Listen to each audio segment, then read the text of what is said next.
The Project Gutenberg ebook of Early Theories of Translation. This ebook is for the use of anyone anywhere in the United States and most other parts of the world at no cost and with almost no restrictions whatsoever. You may copy it, give it away or reuse it under the terms of the Project Gutenberg license included with this ebook or online at www.gutenberg.org. If you are not located in the United States, you will have to check the laws of the country where you are located before using this ebook. Title: Early Theories of Translation. Author: Flora Ross. Amos. Release date: August 18, 2007. Ebook number 22353. Language: English. Credits: produced by David Starner and the online distributed proofreading team at http://www.pgdp.net. Start of the Project Gutenberg ebook. Early Theories of Translation. Transcriber's note: obvious typographical errors have been corrected in this text. For a complete list, please see the bottom of this document. Columbia University Studies in English and Comparative Literature. Early Theories of Translation. Early Theories of Translation by Flora Ross. Amos. Octagon Books, a division of Farrar, Straus, and Giroux. New York, 1973. Copyright 1920 by Columbia University Press. Reprinted 1973 by special arrangement with Columbia University Press. Octagon Books, a division of Farrar, Straus and Giroux Incorporated. 19 Union Square West, New York, New York, 10003. Library of Congress. Cataloging in publication data. Amos, Flora Ross. 1881. Early Theories of Translation. Original ed. Issued in series, Columbia University Studies in English and Comparative Literature. Originally presented as the author's thesis, Columbia 1. Translating and Interpreting. I title 2. Series, Columbia University Studies in English and Comparative Literature. PN 241.A5 1973 418.0273 to 397. ISBN 0-374-90176-7. Printed in USA by Noble Offset Printers Incorporated. New York, New York, 10003. To my father and my mother, this monograph has been approved by the Department of English and Comparative Literature in Columbia University as a contribution to knowledge worthy of publication. A. H. Thorndike, Executive Officer. Preface. In the following pages I have attempted to trace certain developments in the theory of translation as it has been formulated by English writers. I have confined myself, of necessity, to such opinions as have been put into words, and avoided making use of deductions from practice other than a few obvious and generally accepted conclusions.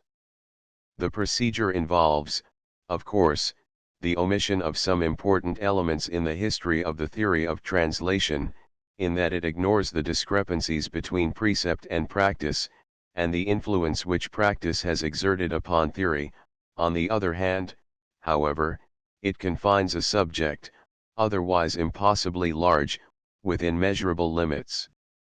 The chief emphasis has been laid upon the 16th century, the period of the most enthusiastic experimentation, when, though it was still possible for the translator to rest in the comfortable medieval conception of his art, the new learning was offering new problems and new ideals to every man who shared in the intellectual awakening of his time. In the matter of theory, however, the age was one of beginnings, of suggestions, rather than of finished, definitive results.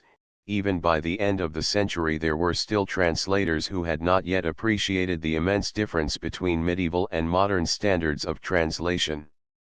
To understand their position, then, it is necessary to consider both the preceding period, with its incidental, half-unconscious comment, and the 17th and 18th centuries, with their systematized, unified contribution. This last material, in especial, is included chiefly because of the light which it throws in retrospect on the views of earlier translators, and only the main course of theory, by this time fairly easy to follow, is traced. The aim has in no case been to give bibliographical information. A number of translations, important in themselves, have received no mention because they have evoked no comment on methods. The references given are not necessarily to first editions. Generally speaking, it has been the prefaces to translations that have yielded material, and such prefaces, especially during the Elizabethan period, are likely to be included or omitted in different editions for no very clear reasons. Quotations have been modernized, except in the case of Middle English verse, where the original form has been kept for the sake of the meter. The history of the theory of translation is by no means a record of easily distinguishable, orderly progression. It shows an odd lack of continuity. Those who give rules for translation ignore, in the great majority of cases, the contribution of their predecessors and contemporaries. Towards the beginning of Elizabeth's reign, a small group of critics bring to the problems of the translator both technical scholarship and alert, original minds, but apparently the new and significant ideas which they offer have little or no effect on the general course of theory. Again, Tytler, whose essay on the Principles on Translation, published towards the end of the 18th century, may with some reason claim to be the first detailed discussion of the questions involved, declares that, with a few exceptions, he has met with nothing that has been written professedly on the subject, a statement showing a surprising disregard for the elaborate prefaces that accompanied the translations of his own century. This lack of consecutiveness in criticism is probably partially accountable for the slowness with which translators attain the power to put into words, clearly and unmistakably, their aims and methods. Even if one were to leave aside the childishly vague comment of medieval writers and the awkward attempts of Elizabethan translators to describe their processes, there would still remain in the modern period much that is careless or misleading.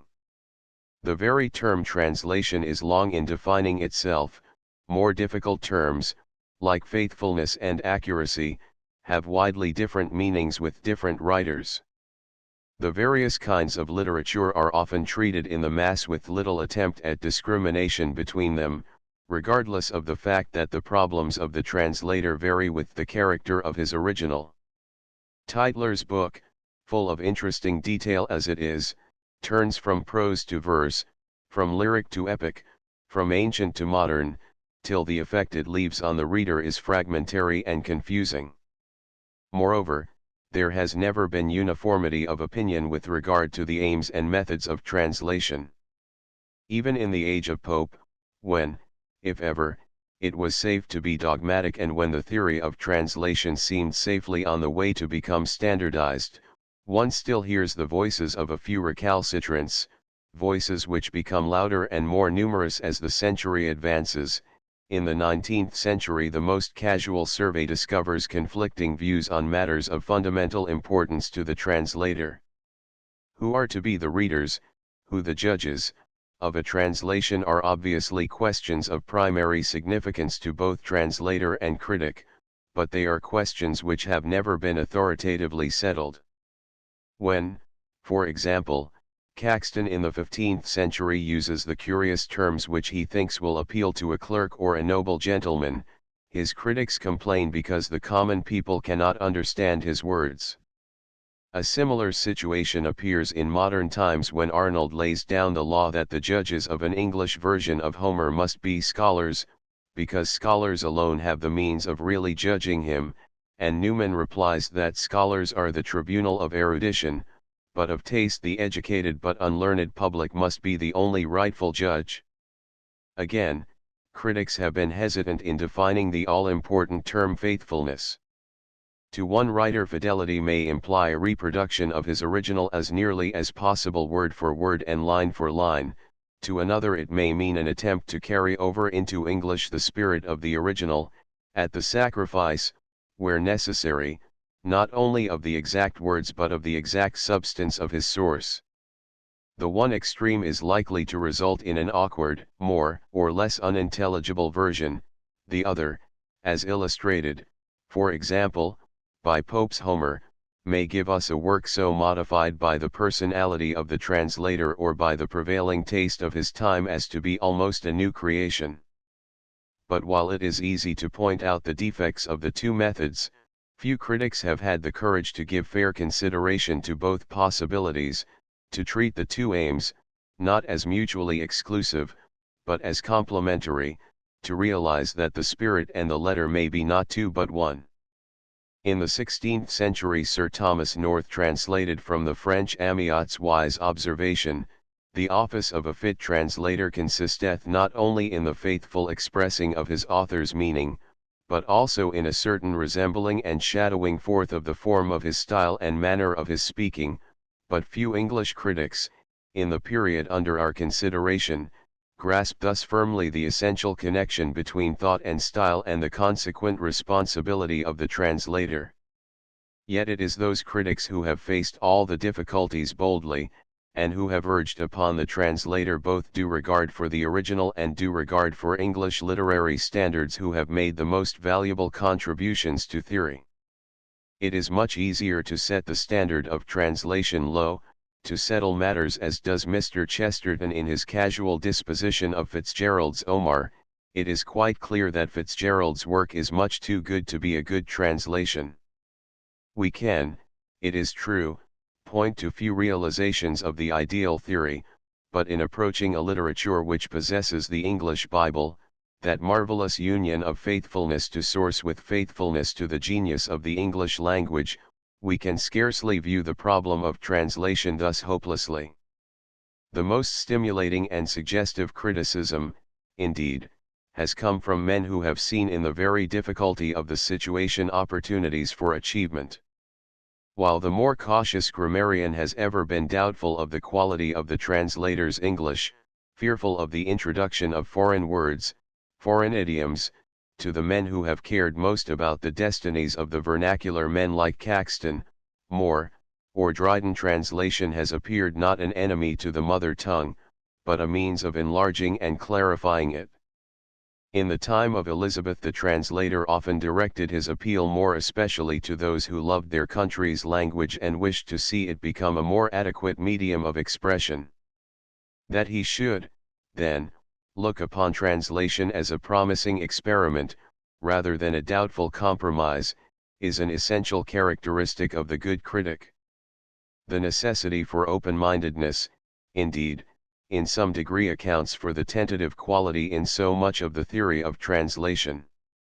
Translation fills too large a place, is too closely connected with the whole course of literary development, to be disposed of easily. As each succeeding period has revealed new fashions in literature, new avenues of approach to the reader, there have been new translations, and the theorist has had to reverse or revise the opinions bequeathed to him from a previous period. The theory of translation cannot be reduced to a rule of thumb, it must again and again be modified to include new facts. Thus regarded, it becomes a vital part of our literary history, and has significance both for those who love the English language and for those who love English literature. In conclusion, it remains only to mention a few of my many obligations.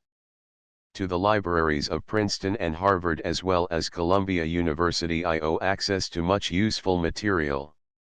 It is a pleasure to acknowledge my indebtedness to Professors Ashley H. Thorndike and William W. Lawrence, and to Professor William H. Hume of Western Reserve University for helpful criticism and suggestions. In especial I am deeply grateful to Professor George Philip Crapp, who first suggested the study and who has given me constant encouragement and guidance throughout its course. April, 1919. Contents Chapter Page I. The Medieval Period 3:2. The Translation of the Bible 49:3. The 16th Century 81:4. From Cowley to Pope 135. Index 181 I. The Medieval Period Early Theories of Translation I. The Medieval Period. From the comment of Anglo-Saxon writers one may derive a not inadequate idea of the attitude generally prevailing in the medieval period with regard to the treatment of material from foreign sources. Suggestive statements appear in the prefaces to the works associated with the name of Alfred. One method of translation is employed in producing an English version of Pope Gregory's Pastoral Care. I began, runs the preface, among other various and manifold troubles of this kingdom, to translate into English the book which is called in Latin Pastoralis, and in English Shepherd's Book, sometimes word by word, and sometimes according to the sense. A similar practice is described in the proem to the Consolation of Philosophy of Boethius. King Alfred was the interpreter of this book, and turned it from book Latin into English, as it is now done. Now he set forth word by word, now sense from sense, as clearly and intelligently as he was able. The preface to St. Augustine's Soliloquies, the beginning of which, unfortunately, seems to be lacking, suggests another possible treatment of borrowed material. I gathered for myself, writes the author, cudgels and stud shafts, and horizontal shafts, and helves for each of the tools that I could work with, and bow timbers and bolt timbers for every work that I could perform, the comeliest trees, as many as I could carry. Neither came I with a burden home, for it did not please me to bring all the wood back, even if I could bear it. In each tree I saw something that I needed at home, therefore I advise each one who can, and has many wains, that he direct his steps to the same wood where I cut the stud shafts.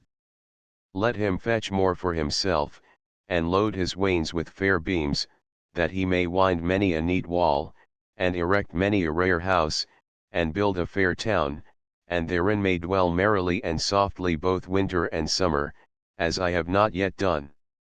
3. Ælfric, writing a century later, develops his theories in greater detail.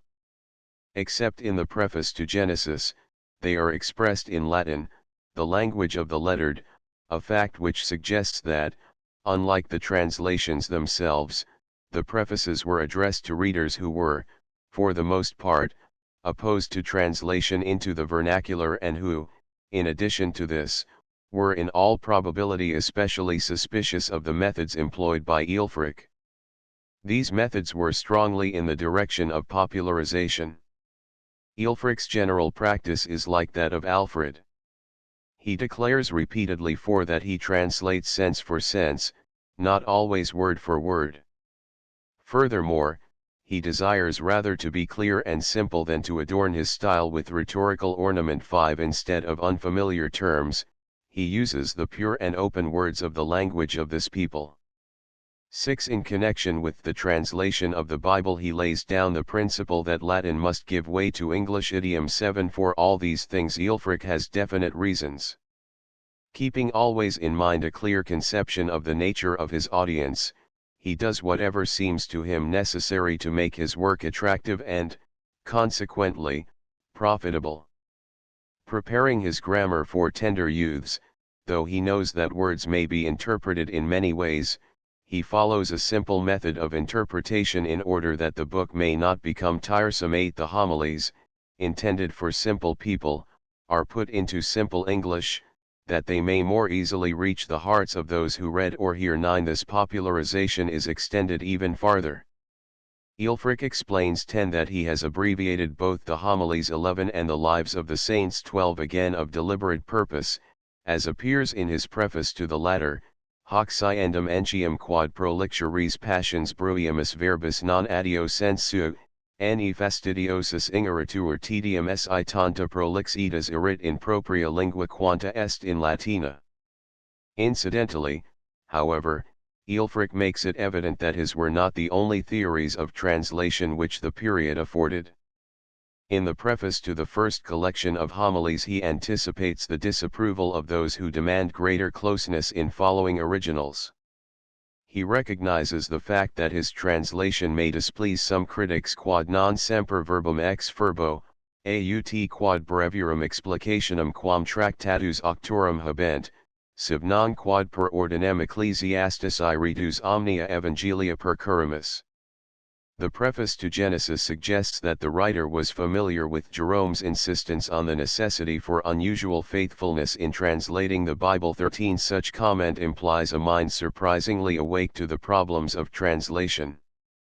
The translator who left the narrow path of word-for-word reproduction might, in this early period, easily be led into greater deviations from source, especially if his own creative ability came into play.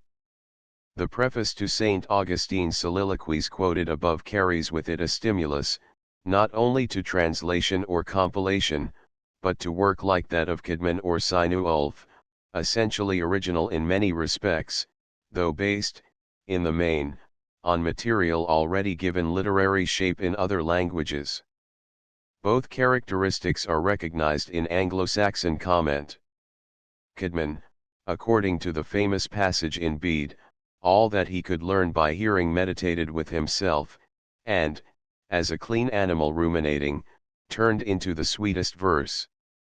14 Sinuulf in his Elene, gives us a remarkable piece of author's comment 15 which describes the action of his own mind upon material already committed to writing by others.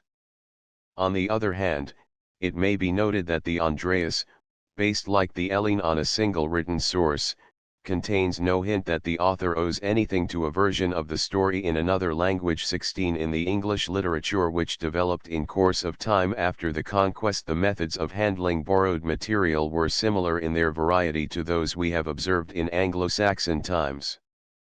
Translation, faithful except for the omission or addition of certain passages; compilation, epitome, all the gradations between the close rendering and such an individual creation as Chaucer's Troilus and Creside, are exemplified in the works appearing from the 13th century on.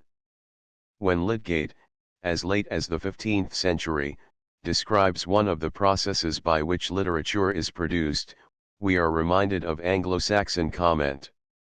Lawrence, 17 The poet's predecessor in translating Boccaccio's Falls of Princes, is represented as in his prologue affirming of reason, that artificers having exercise, may change and turn by good discretion shapes and forms, and newly them devise, as potters wick to that craft untond break and renew their vessels to amend.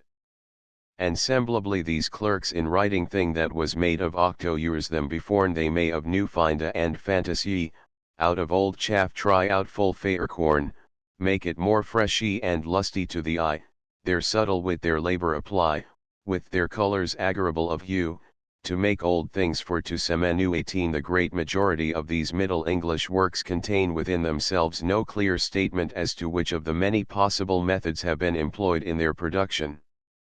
As in the case of the Anglo-Saxon Andreas, a retelling in English of a story already existing in another language often presents itself as if it were an original composition. The author who puts into the vernacular of his country a French romance may call it my tale. At the end of Launfal, a version of one of the lays of Marie de France, appears the declaration, Thomas Chester made this tale. 19 The terms used to characterize literary productions and literary processes often have not their modern connotation. Translate and translation are applied very loosely even as late as the 16th century. The legend of good women names Troilus and Creside beside the Romance of the Rose as translated work. 20 Osbern Bokenam, writing in the next century, explains that he obtained the material for his legend of Saint Margaret the last time I was in Italy, both by scripture and eke by mouth, but he still calls the work a translation. 21 Henry Bradshaw, purposing in 1513 to translate into English the life of Saint Werburgh of Chester, declares, unto this rude werke mine octo years these shall be, Fyrst the true legend and the venerable Bede, Maester Alfridus and William Maluzberry, Girard, Polychronicon, and other mo. Indeed 22 Lydgate is requested to translate the legend of St. Giles after the tenor only. He presents his work as a kind of brief compilation, but he takes no exception to the word translate. 23 That he should designate his Saint Margaret, a fairly close following of one source, a compilation. 24 Merely strengthens the belief that the terms translate and translation were used synonymously with various other words. Osbern Bokenam speaks of the translator who compiled the legend of Saint Christiana in English. 25 Chaucer, one remembers, translated Boethius and made the life of Saint Cecilia 26 to select from this large body of literature, made, compiled, translated, only such works as can claim to be called, in the modern sense of the word, translations would be a difficult and unprofitable task. Rather one must accept the situation as it stands and consider the whole mass of such writings as appear, either from the claims of their authors or on the authority of modern scholarship, to be of secondary origin. Translations of this sort are numerous. Chaucer in his own time was reckoned grand translator. 27 of the books which Caxton a century later issued from his printing press, a large proportion were English versions of Latin or French works. Our concern, indeed, is with the larger and by no means the least valuable part of the literature produced during the Middle English period. The theory which accompanies this nondescript collection of translations is scattered throughout various works, and is somewhat liable to misinterpretation if taken out of its immediate context. Before proceeding to consider it, however, it is necessary to notice certain phases of the general literary situation which created peculiar difficulties for the translator or which are likely to be confusing to the present-day reader.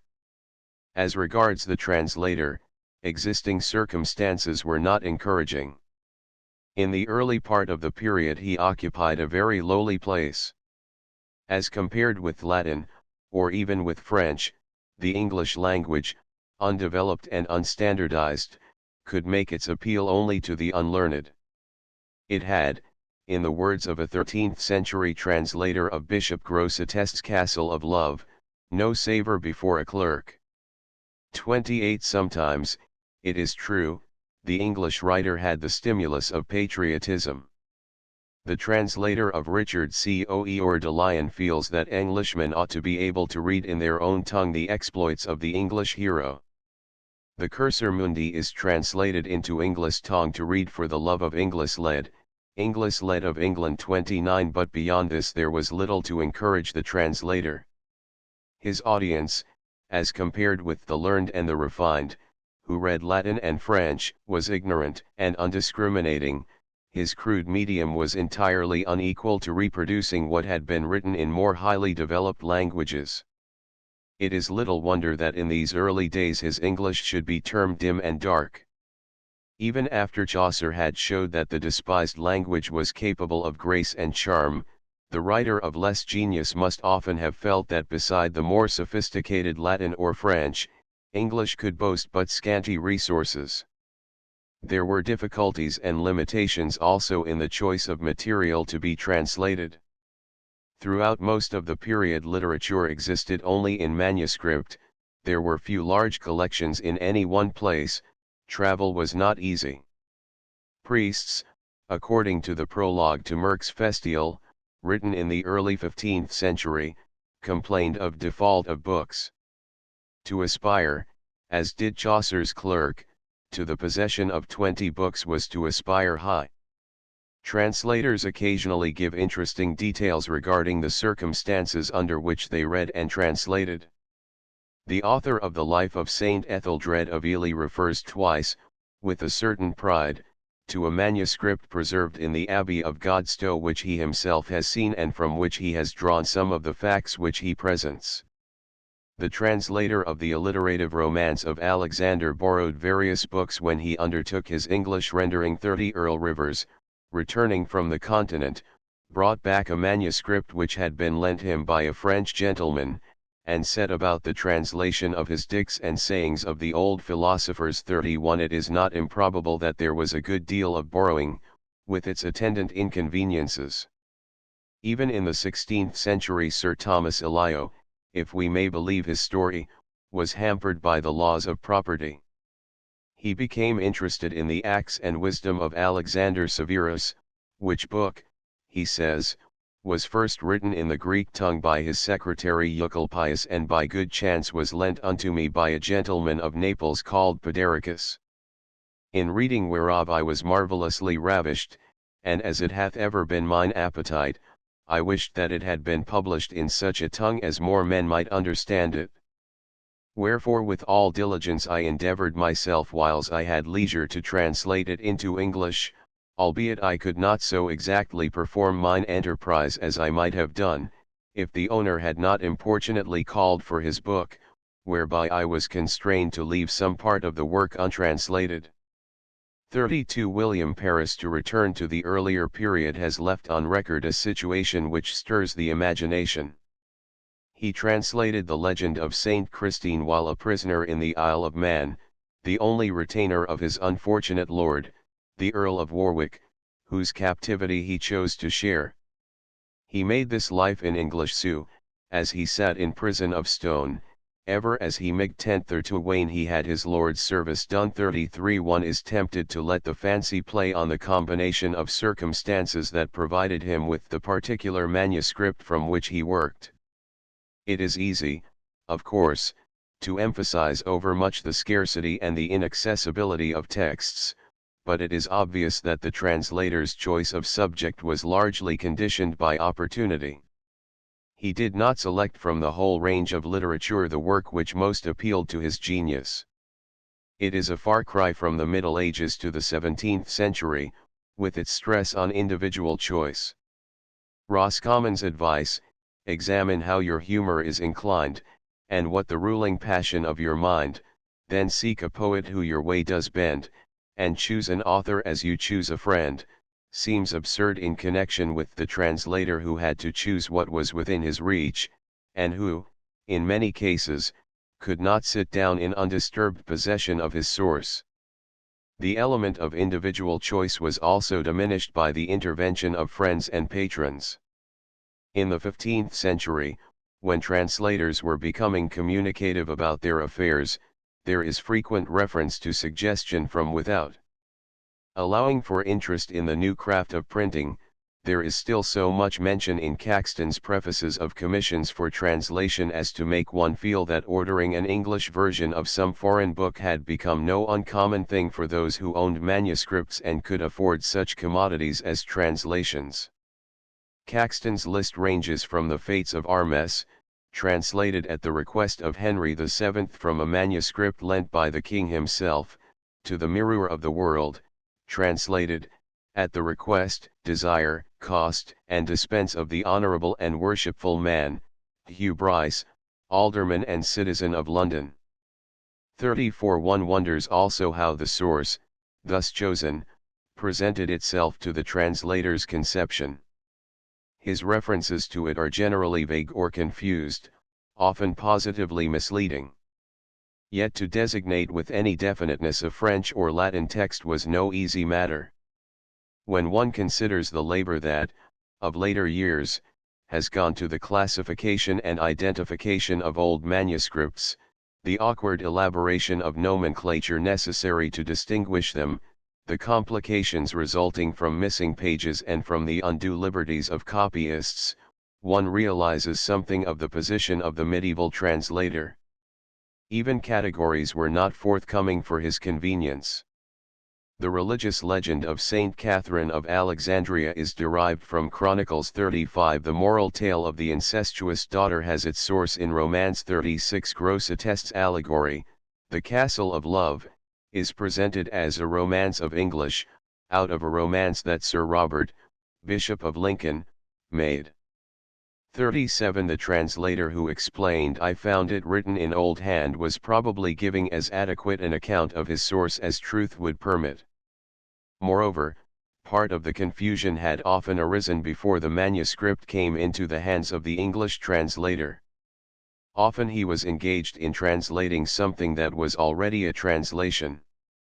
Most frequently it was a French version of a Latin original, but sometimes its ancestry was complicated by the existence or the tradition of Greek or Hebrew sources. The medieval Troy story, with its list of authorities, dictes, dares, Guido del Colonnè to cite the favorite names, shows the situation in an aggravated form. In such cases the earlier translator's blunders and omissions in describing his source were likely to be perpetuated in the new rendering. Such, roughly speaking, were the circumstances under which the translator did his work.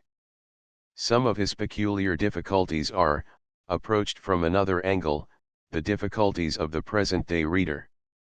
The presence of one or more intermediary versions, a complication especially noticeable in England as a result of the French occupation after the conquest, may easily mislead us. The originals of many of our texts are either non-extant or not yet discovered, but in cases where we do possess the actual source which the English writer used, a disconcerting situation often becomes evident. What at first seemed to be the English translator's comment on his own treatment of source is frequently only a literal rendering of a comment already present in his original. It is more convenient to discuss the details of such cases in another context, but any general approach to the theory of translation in Middle English literature must include this consideration. If we are not in possession of the exact original of a translation, our conclusions must nearly always be discounted by the possibility that not only the subject matter but the comment on that subject matter came from the French or Latin source. The pronoun of the first person must be regarded with a slight suspicion. I may refer to the Englishman, but it may also refer to his predecessor who made a translation or a compilation in French or Latin. Compilation suggests another difficulty. Sometimes an apparent reference to source is only an appeal to authority for the confirmation of a single detail, an appeal which, again, may be the work of the English translator, but may, on the other hand, be the contribution of his predecessor. A fairly common situation, for example, appears in John Capgrave's Life of St. Augustine, produced, as its author says, in answer to the request of a gentlewoman that he should translate her truly out of Latin the Life of St. Augustine, great doctor of the Church. Of the work, its editor, Mr. Monroe, says, it looks at first sight as though Capgrave had merely translated an older Latin text, as he did in the Life of St. Gilbert, but no Latin life corresponding to our text has been discovered, and as Capgrave never refers to myn octour, and always alludes to himself as handling the material, I incline to conclude that he is himself the original composer, and that his reference to translation signifies his use of Augustine's books, from which he translates whole passages. 38 In a case like this it is evidently impossible to draw dogmatic conclusions. It may be that Capgrave is using the word translate with medieval looseness, but it is also possible that some of the comment expressed in the first person is translated comment, and the editor adds that, though the balance of probability is against it, it is still possible that a Latin life may have been used. Occasionally, it is true, comment is stamped unmistakably as belonging to the English translator. The translator of a Canticum Decrete Ioni declares that there were fro the incarnation of Jesu till this rymy telio were turned into Englishish, 1,370 and fevere Witterly. Thus in Bachfounden it is 39 such unquestionably English editions are, unfortunately, rare and the situation remains confused. But this is not the only difficulty which confronts the reader. He searches with disappointing results for such general and comprehensive statements of the medieval translator's theory as may aid in the interpretation of detail. Such statements are few, generally late in date, and, even when not directly translated from a predecessor, are obviously repetitions of the conventional rule associated with the name of Jerome and adopted in Anglo-Saxon times by Alfred and Aelfric.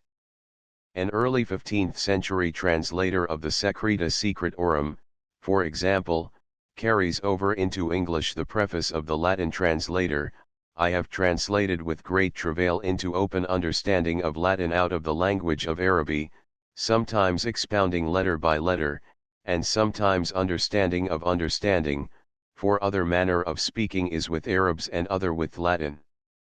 40 Lydgate makes a similar statement, I will translate hyt softly as I gone, after the lettre, in ordre effectually. Thoc I not folwy the words by and by, I shall not file taking the substance 41. Osborne Bokenham declares that he has translated not wordy for that any may be in no translation, after Jeremy's decree but fro sentence to sentence 42. There is little attempt at the further analysis which would give this principle fresh significance. The translator makes scarcely any effort to define the extent to which he may diverge from the words of his original or to explain why such divergence is necessary. John de Trevisa, who translated so extensively in the later 14th century, does give some account of his methods, elementary, it is true, but honest and individual. His preface to his English prose version of Higden's Polychronicon explains, in some place I shall set word for word, and active for active, and passive for passive, arrow right as it standeth, without changing of the order of words. But in some place I must change the order of words, and set active for passive and again word. And in some place I must set a reason for a word and tell what it meaneth. But for all such changing the meaning shall stand and not be changed. 43. An explanation like this, however, is unusual. Possibly the fact that the translation was in prose affected Trevisa's theorizing. A prose rendering could follow its original so closely that it was possible to describe the comparatively few changes consequent on English usage. In verse, on the other hand, the changes involved were so great as to discourage definition. There are, however, a few comments on the methods to be employed in poetical renderings. According to the Proem to the Boethius, Alfred, in the Anglo-Saxon period, first translated the book from Latin into English prose, and then wrought it up once more into verse, as it is now done. 44. At the very beginning of the history of Middle English literature, ORM attacked the problem of the verse translation very directly. He writes of his Ormulum, ICC have set her o this bach among God's pels wordis, all thermi selfen, manig word the rhyme SWA to fill in 45. Such additions, he says, are necessary if the readers are to understand the text and if the metrical form is to be kept. For was mot to leoid falsi lars pel off God spell tellen, he motwel can manig word among God's pelless wordis. And ICCN emit note min fares I with God's pelless wordis wel fill in all, and all forthish all de ICCWEL oft net among God's pelless wordis don min word, min fares to fill in 46. Later translators, however, seldom followed his lead. There are a few comments connected with prose translations. The translator of the Book of the Knight of La Tour Landry quotes the explanation of his author that he has chosen prose rather than verse for to abridge it, and that it might be better and more plainly to be understood. 47. The Lord in Trevisa's dialogue prefixed to the Polychronicon desires a translation in prose, for commonly prose is more clear than rhyme, more easy and more plain to understand. 48. But apparently the only one of ORM's successors to put into words his consciousness of the complications which accompany a metrical rendering is the author of the Romance of Pardonnet, whose epilogue runs, as New York as meter can conclude sentence, Siradly by ruin it have I go. Ner hand staff, by great diligence, saving that I most meter apply to, the wards mave, and set here and there. So 49. What follows, however, shows that he is concerned not so much with the peculiar difficulty of translation as with the general difficulty of forging verse. Whether a man employs Latin, French, or the vernacular, he continues, be it in bailed, ver, rhyme, or prose, he most torn and wend, meterly to close 50 of explicit comment on general principles, then, there is but a small amount in connection with Middle English translations. Incidentally, however, writers let fall a good deal of information regarding their theories and methods. Such material must be interpreted with considerable caution, for although the most casual survey makes it clear that generally the translator felt bound to put into words something of his debt and his responsibility to his predecessors, yet one does not know how much significance should attach to this comment. He seldom offers clear, unmistakable information as to his difficulties and his methods of meeting them. It is peculiarly interesting to come upon such explanation of processes as appears at one point in Capgrave's Life of Saint Gilbert. In telling the story of a miracle wrought upon a sick man, Capgrave writes, "One of his brethren, which was his keeper, gave him this counsel, that he should wind his head with a certain cloth of linen which Saint Gilbert wore. I suppose verily," continues the translator, "it was his alb, for mine author here seteth the word subbucola, which is both an alb and a shirt, and in the first part of this life the same author saith that this holy man wore next his skin no hair as for the hardest, nor linen as for the softest, but he went with wool, as with the mean." 51 Such care for detail suggests the comparative methods later employed by the translators of the Bible, but whether or not it was common, it seldom found its way into words. The majority of writers acquitted themselves of the translator's duty by introducing at intervals somewhat conventional references to source, in story as we read, in tale as it is told, as saith the jest, in rhyme I read, the prose says, as mine author doth write, as it tells in the book, so saith the French tale, as saith the Latin.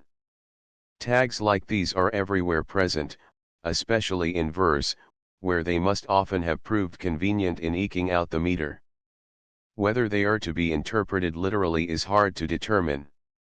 The reader of English versions can seldom be certain whether variants on the more ordinary forms are merely stylistic or result from actual differences in situation, whether, for example, phrases like "as I have heard tell," "as the book says," "as I find in parchment spell" are rewordings of the same fact or represent real distinctions. One group of doubtful references apparently question the reliability of the written source. In most cases the seeming doubt is probably the result of awkward phrasing. Statements like "as the story doth us both right and mean," 52 "as the book says and true men tell us," 53 "but the book us lie," 54 need have little more significance than the slightly absurd declaration, "the gospel null I forsake not though it be written in parchemen." 55 Occasional more direct questionings incline one, however, to take the matter a little more seriously. The translator of a Canticum de Crete Ioni, strangely fabulous in content, presents his material with the words, "as we finden in lecture, I not whether it be in Holy Scripture." 56 The author of one of the legends of the Holy Cross says, "This tale, kither hit be il or God, I fenda hit writen of the road.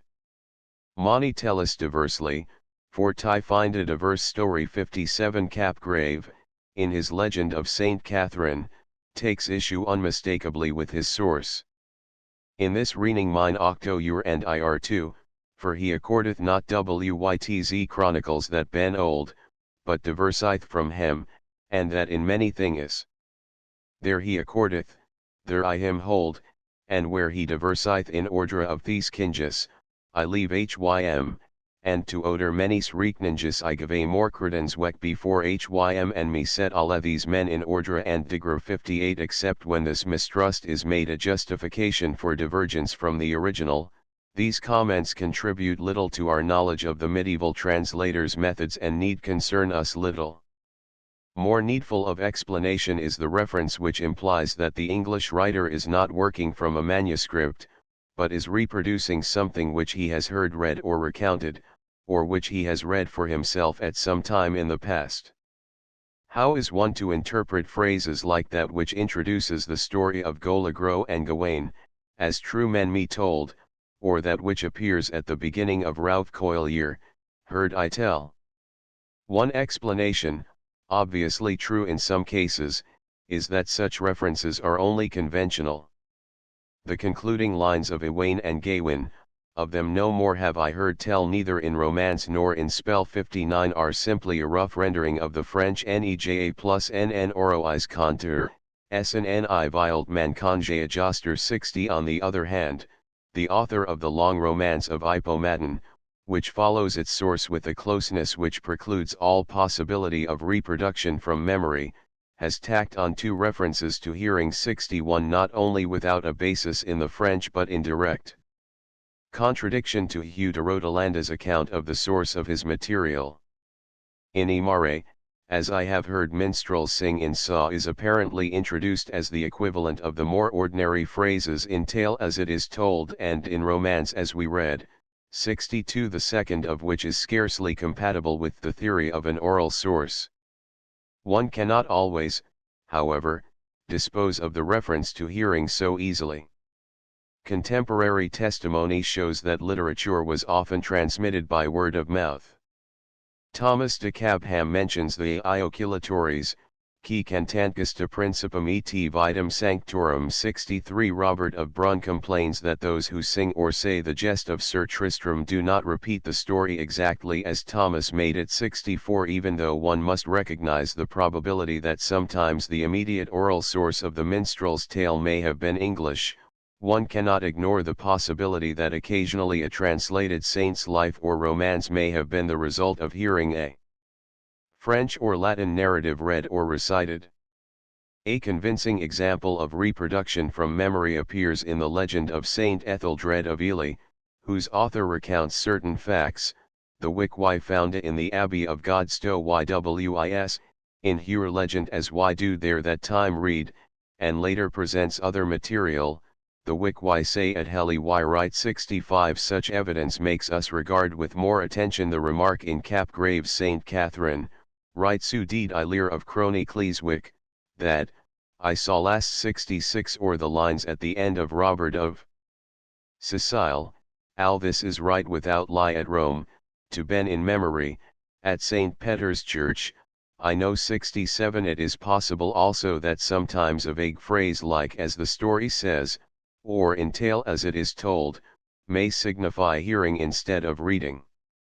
But in general one turns from consideration of the references to hearing with little more than an increased respect for the superior definiteness which belongs to the mention of the black letters, the parchment, the French book, or the Latin book.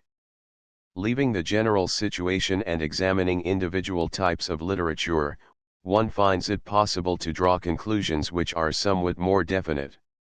The metrical romance, to choose one of the most popular literary forms of the period, is nearly always garnished with references to source scattered throughout its course in a manner that awakens curiosity. Sometimes they do not appear at the beginning of the romance, but are introduced in large numbers towards the end, sometimes, after a long series of pages containing nothing of the sort, we begin to come upon them frequently, perhaps in groups, one appearing every few lines, so that their presence constitutes something like a quality of style. For example, in Bevis of Hamtown 68 and the Earl of Toulouse 69 the first references to source come between LL 800 and 900, in Ewain and Gawain the references appear at LL 9, 3209, and 3669-70 in the Wars of Alexander 71 there is a perpetual harping on source, one phrase seeming to produce another. Occasionally one can find a reason for the insertion of the phrase in a given place. Sometimes its presence suggests that the translator has come upon an unfamiliar word.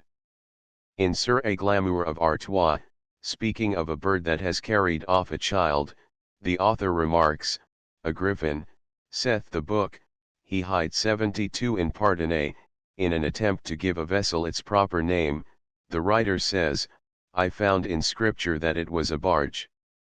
73 This impression of accuracy is most common in connection with geographical proper names. In Torrent of Portingale we have the name of a forest, of Brazil saith the book it was, in Partenope of Blois we find France was named those ilka des Gauls, as mine author says, 74 or mine author telleth this church hight the church of Albiges. 75 In this same romance the reference to source accompanies a definite bit of detail, the French book thus doth me tell, 20 waters he passed full fell. 76 Bevis of Hamtown kills 40 Saracens, the French saith. 77 As in the case of the last illustration, the translator frequently needs to cite his authority because the detail he gives is somewhat difficult of belief. In the siege of Melaine, the Christian warriors recover their horses miraculously through the prayer of Saint Denis. Thus will the chronicle say. 78 In the romance of Pardonnay we read of a wondrous light appearing about a tomb, the French maker saith he saw it with eye. 79 Sometimes these phrases suggest that meter and rhyme do not always flow easily for the English writer, and that in such difficulties a stock space filler is convenient. Lines like those in Chaucer's Sirthopus, and so biful upon a day, for so die as I uteli may Sirthopus wolde outride, and the brides sing, it is no nay, the Sparhawk and the Popinjay may easily be paralleled by passages containing references to source. A good illustration from almost every point of view of the significance and lack of significance of the appearance of these phrases in a given context is the version of the Alexander story usually called the Wars of Alexander. The frequent references to source in this romance occur in sporadic groups. The author begins by putting them in with some regularity at the beginnings of the passus into which he divides his narrative, but, as the story progresses, he ceases to do so, perhaps forgets his first purpose. Sometimes the reference to source suggests accuracy, and 5 and 30, as I find, were in the river drowned. 80 Rhinoceros, as I read, the book them calls. 81 The strength of some authority is necessary to support the weight of the incredible marvels which the storyteller recounts. He tells of a valley full of serpents with crowns on their heads, who fed, as the prose tells, on pepper, cloves, and ginger. 82 Of enormous crabs with backs, as the book says, bigger and harder than any common stone or cockatrice scales. 83 Of the golden image of Xerxes, which on the approach of Alexander suddenly, as tells the text, falls to pieces. 84 He often has recourse to an authority for support when he takes proper names from the Latin. Luctus it height, the letra, and the line thus it calls. 85 The slayers of Darius are named Bisan and Anabras, as the book tells. 86 On the other hand, the signification of the reference in its context can be shown to be very slight. As was said before, the writer soon forgets to insert it at the beginning of the new passus.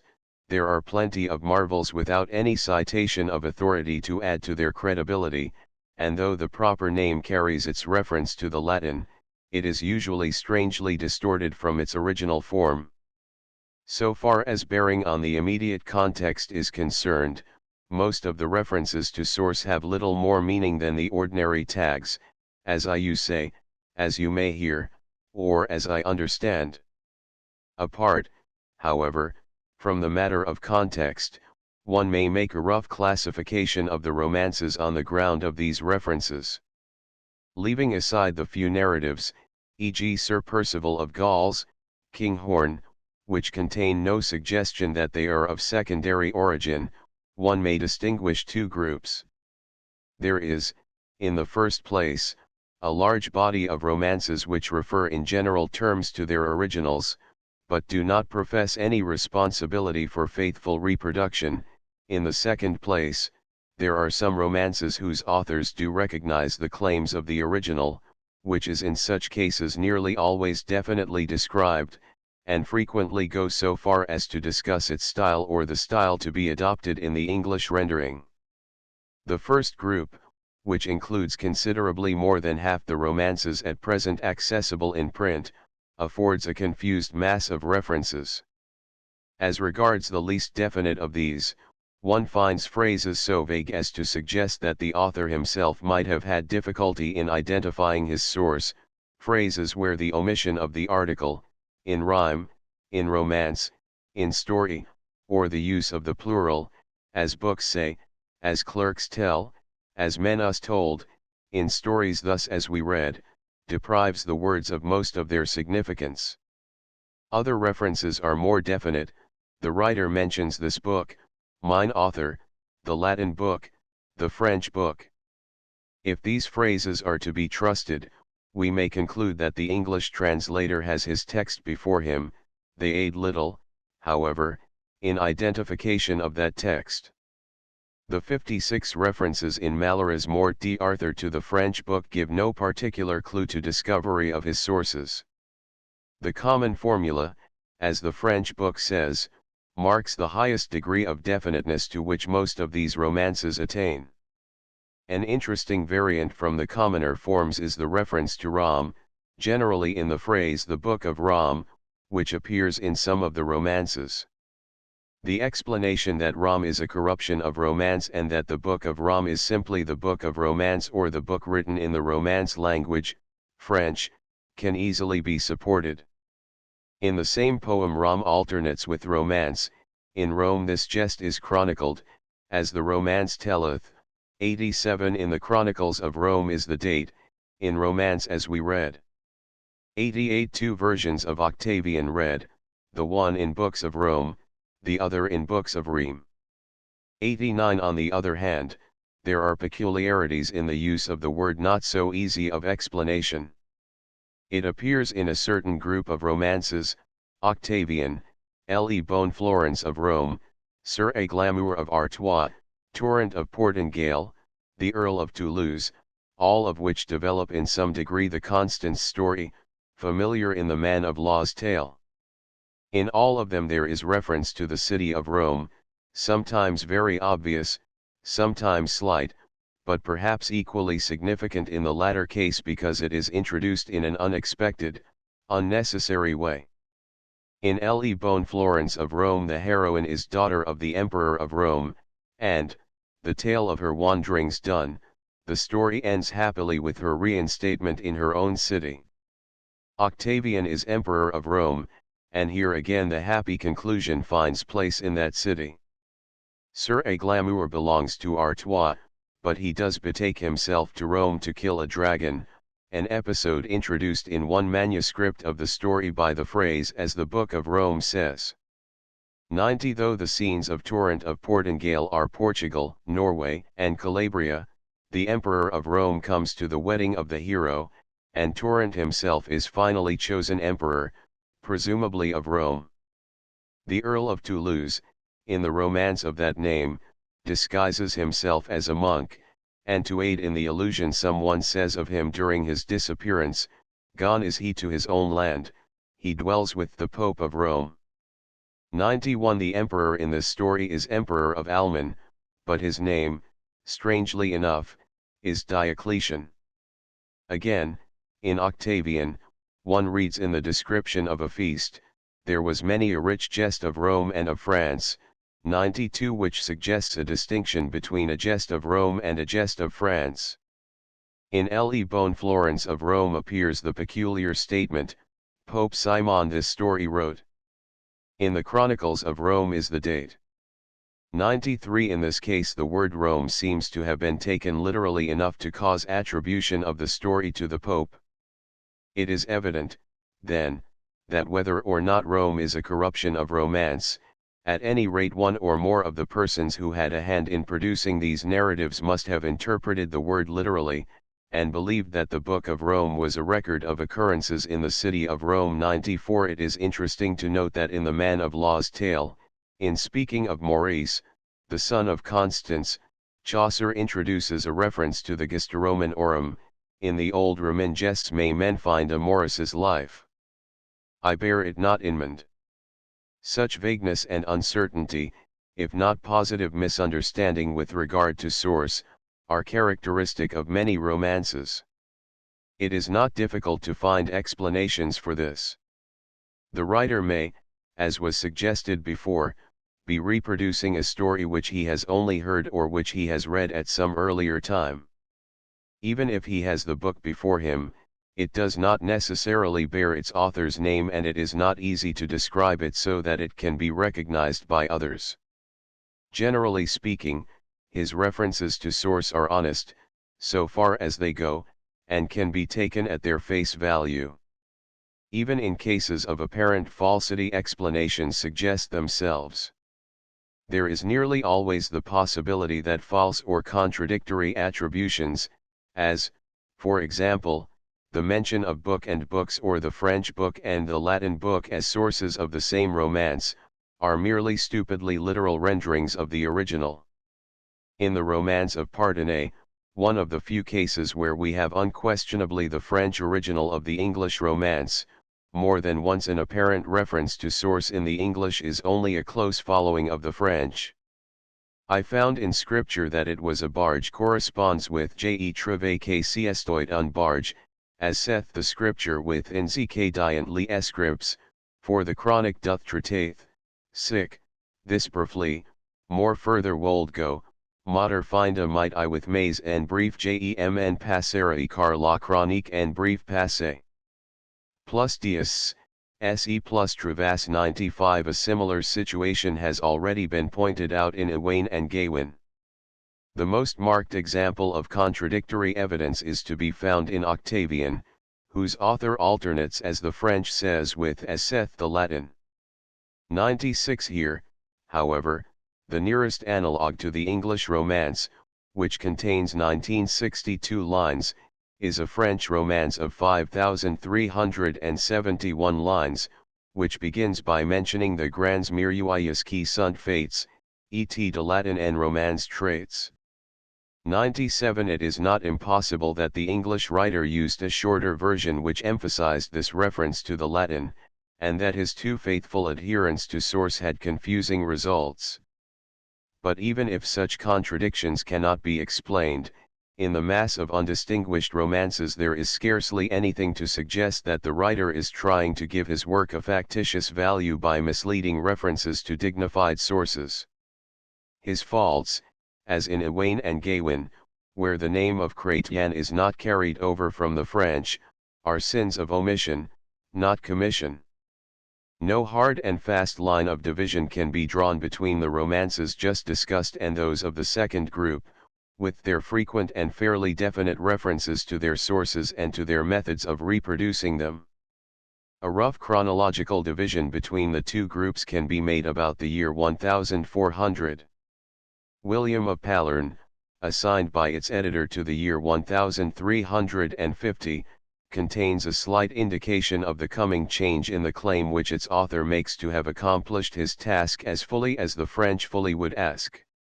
98 poems like Chaucer's Knight's Tale and Franklin's Tale have only the vague references to source of the earlier period, though since they are presented as oral narratives, they belong less obviously to the present discussion.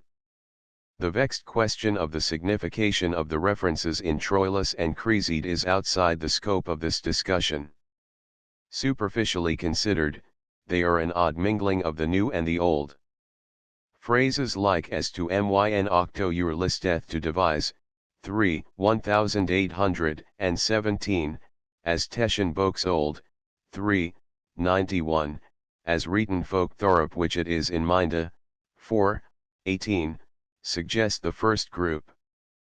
The puzzling references to Lollius have a certain definiteness, and faithfulness to source is implied in lines like, and of his song not only the sentence, as writ myn octo ur called Lollius, but plainly, save our tongues difference, idarwelsin, in all that Troilus in his song, lo. Every word write thus as I shall seen, 393-8, and for as myn octo urcede, so see 2, 18. But from the beginning of the new century, in the work of men like Lydgate and Caxton, a new habit of comment becomes noticeable. Less distinguished translators show a similar development. The author of the Holy Grail, Harry Lonelich, a London Skinner, towards the end of his work makes frequent, if perhaps mistaken, attribution of the French romance to myn Sire Robert of Borenwick that the story L and Psalm out of the Latin into the French tornat he be Holy Chur Ches Commandment Secular 99 and makes some apology for the defects of his own style, and I, as an unconning man truly into Englishish have drawn this story, and thou that to yo not pleasing it be, yet that full. Excused ye wolda haven me of my negligence and unconning 100. The romance of Pardonnay is turned into English by a writer who presents himself very modestly, I not acquainted of birth natural with Frenchy his very true parfitness, nor imprented is in mind cordial, a word for other myght take by lach esse, or peradventure by uncaningus 101 he intends, however, to be a careful translator, as nigh as meter will conclude sentence, folu I will my president, ryght as the Frenchy will yiff. Me evidence, Siradly after myn intent 102 and he ends by declaring that in spite of the impossibility of giving an exact rendering of the French in English meter, he has kept very closely to the original. Sometimes, owing to the shortness of the French staffs, he has reproduced in one line 2 lines of the French, but, except for this, comparison will show that the two versions are exactly alike. 103 The translator of Partenope of Blois does not profess such slavish faithfulness, though he does profess great admiration for his source, the old book full well I readed, in French also, and fair indeeded 104 and declares himself bound to follow it closely, thus saith myn octo year after home. I write. Blame not me, I must endite as nigh after hym as ever I may, be it soth or less I can not say. 105 However, in the midst of his protestations of faithfulness, he confesses to divergence, therefore why do allem I mig to sow my autor in such wise as he that mater lustivus, where he mockith great complaint in French so fair that yt to paint in English tunga y say for me my wyttys alle to dullet be. He telleth his tale of sentiment I vinderstand nacht his intent, any wol any bessie me to leer. 106 He owns to the abbreviation of descriptive passages, which so many English translators had perpetrated in silence, herbiut dyscry fain wolde I after the sentence off mine octour, but I pray yo of these gret labor I mote at these time excused be. 107 But who so lust to hear of her array, let him go to the Frenchy Bach, that I del mater I forsook to telly hyt in prose or else in rime, for me thokt hyt tarried gret time. And ys a mater full nedless. 108 One cannot but suspect that this odd mingling of respect and freedom as regards the original describes the attitude of many other translators of romances, less articulate in the expression of their theory. To deal fairly with many of the romances of this second group, one must consider the relationship between romance and history and the uncertain division between the two. The early chronicles of England generally devoted an appreciable space to matters of romance, the stories of Troy, of Aeneas, of Arthur. As in the case of the romance proper, such chronicles were, even in the modern sense, translated, for though the historian usually compiled his material from more than one source, his method was to put together long, consecutive passages from various authors, with little attempt at assimilating them into a whole. The distinction between history and romance was slow in arising. The Morte Arthur offers within a few lines both romances and chronicles as authorities for its statements. 109 In Caxton's preface to Godfrey of Boulogne the enumeration of the great names of history includes Arthur and Charlemagne, and the story of Godfrey is designated as this noble history which is no fable nor feigned thing. Throughout the period the stories of Troy and of Alexander are consistently treated as history, and their redactors frequently state that their material has come from various places. Nearly all the English Troy stories are translations of Guido del Colonne's Historia Trojana, and they take over from their original Guido's long discussion of authorities. The Alexander romances present the same effect of historical accuracy in passages like the following: this passage destitute is in the French, well ywis, therefore I have it to color borrowed of the Latin author. 110 Of what kin he came can I not find in no book that I bed when I began here the Latin to this language lelich to turn. 111 The assumption of the historian's attitude was probably the largest factor in the development of the habit of expressing responsibility for following the source or for noting divergence from it. Less easy of explanation is the fact that comment on style so frequently appears in this connection. There is perhaps a touch of it even in Layman's account of his originals. When he approaches his French source, Layman began to journey wide over this land, and procured the noble books which he took for authority. He took the English book that Saint Bede made, another he took in Latin that Saint Alban made, and the fair Austin, who brought baptism hither, the third he took, and, laid there in the midst, that a French clerk made, who was named Was, who well could write. Layman laid before him these books, and turned the leaves, pen he took with fingers, and wrote on book skin, and the true words set together, and the 3 books compressed into one. 112 Robert of Brunn, in his Chronicle of England, dated as early as 1338, combines a lengthy discussion of style with a clear statement of the extent to which he has used his sources. Was tells in French all that the Latin spells, fro Aeneas till Cadwaladra, this maester was there leaves he.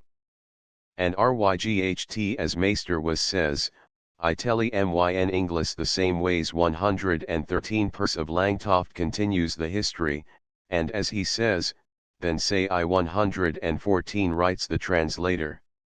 Robert admires his predecessors, Dares, whose Latin is fair to lear, Was, who rhymed it in Francus fine, and Perse, of whose style he says, fairer language non any redes, but he is especially concerned with his own manner of expression.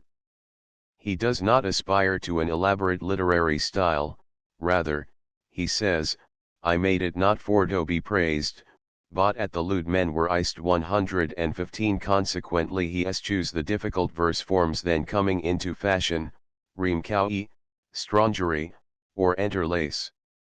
He does not write for the dice hours, segers, and harp hours of his own day, who tell the old stories badly. Non Tom says as Ty Tom wrought, and in their saying it's Amos knocked 116 a confusion of pronouns makes it difficult to understand what he considers the fault of contemporary renderings. Possibly it is that affectation of an obsolete style to which Caxton refers in the preface to the Ennidos. In any case, he himself rejects Strange English for simple spech. Unlike Robert of Brunn, Andrew of Winetown, writing at the beginning of the next century, delights in the ornamental style which has added a charm to ancient story. Caharfor of sic antiquitius they that set holly their delight gestus or storius for to write, florist fairly their purpose with quaint and curious circumstance, for to raise haerdus in pleasance, and the haerarist till excite be wit or will to do their delight 117 the antiquitius which he has in mind are obviously the tales of Troy. Guido del Colline, Homer, and Virgil, he continues, all fairly formit their treatise, and curiously detite their storius 118 some writers, however, did not adopt the elevated style which such subject matter deserves. Some use it but in plain manner of air done dedis thar mater to writ, as did Dares of Phrygia, that rate of Troy all the story, but in till plain and open style, but curious wordus or subtle 119 Andrew does not attempt to discuss the application of his theory to English style, but he has perhaps suggested the reason why the question of style counted for so much in connection with this pseudo-historical material. In the introduction to Barber's Brews, though the point at issue is not translation, there is a similar idea. According to Barber, a true story has a special claim to an attractive rendering. Stories to read are deletabil, suppose that tie be knocked bot fabil, then sold stories that suth fast wer, and tie war said in good manner, have doubil pleasance in harange. The fyrst pleasance is the carping, and the tathir the suth fastness, that shaws the thing rycht as it wes 120 Lydgate, Winetown's contemporary, apparently shared his views. In translating Boccaccio's Falls of Princes he dispenses with stylistic ornament. Of freshy colors I toke no maner hid. but my procse plainly for to lead, as me semet it was to me most meet to set apart rhetoricis wit 121, but when it came to the Troy story, his matter demanded a different treatment. He calls upon Mars to do succour my style to direct, and of my penne the traces to correct, wick bearing is of aureate liqueur, but in T grace I find a some favor for to convey it with thyn influence 122. He also asks aid of Calliope. Now of thy grace be helping unto me, and of thy gold to let the liquor wheat my dulled breast, that with thyn honi swits agrest tongus of rhetoriciens, and maestris art to musiciens 123. Like Wine Town, Lydgate pays tribute to his predecessors, the clerks who have kept in memory the great deeds of the past, thorough diligent labor, and illumined with many corious flower of rhetoric, to make us comprehend the truth of al 124. Of Guido in particular he writes that he had in reading passage excellence. For he illumineth by craft and cadence this noble story with many fresque color of rhetoric, and many rich flower of eloquence to make it sound a bet he in the story hath impayed in and said, that in good faith I trow he hath no pair 125. None of these men point out the relationship between the style of the original and the style to be employed in the English rendering. Caxton, the last writer to be considered in this connection, remarks in his preface to the Recueil of the Histories of Troy on the fair language of the French, which was in prose so well and compendiously set and written, and in the prologue to the Enneads tells how he was attracted by the fair and honest terms and words in French, and how, after writing a leaf or two, he noted that his English was characterized by fair and strange terms. While it may be that both Caxton and Lydgate were trying to reproduce in English the peculiar quality of their originals, it is more probable that they beautified their own versions as best they could, without feeling it incumbent upon them to make their rhetorical devices correspond with those of their predecessors. Elsewhere Caxton expresses concern only for his own language, as it is to be judged by English readers without regard for the qualities of the French. In most cases he characterizes his renderings of romance as simple and rude. In the preface to Charles the Great he says that he uses no gay terms, nor subtle, nor new eloquence, and in the preface to Blanchardin and Eglantine he declares that he does not know the art of rhetoric nor of such gay terms as now be said in these days and used, and that his only desire is to be understood by his readers. The prologue to the Enneads, however, tells a different story. According to this he has been blamed for expressing himself in over-curious terms which could not be understood of the common people and requested to use old and homely terms. But Caxton objects to the latter as being also unintelligible. In my judgment, he says, the common terms that be daily used, are lighter to be understood than the old and ancient English. He is writing, not for the ignorant man, but only for a clerk and a noble gentleman that feeleth and understandeth in feats of arms, in love, and in noble chivalry. For this reason, he concludes, in a mean have I reduced and translated this said book into our English, not over rude nor curious, but in such terms as shall be understood, by God's grace, according to the copy.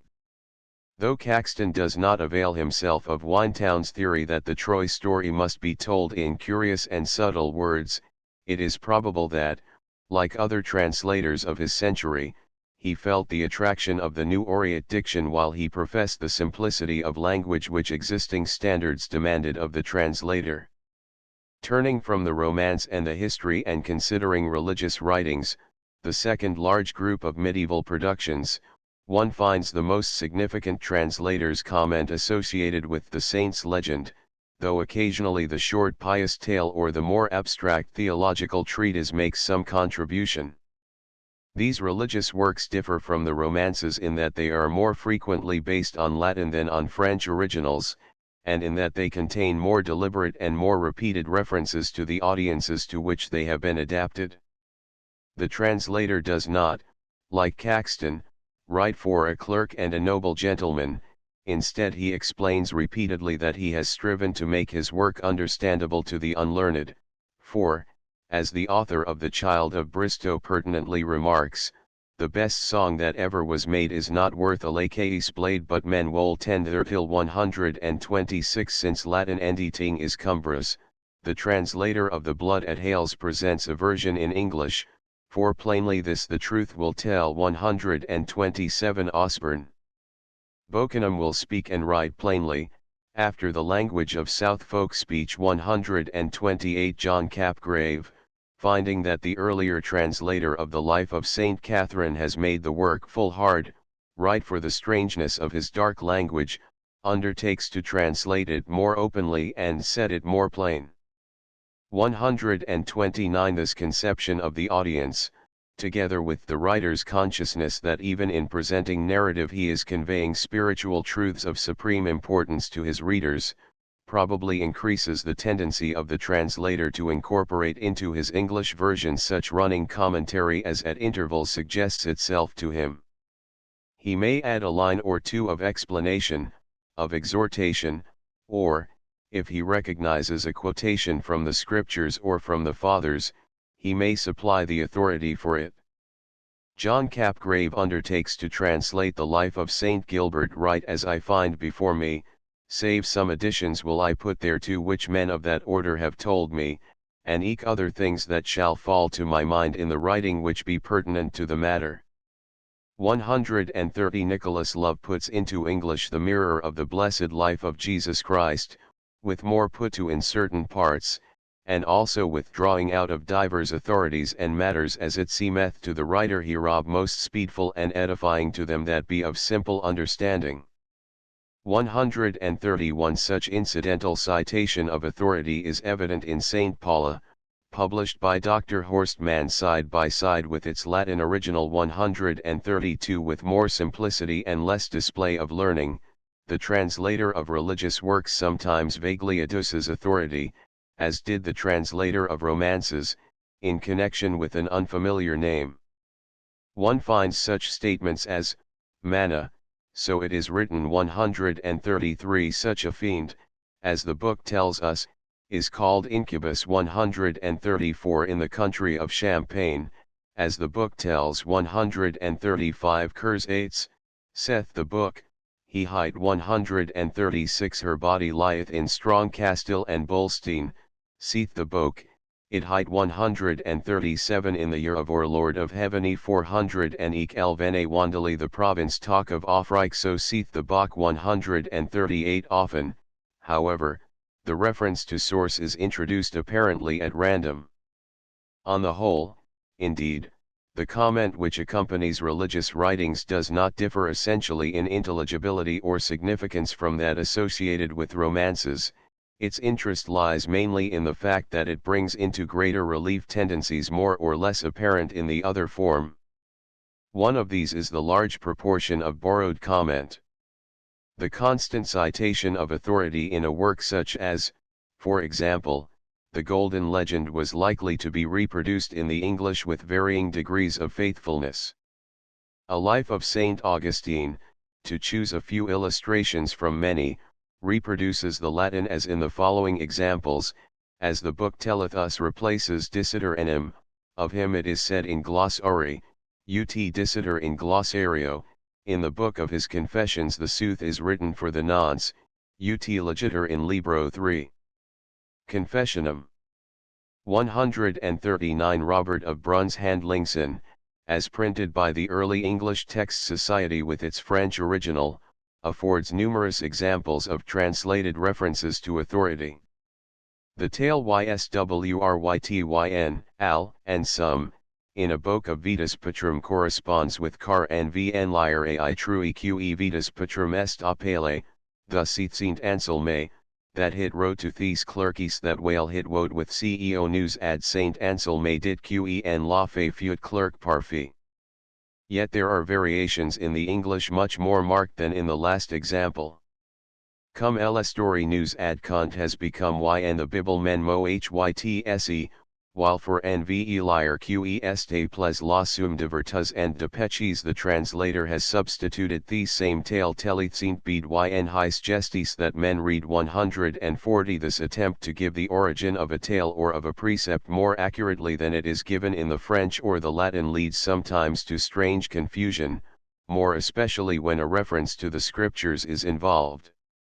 It was admitted that the Bible was unusually difficult of comprehension and that, if the simple were to understand it, it must be annotated in various ways. Nicholas Love says that there have been written for lewd men and women, devout meditations of Christ's life more plain in certain parts than is expressed in the Gospels of the four evangelists. 141. With so much addition of commentary and legend, it was often hard to tell what was and what was not in Holy Scripture, and consequently while a narrative like the birth of Jesus cites correctly enough the Gospels for certain days, of which it gives a free rendering 142, there are cases of amazing attributions, like that at the end of the legend of Epous, St. John the Evangelist Ada on Eorth with Jesu Christ. This tale he wrought in Latin in Holy Book in Parchem in 143 after the 15th century is reached. The translator of religious works, like the translator of romances, becomes more garrulous in his comment and develops a good deal of interest in English style. As a fair representative of the period we may take Osborne Bokenam, the translator of various saints' legends, a man very much interested in the contemporary development of literary expression. Two qualities, according to Bokenam, characterize his own style: he writes compendiously and he avoids gay speech. He repeatedly disclaims both prolixity and rhetorical ornament. His form of proceeding artificial is in no wise no poetical. 144. He cannot emulate the first rhetoric eons, Gower, Chaucer, and Lydgate. He comes too late, they have already gathered the most fresh flowers. Moreover, the ornamental style would not become him. He does not desire to have swych eloquence as some curials han, na swych aspirants in uttering of here subtle concides in wych oft time fulgrith deceit is 145. To covet the craft of such language would be great dotage for an old man like him. Yet like those of Lydgate and Caxton, Bokenam's protestations are not entirely convincing, and in them one catches glimpses of a lurking fondness for the wordiness of fine writing.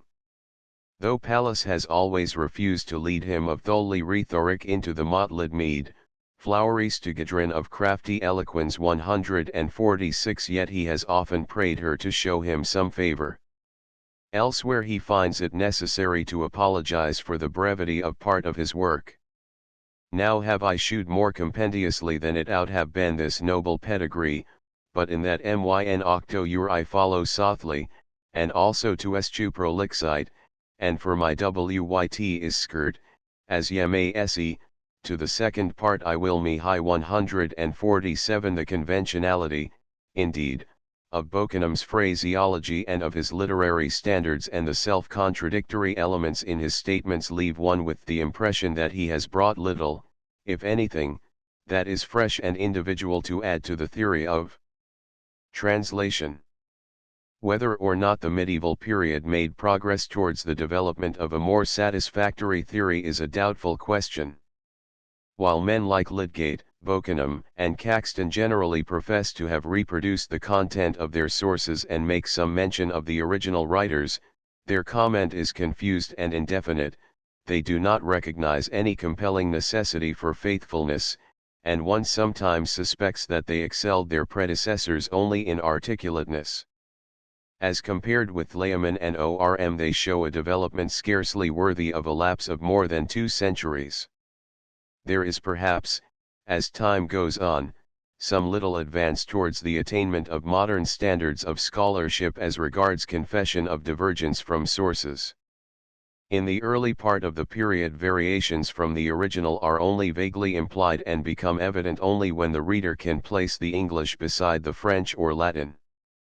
In Floris and Blanchefleur, for example, a much condensed version of a descriptive passage in the French is introduced by the words, I can tell you how richly the saddle was wrought.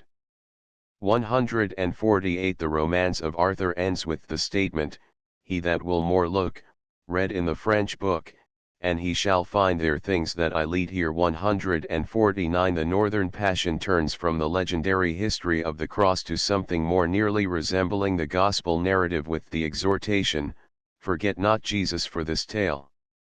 150 As compared with this, writers like Nicholas Love or John Capgrave are noticeably explicit. Love pauses at various points to explain that he is omitting large sections of the original 151. Capgrave calls attention to his interpolations and refers them to their sources. 152 On the other hand, there are constant implications that variation from source may be a desirable thing and that explanation and apology are unnecessary. Bokenam, for example, apologizes rather because the Golden Legend does not supply enough material and he must leave out certain things for ignorance. 153 Caxton says of his Charles the Great, "If I had been more largely informed, I had better made it." 154 On the whole, the greatest merit of the later medieval translators consists in the quantity of their comment. In spite of the vagueness and the absence of originality in their utterances, there is an advantage in their very garrulity. Translators needed to become more conscious and more deliberate in their work, different methods needed to be defined, and the habit of technical discussion had its value, even though the quality of the commentary was not particularly good. Apart from a few conventional formulas, this habit of comment constituted the bequest of medieval translators to their 16th-century successors. Footnotes: 1 Transaction in Gregory's Pastoral Care, ed. Sweet, EETS, p. 7.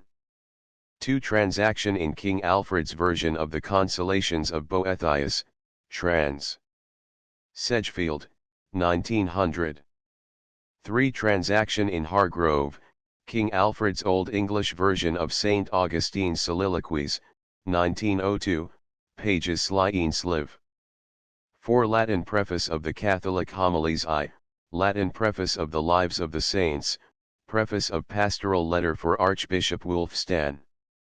All of these are conveniently accessible in White, Eelfric, chap 13.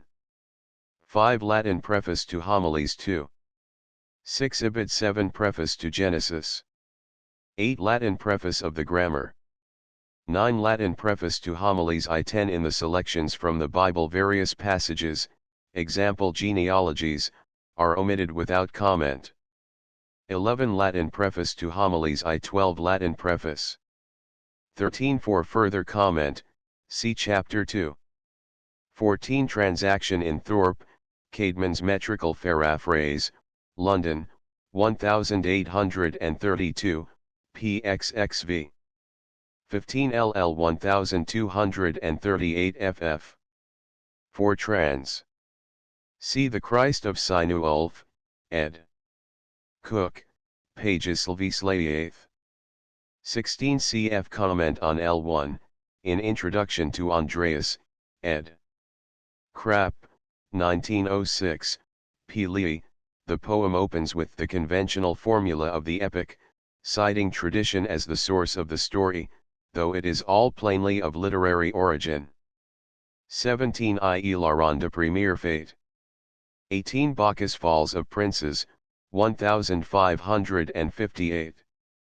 19 Edridson, LL 1138-9. 20 Aversion, LL 341-4. C.F. Putnam, many of his books be but bare translations out of the Latin and French, as his books of Troilus and Cresside, and the Romaunt of the Rose, Gregory Smith, Elizabethan Critical Essays, 2, 64. 21 Osborne Bokenham's Legenden, ed. Horstmann, 1883, LL 108-9, 124. 22 The Life of Saint Werburgh, EETS, LL 94. 127 to 130 23 Minor Poems of Lydgate, EETS, Legend of Saint Giles, LL 9 to 10, 27 to 32. 24 Ibid, Legend of Saint Margaret, L 74. 25 Saint Christiana, L 1028. 26 Legend of Good Women, LL 425 to 6. 27 See the Ballade by Eustache Deschamps, quoted in Chaucer, Works, ed. Morris, Volume 1, p. 82. 28 Minor Poems of the Vernon MS, pt 1, EETS, The Castle of Love, L 72. 29 EETS, Cotton Vesp. Ms. LL 233 to 5. 30 EETS, L 457. 31 See Cambridge History of English Literature, V2, p. 313. 32 Preface to the Image of Governance, 1549. 33 Samlung Alten Glisker Legenden, ed. Horstmann, Christine, LL 517 to 20.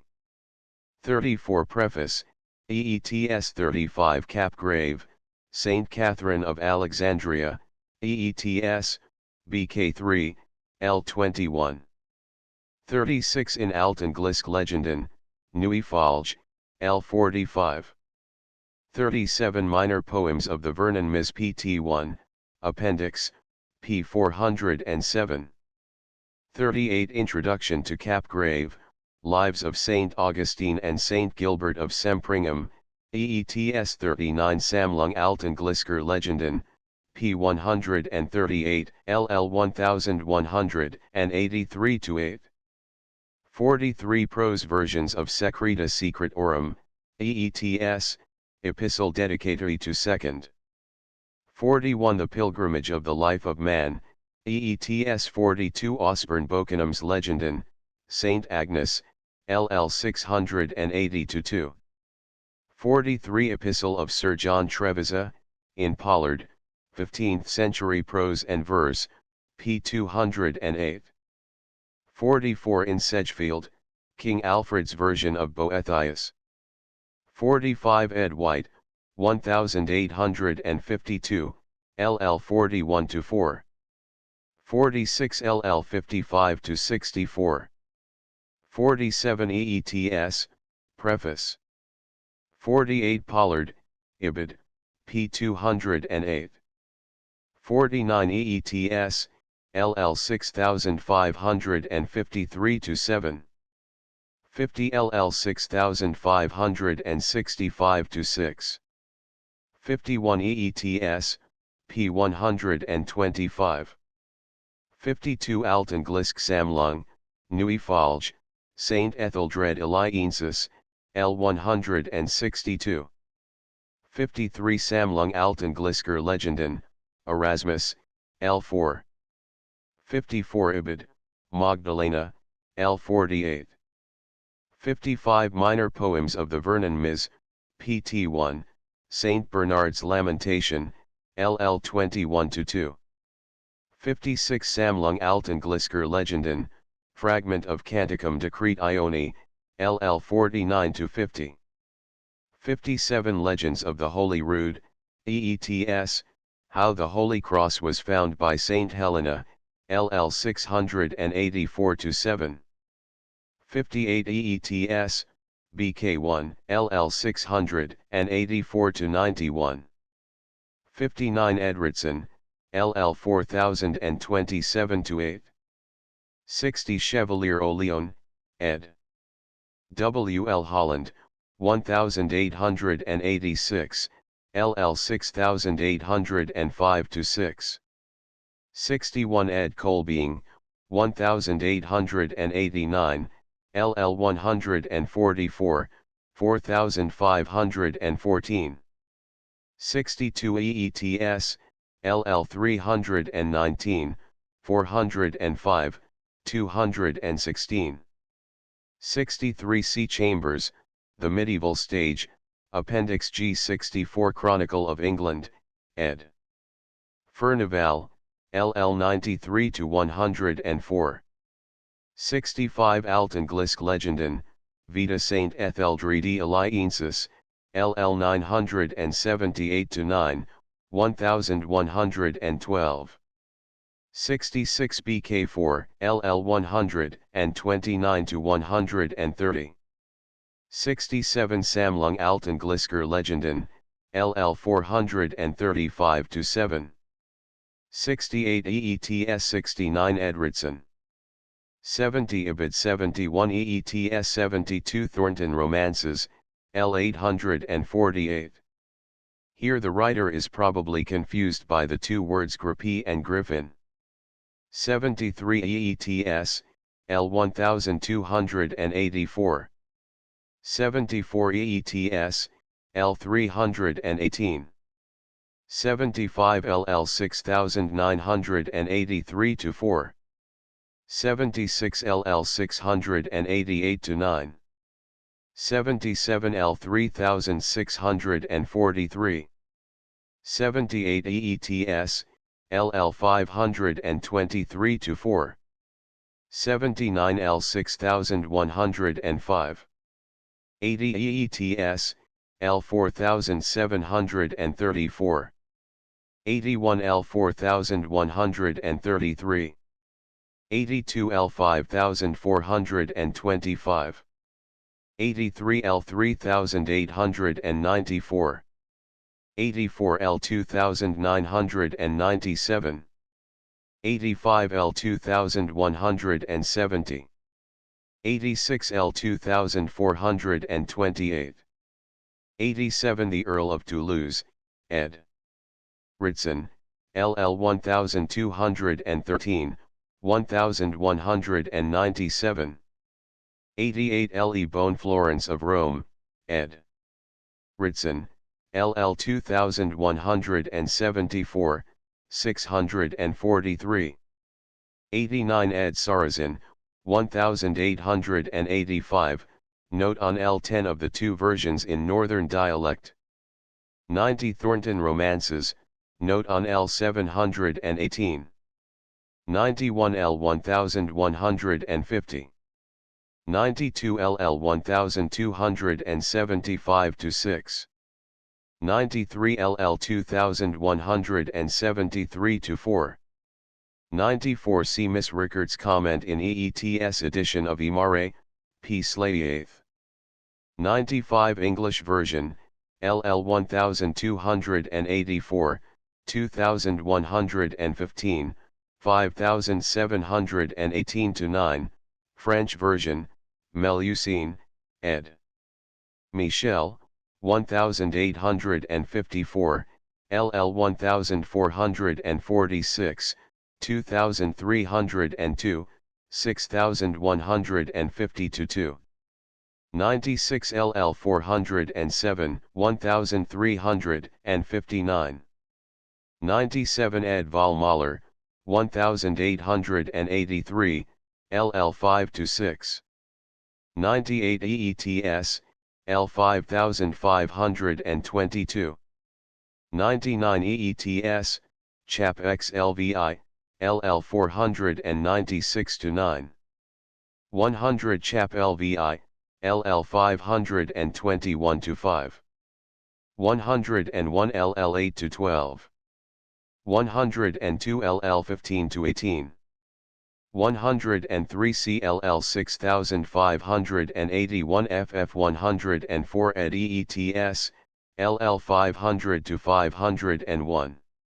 105 LL 7742-6.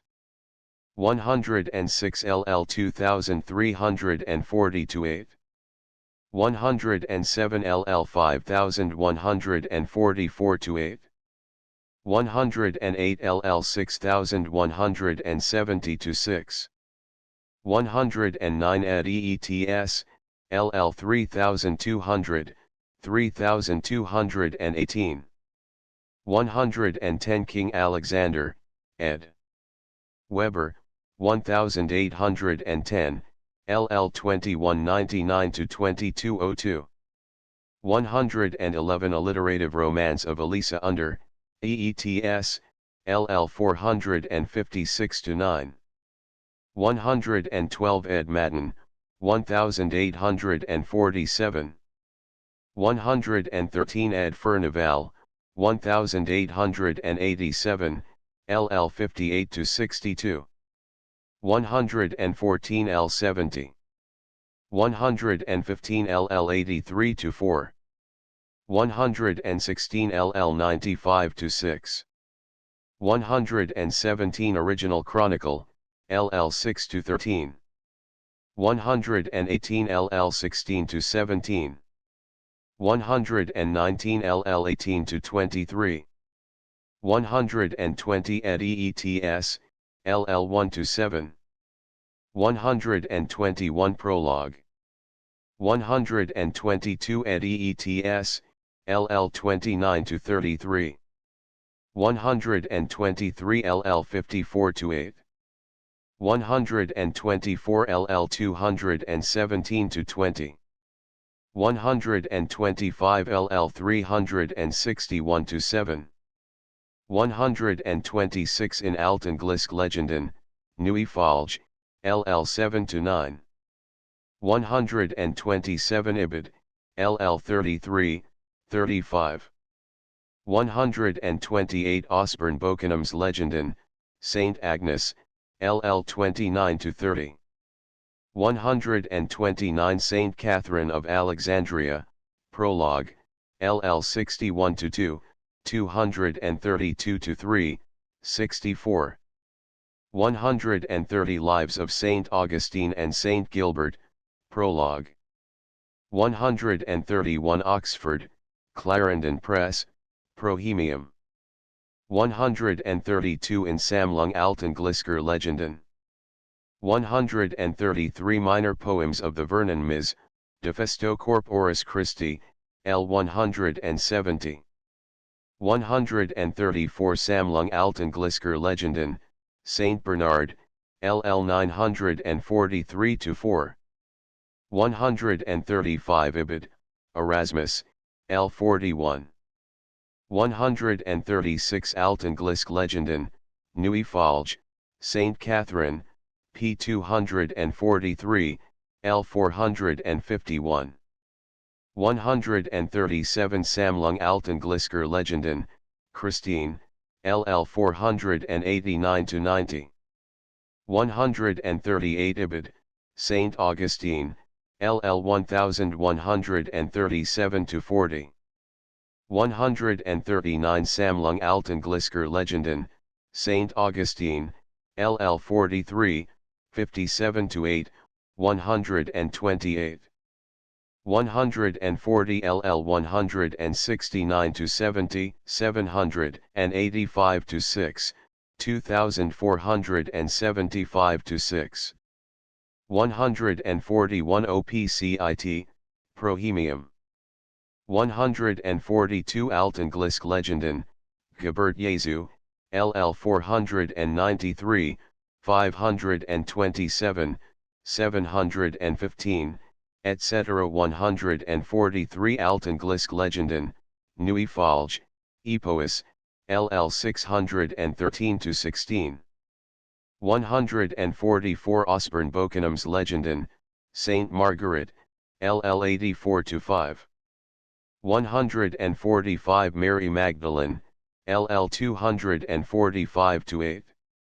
146 Saint Agnes, LL 13 to 14. 147 OPCIT, Saint N, LL 209 to 14. 148 EETS, L 382. 149 EETS, LL 633 to 6. 150 EETS, P 146, L1. 151 OPCIT, pages 100, 115, 300. 152 Life of Saint Gilbert, pages 103, 135. 141 153 OPCIT, St. Catherine, L49. 154 Preface. To the translation of the Bible. To the translation of the Bible. The English Bible took its shape under unusual conditions, which had their share in the excellence of the final result. Appealing, as it did, to all classes, from the scholar, alert for controversial detail, to the unlearned layman, concerned only for his soul's welfare, it had its growth in the vital atmosphere of strong intellectual and spiritual activity. It was not enough that it should bear the test of the scholar's criticism, it must also reach the understanding of Tyndale's boy that driveth the plough, demands difficult of satisfaction, but conducive theoretically to a fine development of the art of translation. To attain scholarly accuracy combined with practical intelligibility was, then, the task of the translator. From both angles criticism reached him. Tyndale refers to my translation in which they affirm unto the lay people, as I have heard say, to be I wot not how many thousand heresies, and continues, for they which in times past were wont to look on no more scripture than they found in their duns or such like devilish doctrine, have yet now so narrowly looked on my translation that there is not so much as one eye therein if it lack a tittle over his head, but they have noted it, and number it unto the ignorant people for an heresy. 155 Tunstall's famous reference in his sermon at Paul's Cross to the 2,000 errors in Tyndale's Testament suggests the undiscriminating criticism, addressed to the popular ear and basing its appeal largely on numbering, of which Tyndale complains. The prohibition of open reasoning in your open taverns and alehouses. 156 Concerning the meaning of Scripture, included in the draft of the proclamation for the reading of the Great Bible, also implies that there must have been enough of popular oral discussion to count for something in the shaping of the English Bible. Of the serious comment of more competent judges many records remain, enough to make it clear that, although the real technical problems involved were often obscured by controversy and by the common view that the divine quality of the original made human effort negligible, nevertheless the translator did not lack the stimulus which comes from intelligent criticism and discussion. The Bible also had an advantage over other translations in that the idea of progress towards an accurate version early arose. Unlike the translators of secular works, who frequently boast of the speed with which they have accomplished their tasks, the translators of the Bible constantly mention the long, careful labor which has gone to their undertaking. Tyndale feels in his own work the need for revision, and so far as opportunity serves, corrects and polishes his version. Later translators consciously based their renderings on those of their predecessors. St. Augustine's approval of diversity of translations was cited again and again. Tyndale urges those that are better seen in the tongues than I to put to their hands to amend any faults they may find in his work. 157 George Joy, his assistant, later his would-be rival, declares that we must learn to depend not whole on any man's translation. 158 Every one, says Coverdale, doth his best to be nighest to the mark. And though they cannot all attain thereto, yet shouldth one nigher than another. 159 And again, sure I am that there cometh more knowledge and understanding of the Scripture by their sundry translations than by all our sophistical doctors. For that one translateth something obscurely in one place, the same translateth another, or else he himself, more manifestly by a more plain votiable. 160 Occasionally the number of experimenters awakens some doubts. Cromwell suggests that the bishops make a perfect correction. 161 The patent granted him for the printing of the Bible advocates one translation, since the frailty of men is such that the diversity thereof may breed and bring forth many-fold inconveniences, as when wilful and heady folks shall confer upon the diversity of the said translations. 162 The translators of the version of 1611 have to answer a third cavil against us, For altering and amending our translations so oft 163, but the conception of progress was generally accepted, and finds fit expression in the preface to the authorized version. Yet for all that, as nothing is begun and perfected at the same time, and the later thoughts are thought to be wiser, so, if we building on their foundation that went before us, and being holpen by their labors, do endeavor to make that better which they left so good, no man, we are sure, hath cause to mislike us. 164 But the English translators had more far-reaching opportunities to profit by the experiences of others. In other countries than England men were engaged in similar labors. The 16th century was rich in new Latin versions of the Scriptures. The translations of Erasmus, Beza, Pagninus, Munster, Etienne, Montanus, and Tremelius had in turn their influence on the English renderings, and Castalio's translation into Ciceronian Latin had at least its share of discussion. There was constant intercourse between those interested in Bible translation in England and on the continent. English refugees during the persecutions fled across the Channel, and towns such as Worms, Zurich, Antwerp, and Geneva saw the first printing of most of the early English versions of the Scriptures. The Great Bible was set up in Paris. Indeed, foreign printers had so large a share in the English Bible that it seemed sometimes advisable to limit their influence.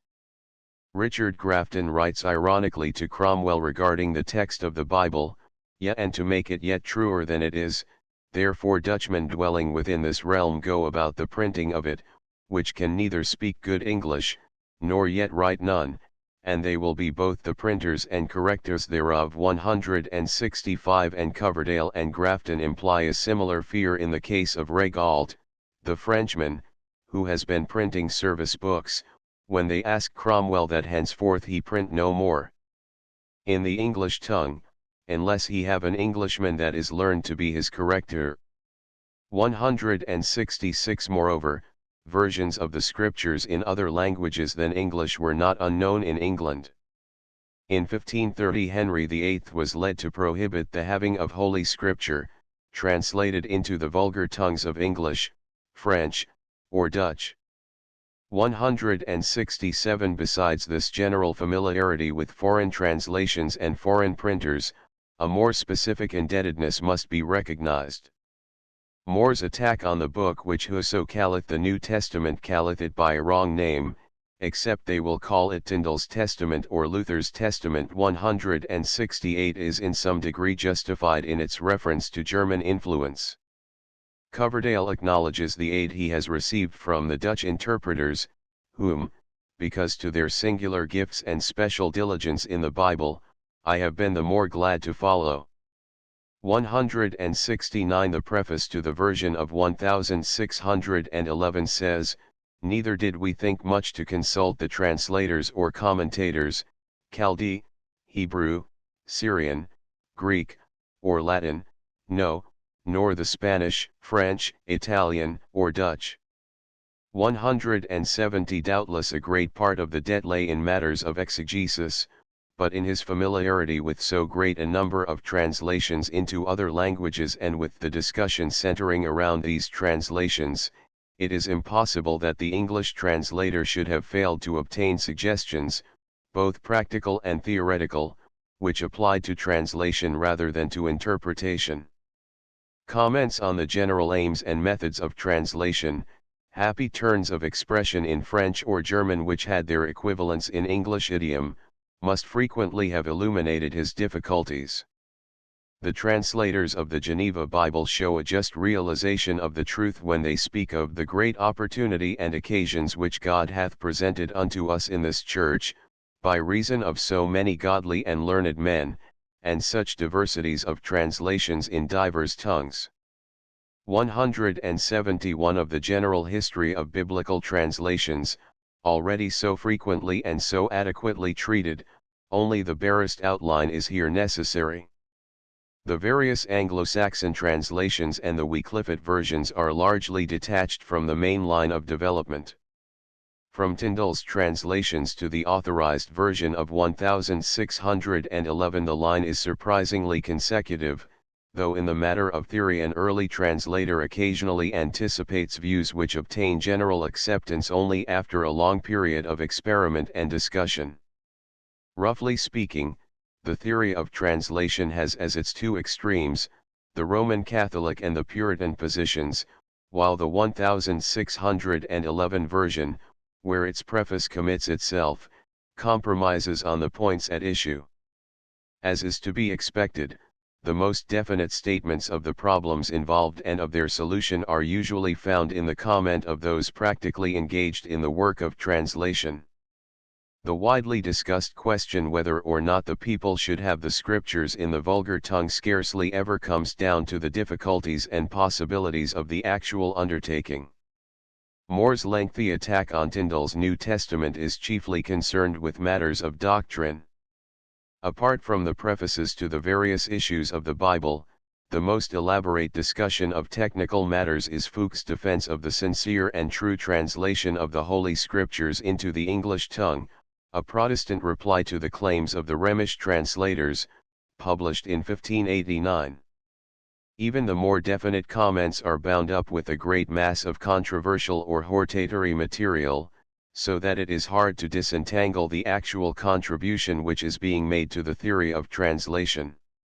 Sometimes the translator settled vexed questions by using marginal glosses, a method which might make for accuracy but was liable to become cumbrous and confusing. Like the prefaces, the glosses sometimes contain theological rather than linguistic comment, thus proving a special source of controversy. A proclamation of Henry VIII forbids the printing or importation of any books of divine scripture in the English tongue, with any additions in the margin or any prologue, except the same be first viewed, examined, and allowed by the King's Highness, or such of His Majesty's Council, or others, as it shall please His Grace to assign thereto, but only the plain sentence and text. 172 The version of 1611 admitted only linguistic comment.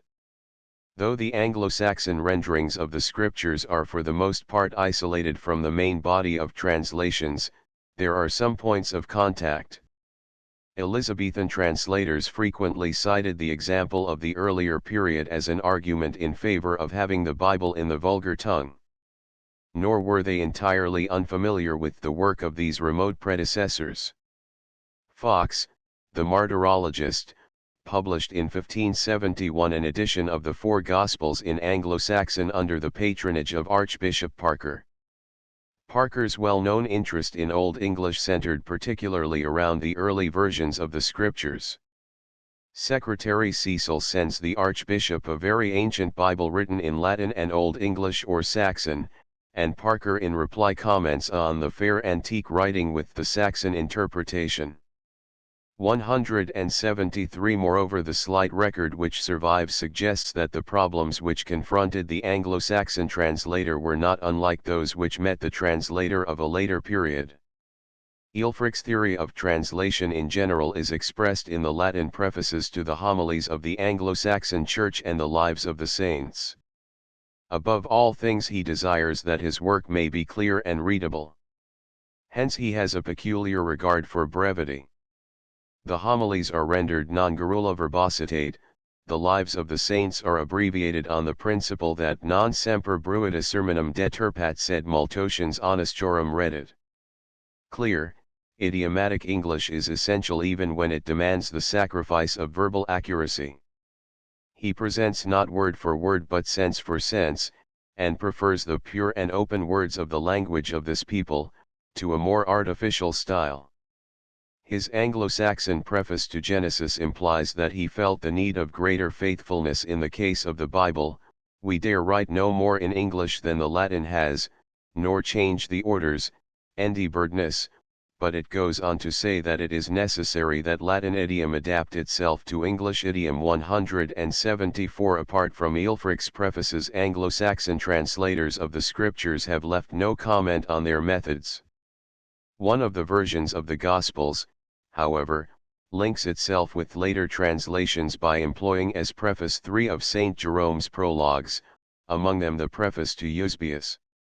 References to Jerome's and Augustine's theories of translation are frequent throughout the course of biblical translation but are generally vague. The preface to Eusebius and the epistle to Pammachius contain the most complete statements of the principles which guided Jerome. Both emphasize the necessity of giving sense for sense rather than word for word, except, says the latter, in the case of the Holy Scriptures where even the order of the words is a mystery. This corresponds closely with Ælfric's theory expressed in the preface to the Lives of the Saints, nec potuimus in ista translatione semper verbum ex verbo transfer, sed tamen sensum ex sensu, and his insistence in the preface to Genesis on a faithfulness which extends even to the endibirdness or orders. The principle word for word if possible, if not, sense for sense is common in connection with medieval translations, but is susceptible of very different interpretations, as appears sometimes from its context. Richard Roll's phrasing of the theory in the preface to his translation of the Psalter is, "I follow the letter as much as I may. And where I find no proper English I follow the wit of the words," but he also makes the contradictory statement, "In this work I seek no strange English, but lightest and commonest, and such that is most like to the Latin." 175 A peculiar conception of the translator's obligation to his own tongue. The prologue to the second recension of the Wyclifite version, commonly attributed to Purvey, emphasizes, under cover of the same apparent theory, the claims of the vernacular. The best translating, it runs, is out of Latin into English, to translate after the sentence, and not only after the words, so that the sentence be as open, either opener, in English as in Latin, and if the letter may not be sued in the translating, let the sentence be ever whole and open, for the words owe to serve to the intent and sentence. 176 The growing distrust of the Vulgate in some quarters probably accounts in some measure for the translator's attempt to make the meaning if necessary more true and more open than it is in the Latin. In any case these contrasted theories represent roughly the position of the Roman Catholic and, to some extent, the Anglican party as compared with the more distinctly Protestant attitude throughout the period when the English Bible was taking shape, the former stressing the difficulties of translation and consequently discouraging it, or, when permitting it, insisting on extreme faithfulness to the original, the latter profiting by experiment and criticism and steadily working towards a version which would give due heed not only to the claims of the original but to the genius of the English language. Regarded merely as theory, however, a statement like the one just quoted obviously failed to give adequate recognition to what the original might justly demand, and in that respect justified the fears of those who opposed translation. The high standard of accuracy set by such critics demanded of the translator an increasing consciousness of the difficulties involved and an increasingly clear conception of what things were and were not permissible. Purvey himself contributes to this end by a definite statement of certain changes which may be allowed the English writer. 177 Ablative absolute or participial constructions may be replaced by clauses of various kinds, and this will, in many places, make the sentence open, where to English it after the word would be dark and doubtful. Also, he continues, a relative, which, may be resolved into his antecedent with a conjunction copulative, as thus, which runneth, and he runneth. Also when a word is once set in a reason, it may be set forth as oft as it is understood, either as oft as reason and need ask, and this word autumn either vero, may stand for forsooth either for but, and thus I use commonly, and sometimes it may stand for and, as old grammarians say. Also when rightful construction is let by relation, I resolve it openly, thus, where this reason, dominum formidabunt adversarii aegis, should be Englished thus by the letter, the Lord his adversaries shall dread, I English it thus by resolution, the adversaries of the Lord shall dread him, and so of other reasons that be like. In the later period of biblical translation, when grammatical information was more accessible, such elementary comment was not likely to be committed to print, but echoes of similar technical difficulties are occasionally heard. Tyndall, speaking of the Hebraisms in the Greek Testament, asks his critics to consider the Hebrew phrase, whose preterperfect tense and present tense is both one, and the future tense is the optative mood also, and the future tense is oft the imperative mood in the active voice and in the passive voice. Likewise person for person, number for number, and interrogation for a conditional, and such like is with the Hebrews a common usage. 178 The men concerned in the preparation of the bishop's Bible discuss the rendering of tenses in the Psalms. At the beginning of the first psalm the Bishop of Rochester turns the preterperfect tense into the present tense, because the sense is too harsh in the preterperfect tense, and the Bishop of Ely advises the translation of the verbs in the Psalms to be used uniformly in one tense. 179 Purvey's explanations, however, suggest that his mind is occupied, not merely with details, but with a somewhat larger problem. Medieval translators were frequently disturbed by the fact that it was almost impossible to confine an English version to the same number of words as the Latin. When they added to the number, they feared that they were unfaithful to the original. The need for brevity, for avoiding superfluous words, is especially emphasized in connection with the Bible. Conciseness, necessary for accuracy, is also an admirable quality in itself. Ælfric's approval of this characteristic has already been noted. The metrical preface to Rolls Psalter reads, "This holy man in expounding, he followeth holy doctors, and in all his Englishing right after the Latin taketh course, and makes it compendious, short, good, and profitable." Purvey says, "Men might expound much openlier and shortlier the Bible than the old doctors have expounded it in Latin."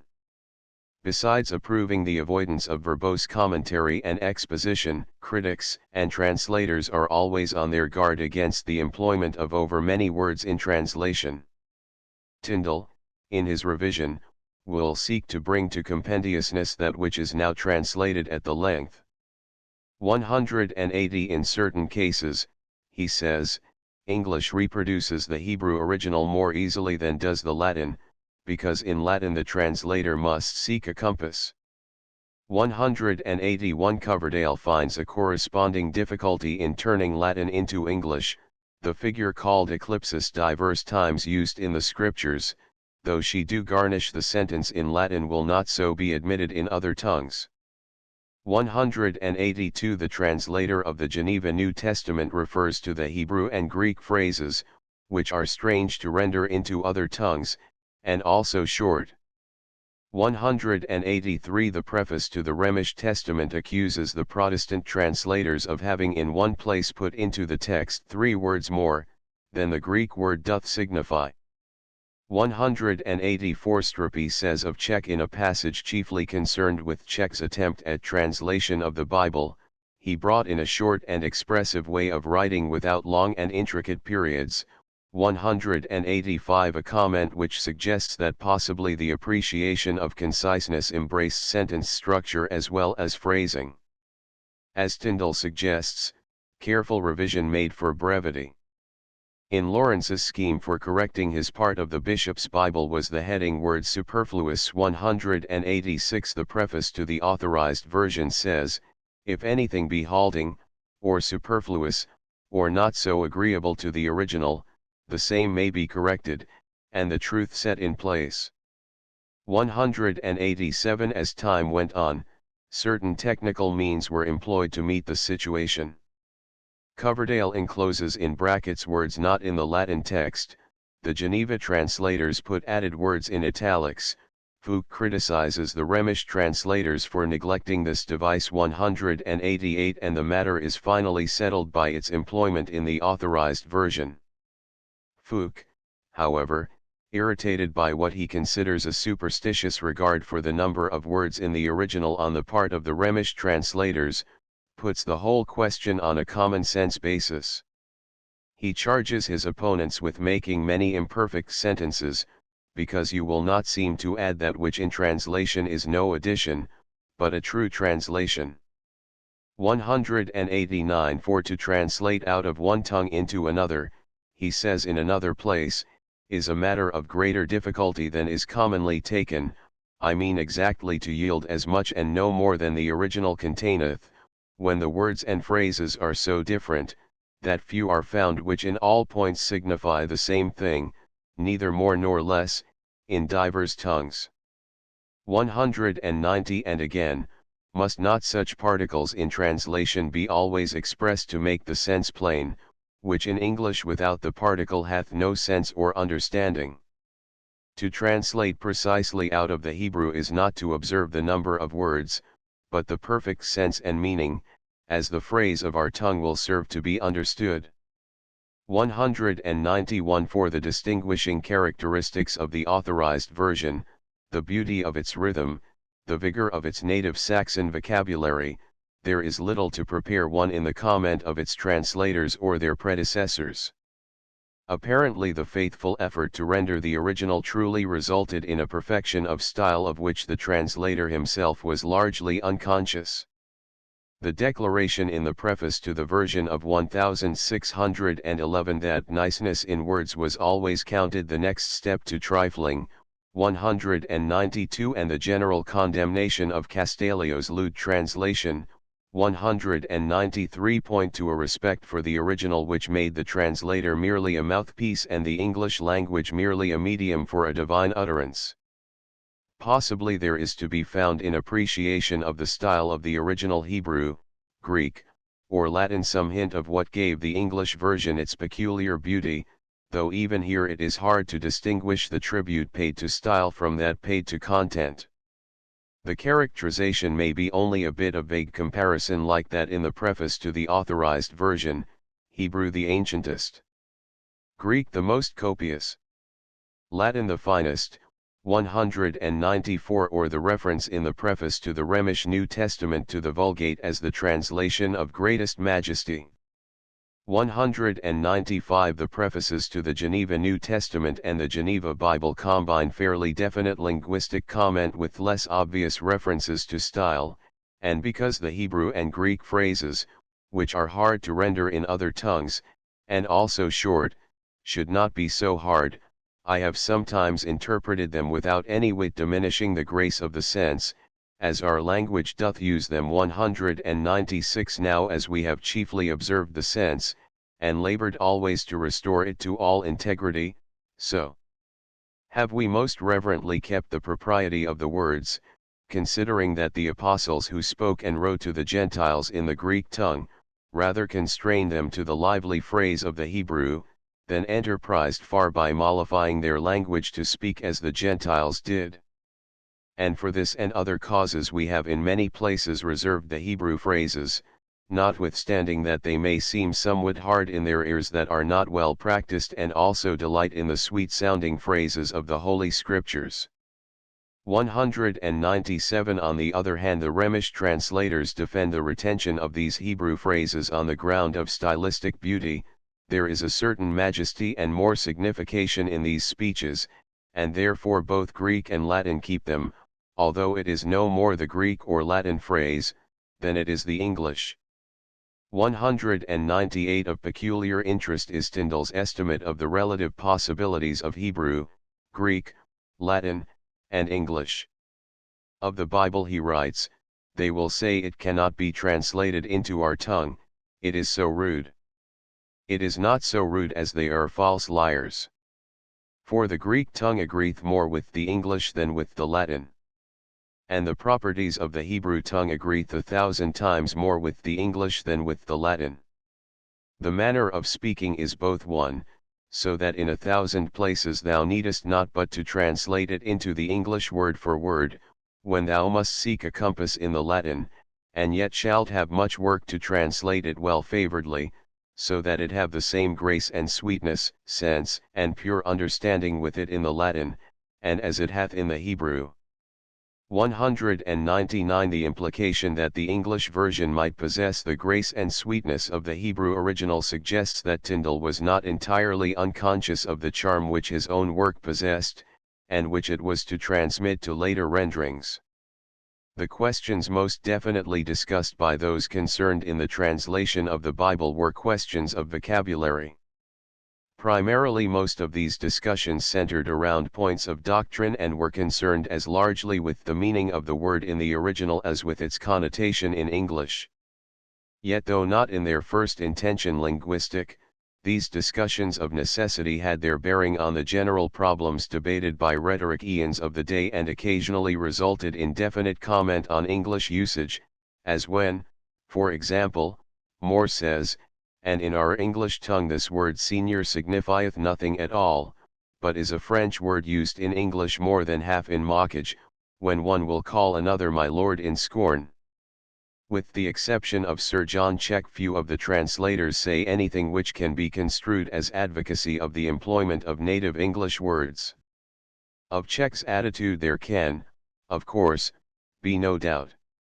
His theory is thus described by Strupy, and moreover, in writing any discourse, he would allow no words, but such as were pure English, or of Saxon original, suffering no adoption of any foreign word into the English speech, which he thought was copious enough of itself, without borrowing words of other countries. Thus in his own translations into English, he would not use any but pure English phrase and expression, which indeed made his style here and there a little affected and hard, and forced him to use sometimes odd and uncouth words. 200. His biblical translation was a conscious attempt at carrying out these ideas. Upon this account, writes Strupy, Check seemed to dislike the English translation of the Bible, because in it there were so many foreign words. Which made him once attempt a new translation of the New Testament, and he completed the Gospel of St. Matthew, and made an entrance into St. Mark, wherein all along he labored to use only true Anglo-Saxon words. 201. Since Check's translation remained in manuscript till long after the Elizabethan period, its influence was probably not far-reaching, but his uncompromising views must have had their effect on his contemporaries. Taverner's Bible, a less extreme example of the same tendency, seemingly had no influence on later renderings. 202. Regarding the value of synonyms, there is considerable comment, the prevailing tendency of which is not favorable to unnecessary discrimination between pairs of words. This seems to be the attitude of Coverdale in two somewhat confused passages in which he attempts to consider at the same time the signification of the original word, the practice of other translators, and the facts of English usage. Defending diversities of translations, he says, "For that one interpreteth something obscurely in one place, the same translateth another, or else he himself, more manifestly by a more plain votiable of the same meaning in another place." 203. As illustrations, Coverdale mentions scribe and lawyer, elders and father and mother, repentance, penance and amendment, and continues, "And in this manner have I used in my translation, calling it in one place penance, that in another place I call repentance, and that not only because the interpreters have done so before me, but that the adversaries of the truth may see, how that we abhor not this word penance as they untruly report of us, no more than the interpreters of Latin abhor ponetere, when they read recipicera." In the preface to the Latin-English Testament of 1535 he says, "And though I seem to be all too scrupulous calling it in one place penance, that in another I call repentance, and gelded that another calleth chaste, this methinks ought not to offend the saying that the Holy Ghost, I trust, is the author of both our doings, and therefore I heartily require thee think no more harm in me for calling it in one place penance that in another I call repentance, than I think harm in him that calleth it chaste, which by the nature of this word unicus I call gelded." and for my part I ensure thee I am indifferent to call it as well with one term as with the other, so long as I know that it is no prejudice nor injury to the meaning of the Holy Ghost. 204 Fuchs in his answer to Gregory Martin shows the same tendency to ignore differences in meaning. Martin says, note also that they put the word just, when faith is joined with all, as Romi, the just shall live by faith, to signify that justification is by faith. But if works be joined with all and keeping the commandments, as in the place alleged, Luke I, there they say righteous to suppose justification by works. Fuchs replies, this is a marvelous difference, never heard of, I think, in the English tongue before, between just and righteous, justice and righteousness. I am sure there is none of our translators, no, nor any professor of justification by faith only, that estimeth it the worth of one hair, whether you say in any place of Scripture just or righteous, justice or righteousness, and therefore freely have they used sometimes the one word, sometimes the other. Certain it is that no Englishman knoweth the difference between just and righteous, unjust and unrighteous, saving that righteousness and righteous are the more familiar English words. 205 Martin and Fuchs differ in the same way over the use of the words deeds and works. The question whether the same English word should always be used to represent the same word in the original was frequently a matter of discussion. It was probably in the mind of the Archbishop of Ely when he wrote to Archbishop Parker, and if yet translate Benitus or Misericordiam, to use it likewise in all places of the Psalms. 206 The surprising amount of space devoted by the preface to the version of 1611 to explaining the usage followed by the translators gives some idea of the importance attaching to the matter. We have not tied ourselves, they say, to an uniformity of phrasing, or to an identity of words, as some peradventure would wish that we had done, because they observe, that some learned men somewhere, have been as exact as they could that way. Truly, that we might not vary from the sense of that which we had translated before, if the words signified the same in both places, for there be some words that be not of the same sense everywhere, we were especially careful, and made a conscience, according to our duty. But that we should express the same notion in the same particular word, as for example, if we translate the Hebrew or Greek word once by purpose, never to call it intent, if one were journeying, never traveling, if one were think, never suppose, if one were pain, never ache, if one were joy, never gladness, etc. Thus to mince the matter, we thought to savor more of curiosity than wisdom. For is the kingdom of God become words or syllables? Why should we be in bondage to them if we may be free, use one precisely when we may use another no less fit, as commodiously? 207 It was seldom, however, that the translator felt free to interchange words indiscriminately. Of his treatment of the original Purvey writes, but in translating of words equivocal, that is, that hath many significations under one letter, may lightly be peril, for Austin saith in the second book of Christian teaching, that if equivocal words be not translated into the sense, either understanding, of the author, it is error, as in that place of the psalm, the feet of them be swift to shed out blood, the Greek word is equivocal to sharp and swift, and he that translated sharp feet erred, and a book that hath sharp feet is false, and must be amended, as that sentence unkind young trees shall not give deep roots. Oh, it to be thus, the plantings of adultery shall not give deep roots. Therefore a translator hath great need to study well the sentence, both before and after, and look that such equivocal words accord with the sentence. 208 Consideration of the connotation of English words is required of the translators of the Bishop's Bible. Item that all such words as soundeth in the Old Testament to any offense of lightness or obscenity be expressed with more convenient terms and phrases. 209 Generally, however, it was the theological connotation of words that was at issue, especially the question whether words were to be taken in their ecclesiastical or their profane sense, that is, whether certain words which through long association with the Church had come to have a peculiar technical meaning should be represented in English by such words as the Church habitually employed, generally words similar in form to the Latin. The question was a large one, and affected other languages than English. Fox, for example, has difficulty in turning into Latin the controversy between Archbishop Cranmer and Gardiner, Bishop of Winchester. The English style also stuck with him, which having so many ecclesiastical phrases and manners of speech, no good Latin expressions could be found to answer them. 210 In England trouble arose with the appearance of Tyndale's New Testament. More accused him of mistranslating 3 words of great weight, 211 priests, church, and charity, for which he had substituted seniors, congregation, and love.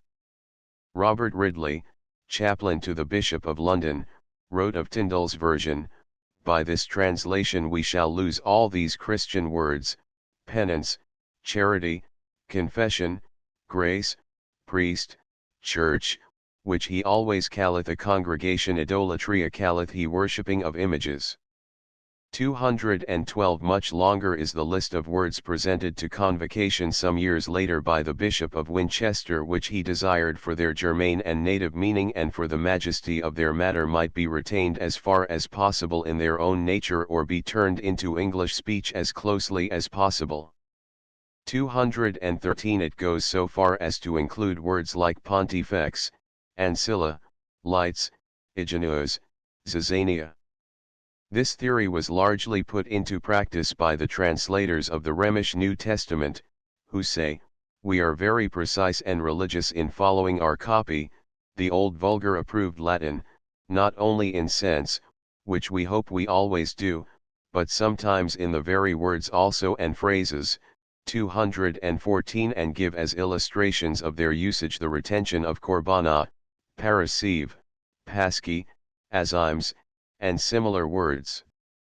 Between the two extreme positions represented by Tyndale on the one hand and the Rhemish translators on the other, is the attitude of Grindal, who thus advises Fox in the case previously mentioned: "In all these matters, as also in most others, it will be safe to hold a middle course.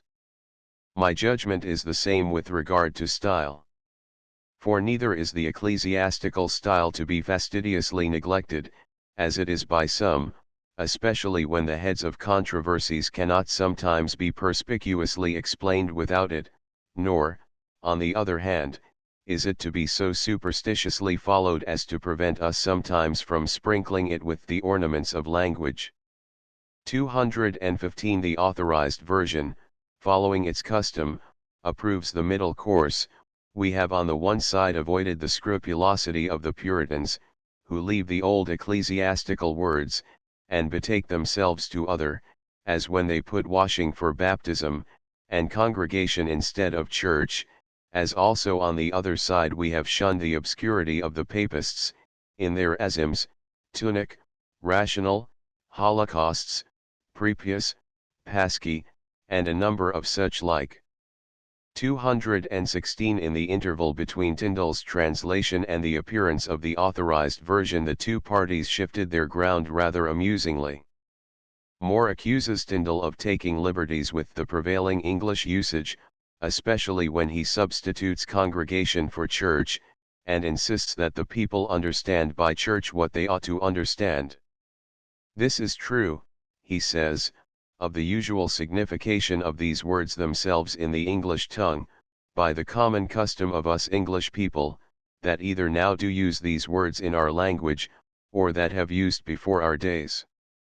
And I say that this common custom and usage of speech is the only thing by which we know the right and proper signification of any word, insomuch that if a word were taken out of Latin, French, or Spanish, and were for lack of understanding of the tongue from whence it came, used for another thing in English than it was in the former tongue, then signifieth it in England none other thing than as we use it and understand thereby, whatsoever it signify anywhere else. Then say I now that in England this word congregation did never signify the number of Christian people with the connotation or consideration of their faith or Christendom, no more than this word assemble, which hath been taken out of the French, and now is by custom become English, as congregation is out of the Latin. 217 Later he returns to the charge with the words, and then must he with his translation make us an English vocabulary too. 218 In the later period, however, the positions are reversed. The Conservative Party, represented by the Rhemish translators, admit that they are employing unfamiliar words, but say that it is a question of faithfulness to originals, and that the new words will easily grow to be current and familiar.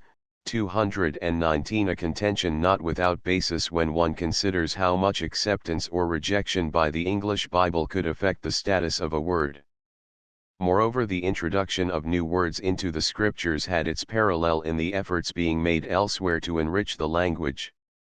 The Rhemish Preface, published in 1582, almost contemporaneously with Lely's Euphues and Sidney's Arcadia, justifies its practice thus: and why should we be squeamish at new words or phrases in the Scripture, which are necessary, when we do easily admit and follow new words coined in court and in courtly or other secular writings? 220 The points at issue received their most thorough consideration in the controversy between Gregory Martin and William Fulke. Martin, one of the translators of the Rhemish Testament, published, in 1582, A Discovery of the Manifold Corruptions of the Holy Scriptures by the Heretics of Our Days, a book in which apparently he attacked all the Protestant translations with which he was familiar, including Beza's Latin Testament, and even attempting to involve the English translators in the same condemnation with Castelio. Fulke, in his defense of the sincere and true translation of the Holy Scriptures, reprinted Martin's discovery and replied to it section by section. Both discussions are fragmentary and inconsecutive, but there emerges from them at intervals a clear statement of principles. Fundamentally, the positions of the two men are very different. Martin is not concerned with questions of abstract scholarship, but with matters of religious belief. But because these places concern no controversy, he says, I say no more. 221 He does not hesitate to place the authority of the Fathers before the results of contemporary scholarship. For were not he a wise man, that would prefer one Master Humphrey, Master Fulke, Master Whitakers, or some of us poor men, because we have a little smack of the three tongues, before Saint Chrysostom, Saint Basil, Saint Augustine, Saint Gregory, or Saint Thomas, that understood well none but one. 222 Since his field is thus narrowed, he finds it easy to lay down definite rules for translation. Fulke, on the other hand, believes that translation may be dissociated from matters of belief. If the translator's purpose were evil, yet so long as the words and sense of the original tongue will bear him, he cannot justly be called a false and heretical translator, albeit he have a false and heretical meaning. 223 He is not willing to accept unsupported authority, even that of the leaders of his own party. If Luther misliked the Tigurine translation, he says in another attack on the Rhemish version, it is not sufficient to discredit it, seeing truth, and not the opinion or authority of men is to be followed in such matters. 224 And again, in the defense, the Geneva Bibles do not profess to translate out of Beza's Latin, but out of the Hebrew and Greek, and if they agree not always with Beza, what is that to the purpose, if they agree with the truth of the original text?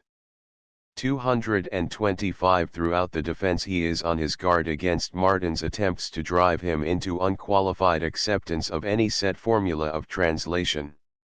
The crux of the controversy was the treatment of ecclesiastical words. Martin accuses the English translators of interpreting such words in their etymological sense, and consulting profane writers, Homer, Pliny, Tully, Virgil 226. For their meaning, instead of observing the ecclesiastical use, which he calls the usual taking thereof in all vulgar speech and writing. 227. Fuchs admits part of Martin's claim. We have also answered before that words must not always be translated according to their original and general signification, but according to such signification as by use they are appropriate to be taken. We agree also, that words taken by custom of speech into an ecclesiastical meaning are not to be altered into a strange or profane signification. 228. But ecclesiastical authority is not always a safe guide. How the Fathers of the Church have used words, it is no rule for translators of the Scriptures to follow, who oftentimes used words as the people did take them, and not as they signified in the Apostles' time. 229. In difficult cases there is a peculiar advantage in consulting profane writers, who used the words most indifferently in respect of our controversies of which they were altogether ignorant. 230. Fuchs refuses to be reduced to accept entirely either the common or the etymological interpretation. A translator that hath regard to interpret for the ignorant people's instruction, may sometimes depart from the etymology or common signification or precise turning of word for word, and that for divers causes. 231. To one principle, however, he will commit himself. The translator must observe common English usage.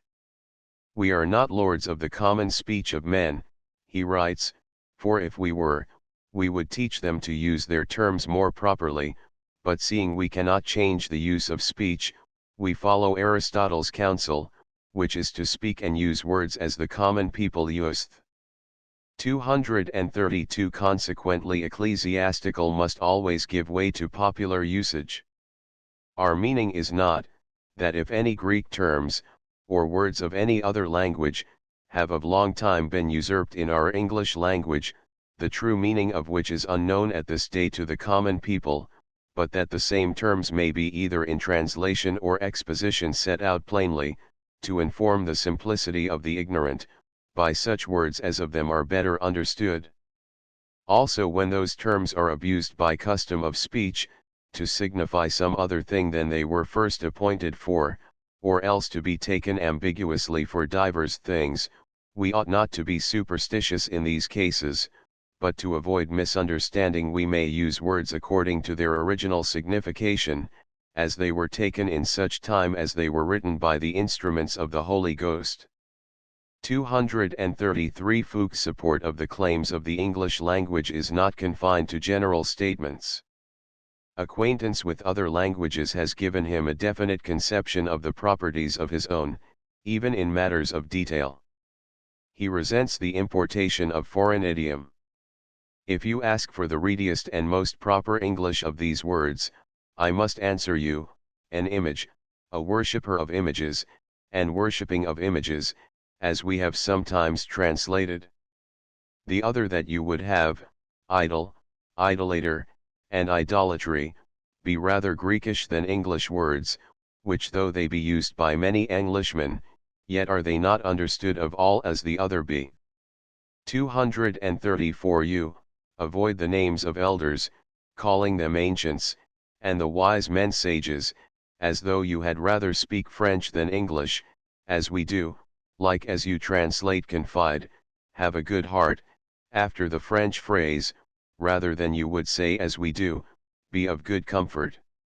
235. Though he admits that English as compared with older languages is defective in vocabulary, he insists that this cannot be remedied by unwarranted coinage of words.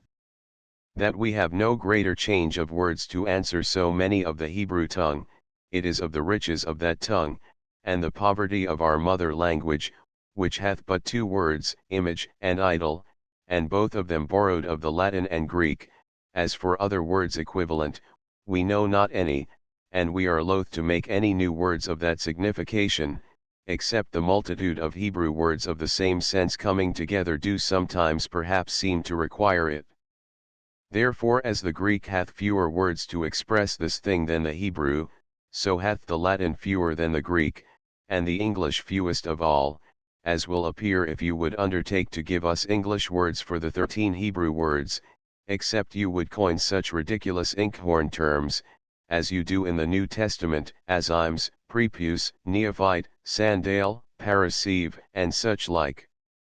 236 When you say evangelized, you do not translate, but feign a new word, which is not understood of mere English heirs. 237 Fuchs describes himself as never having been of counsel with any that translated the scriptures into English. 238 But his works were regarded with respect, and probably had considerable influence on the version of 1611. 239 Ironically enough, they did much to familiarize the revisers with the Rhemish version and its merits. On the other hand, Fuchs' own views had a distinct value.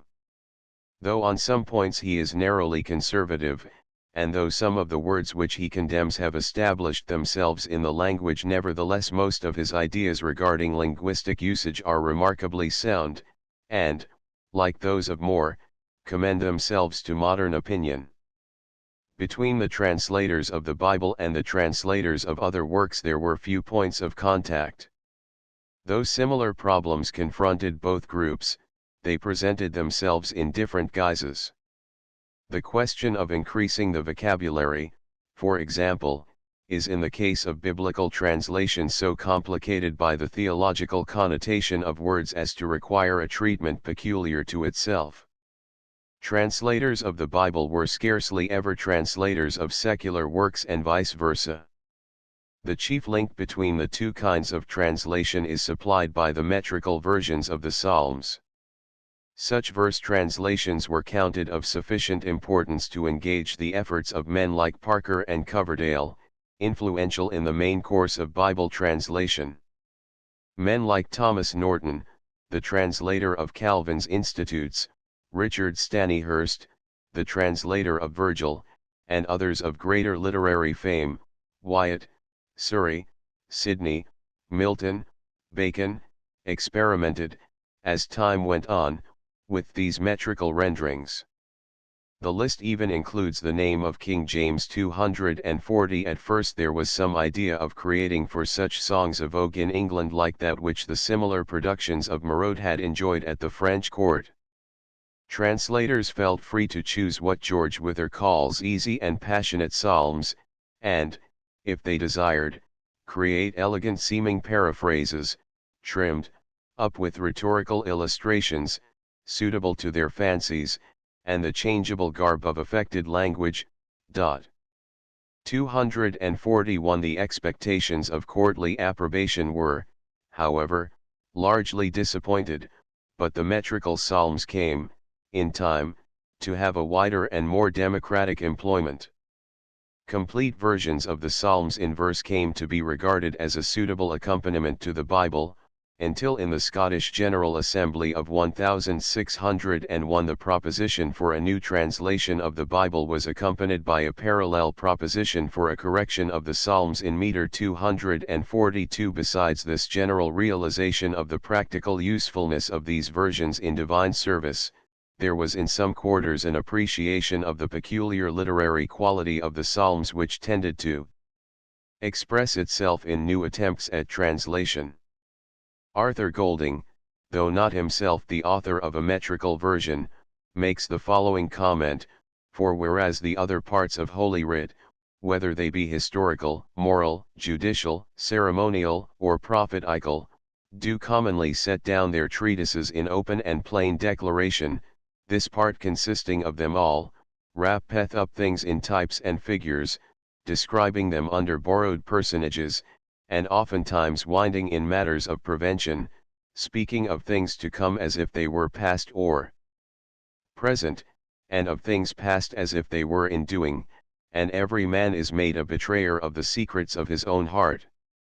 And forasmuch as it consisteth chiefly of prayer and thanksgiving, or, which comprehendeth them both, of invocation, which is a communication with God, and requireth rather an earnest and devout lifting up of the mind than a loud or curious utterance of the voice, there be many imperfect sentences, many broken speeches, and many displaced words, according as the party that prayed, was either prevented with the swiftness of his thoughts, or interrupted with vehemency of joy or grief, or forced to surcease through infirmity, that he might recover more strength and cheerfulness by interminding God's former promises and benefits.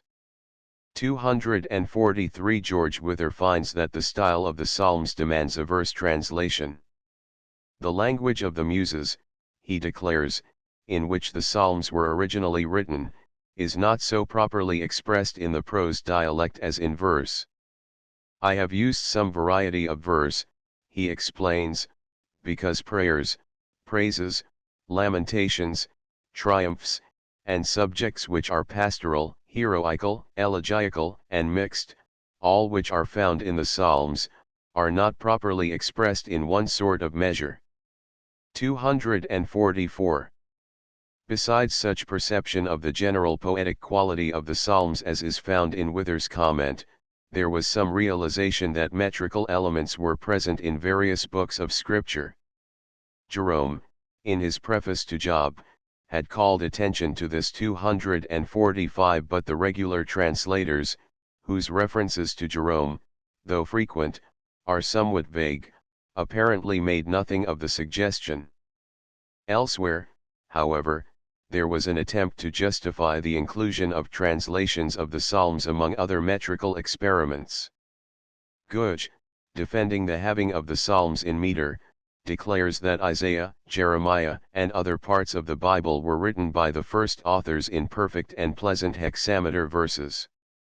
246 Stanihurst 247 and Frunz 248 both tried putting the Psalms into English hexameters. There was, however, no accurate knowledge of the Hebrew verse system. The preface to the American Bay Psalm book, published in 1640 249 explains that the Psalms are penned in such verses as are suitable to the poetry of the Hebrew language, and not in the common style of such other books of the Old Testament as are not poetical. Then, as all our English songs, according to the course of our English poetry, do run in meter, so ought David's Psalms to be translated into meter, that we may sing the Lord's songs, as in our English tongue so in such verses as are familiar to an English ear, which are commonly metrical. It is not possible to reproduce the Hebrew meters. As the Lord hath hid from us the Hebrew tunes, lest we should think ourselves bound to imitate them, so also the course and frame, for the most part, of their Hebrew poetry, that we might not think ourselves bound to imitate that, but that every nation without scruple might follow as the grave sort of tunes of their own country, so the graver sort of verses of their own country's poetry. This had already become the common solution of the difficulty, so that even Wither keeps to the kinds of verse used in the old psalm books in order that the old tunes may be used. But though the metrical versions of the Psalms often inclined to doggerel, and though they probably had little, if any, influence on the authorized version, they made their own claims to accuracy, and even after the appearance of the King James Bible sometimes demanded attention as improved renderings. George Wither, for example, believes that in using verse he is being more faithful to the Hebrew than are the prose translations. There is, he says, a poetical emphasis in many places, which requires such an alteration in the grammatical expression, as will seem to make some difference in the judgment of the common reader, whereas it giveth best life to the author's intention, and makes that perspicuous which was made obscure by those mere grammatical interpreters, who were not acquainted with the proprieties and liberties of this kind of writing. His version is, indeed, so easy to be understood, that some readers have confessed, it hath been instead of a comment unto them in sundry hard places. His rendering is not based merely on existing English versions, he has the warrant of best Hebrew grammarians, the authority of the Septuagint, and Chaldean paraphrase, the example of the ancient and of the best modern prose translators, together with the general practice and allowance of all orthodox expositors. Like Wither, Other translators went back to original sources and made their verse renderings real exercises in translation rather than mere variations on the accepted English text. From this point of view their work had perhaps some value, and though it seems regrettable that practically nothing of permanent literary importance should have resulted from such repeated experiments, they are interesting at least as affording some connection between the sphere of the regular translators and the literary world outside. Footnotes: 155 Preface to Genesis, in Pollard, Records of the English Bible, p. 94.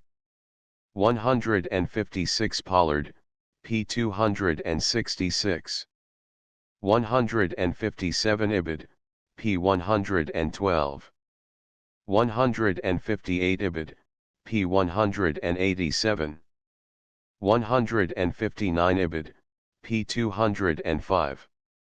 160 Coverdale, Prologue to Bible of 1535. 161 Pollard, p. 196. 162 Ibid, p. 259. 163 Ibid, p. 365. 164 Ibid, p. 360. 165 Pollard, p. 220. 166 Ibid, p. 239. 167 Ibid, p. 163. 168 Ibid, p. 126. 169 Ibid, p. 203. 170 Ibid, p. 371. 171 Pollard, p. 280. 172 Pollard, p. 241. 173 Strupy, Life of Parker, London, 1711, p. 536. 174 For a further account of Ælfric's theories, see chapter I-175 The Psalter translated by Richard Rolle of Hampole, ed. Bramley, Oxford, 1884. 176 Chapter 15, in Pollard, 15th Century Prose and Verse. 177 Prologue, Chapter 15. 178 Prologue to the New Testament, printed in Matthew's Bible, 1551. 179 Strupy, Life of Parker, p. 208. 180 Pollard, p. 116. 181 Preface to the Obedience of a Christian Man, in Doctrinal Treatises, Parker Society, 1848, p. 390. 182 Pollard, p. 211. 183 Ibid, p. 277.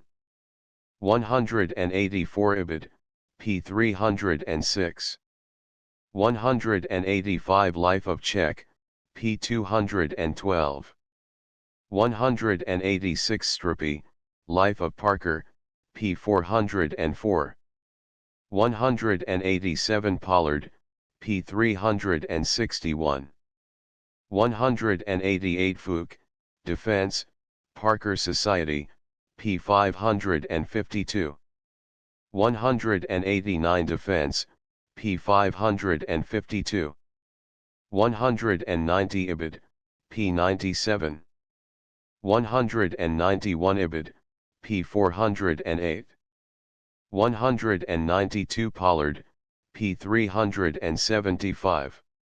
193 e.g., Fuchs, Defense, p. 163. 194 Pollard, p. 349. 195 Ibid, p. 303. 196 Ibid, p. 277. 197 Pollard, p. 281. 198 Ibid, p. 309. 199 Preface to the Obedience of a Christian Man, Doctrinal Treatises, pages 148-9. 200 Life of Czech, p. 212. 201 Ibid, p. 212. 202 An interesting comment of later date than the authorized version is found in the preface to William Lyle's Divers Ancient Monuments of the Saxon Tongue, published in 1638. Lyle writes, "These monuments of reverend antiquity, I mean the Saxon Bibles, to him that understandingly reads and well considers the time wherein they were written, will in many places convince of affected obscurity some late translations." After criticizing the inkhorn terms of the Rhemish translators, he says, "The Saxon hath words for Trinity, unity, and all such foreign words as we are now fain to use, because we have forgot better of our own." In J. L. Moore, Tudor Stuart Views on the Growth, Status, and Destiny of the English Language. 203 Prologue to Bible of 1535. 204 Pollard, p. 212. 205 Fuchs, pages 337-8. 206 Pollard, p. 291. 207 Ibid, p. 374. 208 Prologue, chapter 15. 209 Pollard, p. 298.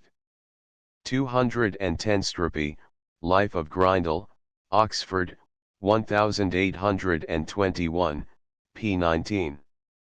211 Pollard, p. 127. 212 Ibid, p. 124. 213 Pollard, p. 274. 214 Ibid, p. 305. 215 Translated in Remains of Archbishop Grindal, Parker Society, 1843, p. 234. 216 Pollard, pages 375-6. 217 Moore, Confutation of Tyndall, Works, p. 417. 218 Ibid, p. 427. 219 Pollard, p. 307. 220 Pollard, p. 291. 221 Defense, p. 42. 222 Ibid, p. 507. 223 Defense, p. 210. 224 Confutation of the Rhemish Testament, New York, 1834, p. 21. 225 Defense, p. 118.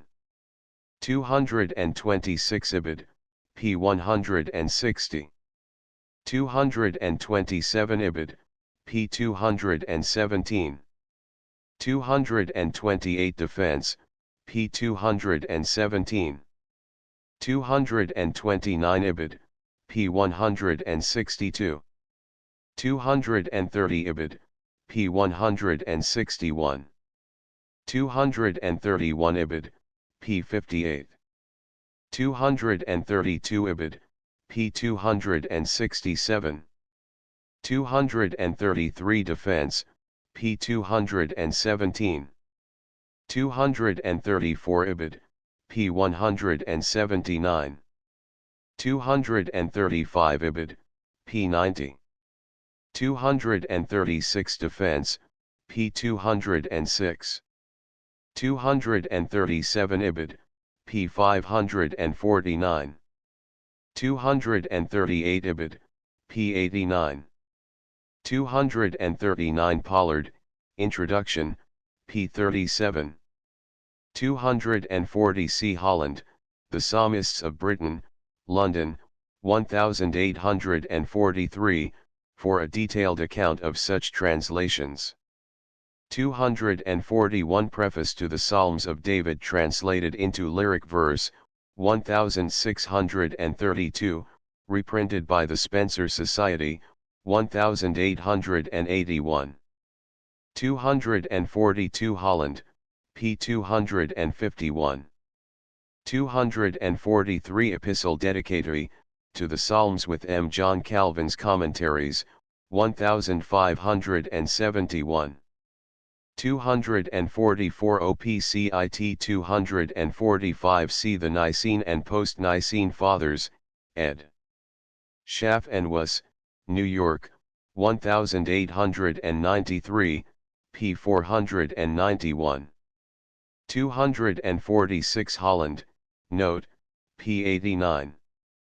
247 Published at the end of his Virgil. 248 in the Countess of Pembroke's Immanuel, 1591. 249 reprinted, New York, 1903. 3. The 16th century. The 16th century. The Elizabethan period presents translations in astonishing number and variety.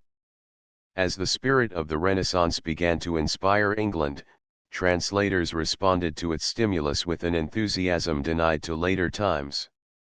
It was work that appealed to persons of varying ranks and of varying degrees of learning.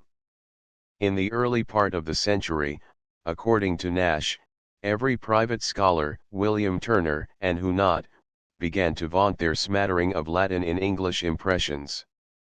250 Thomas Nichols, the goldsmith, translated Thucydides, Queen Elizabeth translated Boethius.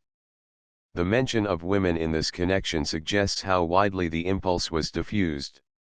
Richard Hyrd says of the translation of Erasmus's treatise on the Lord's Prayer, made by Margaret Roper, the daughter of Sir Thomas More, and as for the translation thereof, I dare be bold to say it, that whoso list and well can confer and examine the translation with the original, he shall not fail to find that she hath showed herself not only erudite and elegant in either tongue, but hath also used such wisdom, such discreet and substantial judgment, in expressing lively the Latin, as a man may peradventure miss in many things translated and turned by them that bear the name of right wise and very well learned men.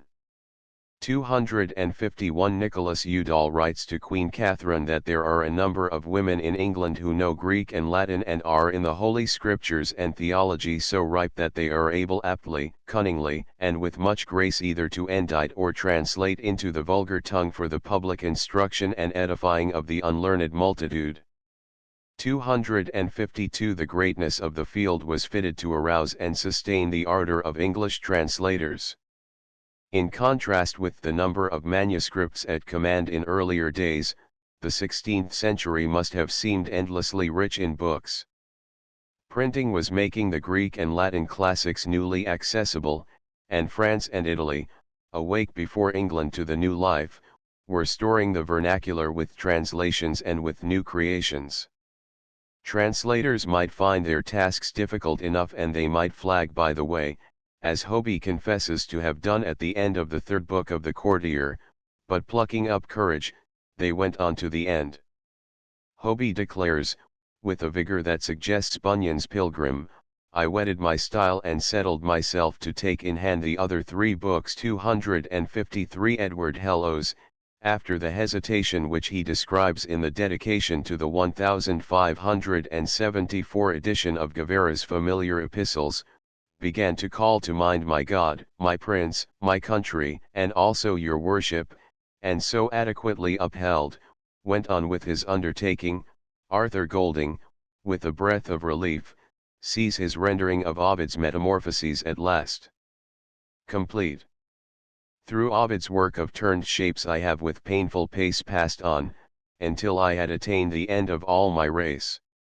And now I have him made so well acquainted with our tongue, as that he may in English verse as in his own be sung. 254 Sometimes the toilsomeness of the journey was lightened by companionship. Now and then, especially in the case of religious works, there was collaboration. Luther's commentary on Galatians was undertaken by certain godly men, of whom some began it according to such skill as they had. Others godly affected, not suffering so good a matter in handling to be marred, put to their helping hands for the better framing and furthering of so worthy a work. 255 From Thomas Norton's record of the conditions under which he translated Calvin's Institution of the Christian Religion, it is not difficult to feel the atmosphere of sympathy and encouragement in which he worked. Therefore in the very beginning of the Queen's Majesty's most blessed reign, he writes, I translated it out of Latin into English, for the commodity of the Church of Christ, at the special request of my dear friends of worthy memory, Reginald Wolfe, and Edward Whitchurch, the one Her Majesty's printer for the Hebrew, Greek, and Latin tongues, the other Her Highness printer of the Books of Common Prayer. I performed my work in the house of my said friend, Edward Whitchurch, a man well known of upright heart and dealing, an ancient zealous gospeller, as plain and true a friend as ever I knew living, and as desirous to do anything to common good, specially to the advancement of true religion. In the doing hereof I did not only trust mine own wit or ability, but examined my whole doing from sentence to sentence throughout the whole book with conference and overlooking of such learned men, as my translation being allowed by their judgment, I did both satisfy mine own conscience that I had done truly, and their approving of it might be a good warrant to the reader that nothing should herein be delivered him but sound, unmingled, and uncorrupted doctrine, even in such sort as the author himself had first framed it. All that I wrote, the grave, learned, and virtuous man, M. David Whitehead, whom I name with honorable remembrance, did among others, compare with the Latin, examining every sentence throughout the whole book. Beside all this, I privately required many, and generally all men with whom I ever had any talk of this matter, that if they found anything either not truly translated or not plainly Englished, they would inform me thereof, promising either to satisfy them or to amend it. 256 Norton's next sentence, since which time I have not been advertised by any man of anything which they would require to be altered, probably expresses the fate of most of the many requests for criticism that accompany translations, but does not essentially modify the impression he conveys of unusually favorable conditions for such work. One remembers that Tyndall originally anticipated with some confidence a residence in the Bishop of London's house while he translated the Bible. Thomas Wilson, again, says of his translation of some of the orations of Demos thence that even in these my small travails both Cambridge and Oxford men have given me their learned advice and in some things have set to their helping hand. 257 And Florio declares that it is owing to the help and encouragement of two supporters of knowledge and friendship, Theodore Diodati and Dr. Gwynn, that upheld and armed he has passed the pikes. 258 The translator was also sustained by a conception of the importance of his work, a conception sometimes exaggerated, but becoming, as the century progressed, clearly and truly defined. Between the lines of the dedication which Henry Parker, Lord Morley, prefixes to his translation of Petrarch's Triumphs 259 one reads a pathetic story of an appreciation which can hardly have equaled the hopes of the author. He writes of one of late days that was groom of the chamber with that renowned and valiant prince of high memory, Francis the French king, whose name I have forgotten, that did translate these triumphs to that said king, which he took so thankfully that he gave to him for his pains 100 crowns, to him and to his heirs of inheritance to enjoy to that value in land forever, and took such pleasure in it that wheresoever he went, among his precious jewels that book always carried with him. For his pastime to look upon, and as much esteemed by him as the richest diamond he had. Moved by patriotic emulation, Lord Morley translated the said book to that most worthy king, our late sovereign lord of perpetual memory, King Henry VIII, who as he was a prince above all others most excellent, So took he the work very thankfully, marvelling much that I could do it, and thinking verily I had not done it without help of some other, better knowing in the Italian tongue than I, but when he knew the very truth, that I had translated the work myself, he was more pleased therewith than he was before, and so what his highness did with it is to me unknown. Hyperbole in estimating the value of the translator's work is not common among Lord Morley's successors, but their very recognition of the secondary importance of translation often resulted in a modest yet dignified insistence on its real value. Richard Eden says that he has labored not as an author but as a translator, lest I be injurious to any man in ascribing to myself the travail of other. 260 Nicholas Grimaldi qualifies a translation of Cicero as my work, and immediately adds, I call it mine as Plautus and Terence called the comedies theirs which they made out of Greek. 261 Harrington, the translator of Orlando Furioso, says of his work, I had rather men should see and know that I borrow at all than that I steal any, and I would wish to be called rather one of the worst translators than one of the meaner makers, specially since the Earl of Surrey and Sir Thomas Wyatt, that are yet called the first refiners of the English tongue, were both translators out of the Italian. Now for those that count it such a contemptible and trifling matter to translate, I will but say to them as M. Bartholomew Clark, an excellent learned man and a right good translator, said in a manner of pretty challenge, in his preface, as I remember, upon the Courtier, which book he translated out of Italian into Latin. You, saith he, that think it such a toy, lay aside my book, and take my author in hand, and try a leaf or such a matter, and compare it with mine. 262 Philemon Holland, the translator general of his time, writes of his art, as for myself, since it is neither my hap nor hope to attain to such perfection as to bring forth something of mine own which may quit the pains of a reader, and much less to perform any action that might minister matter to a writer, and yet so far bound unto my native country and the blessed state wherein I have lived, as to render an account of my years past and studies employed, during this long time of peace and tranquillity, wherein, under the most gracious and happy government of a peerless princess, assisted with so prudent, politic, and learned counsel, all good literature hath had free progress and flourished in no age so much, methought I owed this duty, to leave for my part also, after many others, some small memorial, that might give testimony another day what fruits generally this peaceable age of ours hath produced. Endeavored I have therefore to stand in the third rank, and bestowed those hours which might be spared from the practice of my profession and the necessary cares of life, to satisfy my countrymen now living and to gratify the age ensuing in this kind. 263 To Holland's simple acceptance of his rightful place, it is pleasant to add the lines of the poet Daniel, whose imagination was stirred in true Elizabethan fashion by the larger relations of the translator.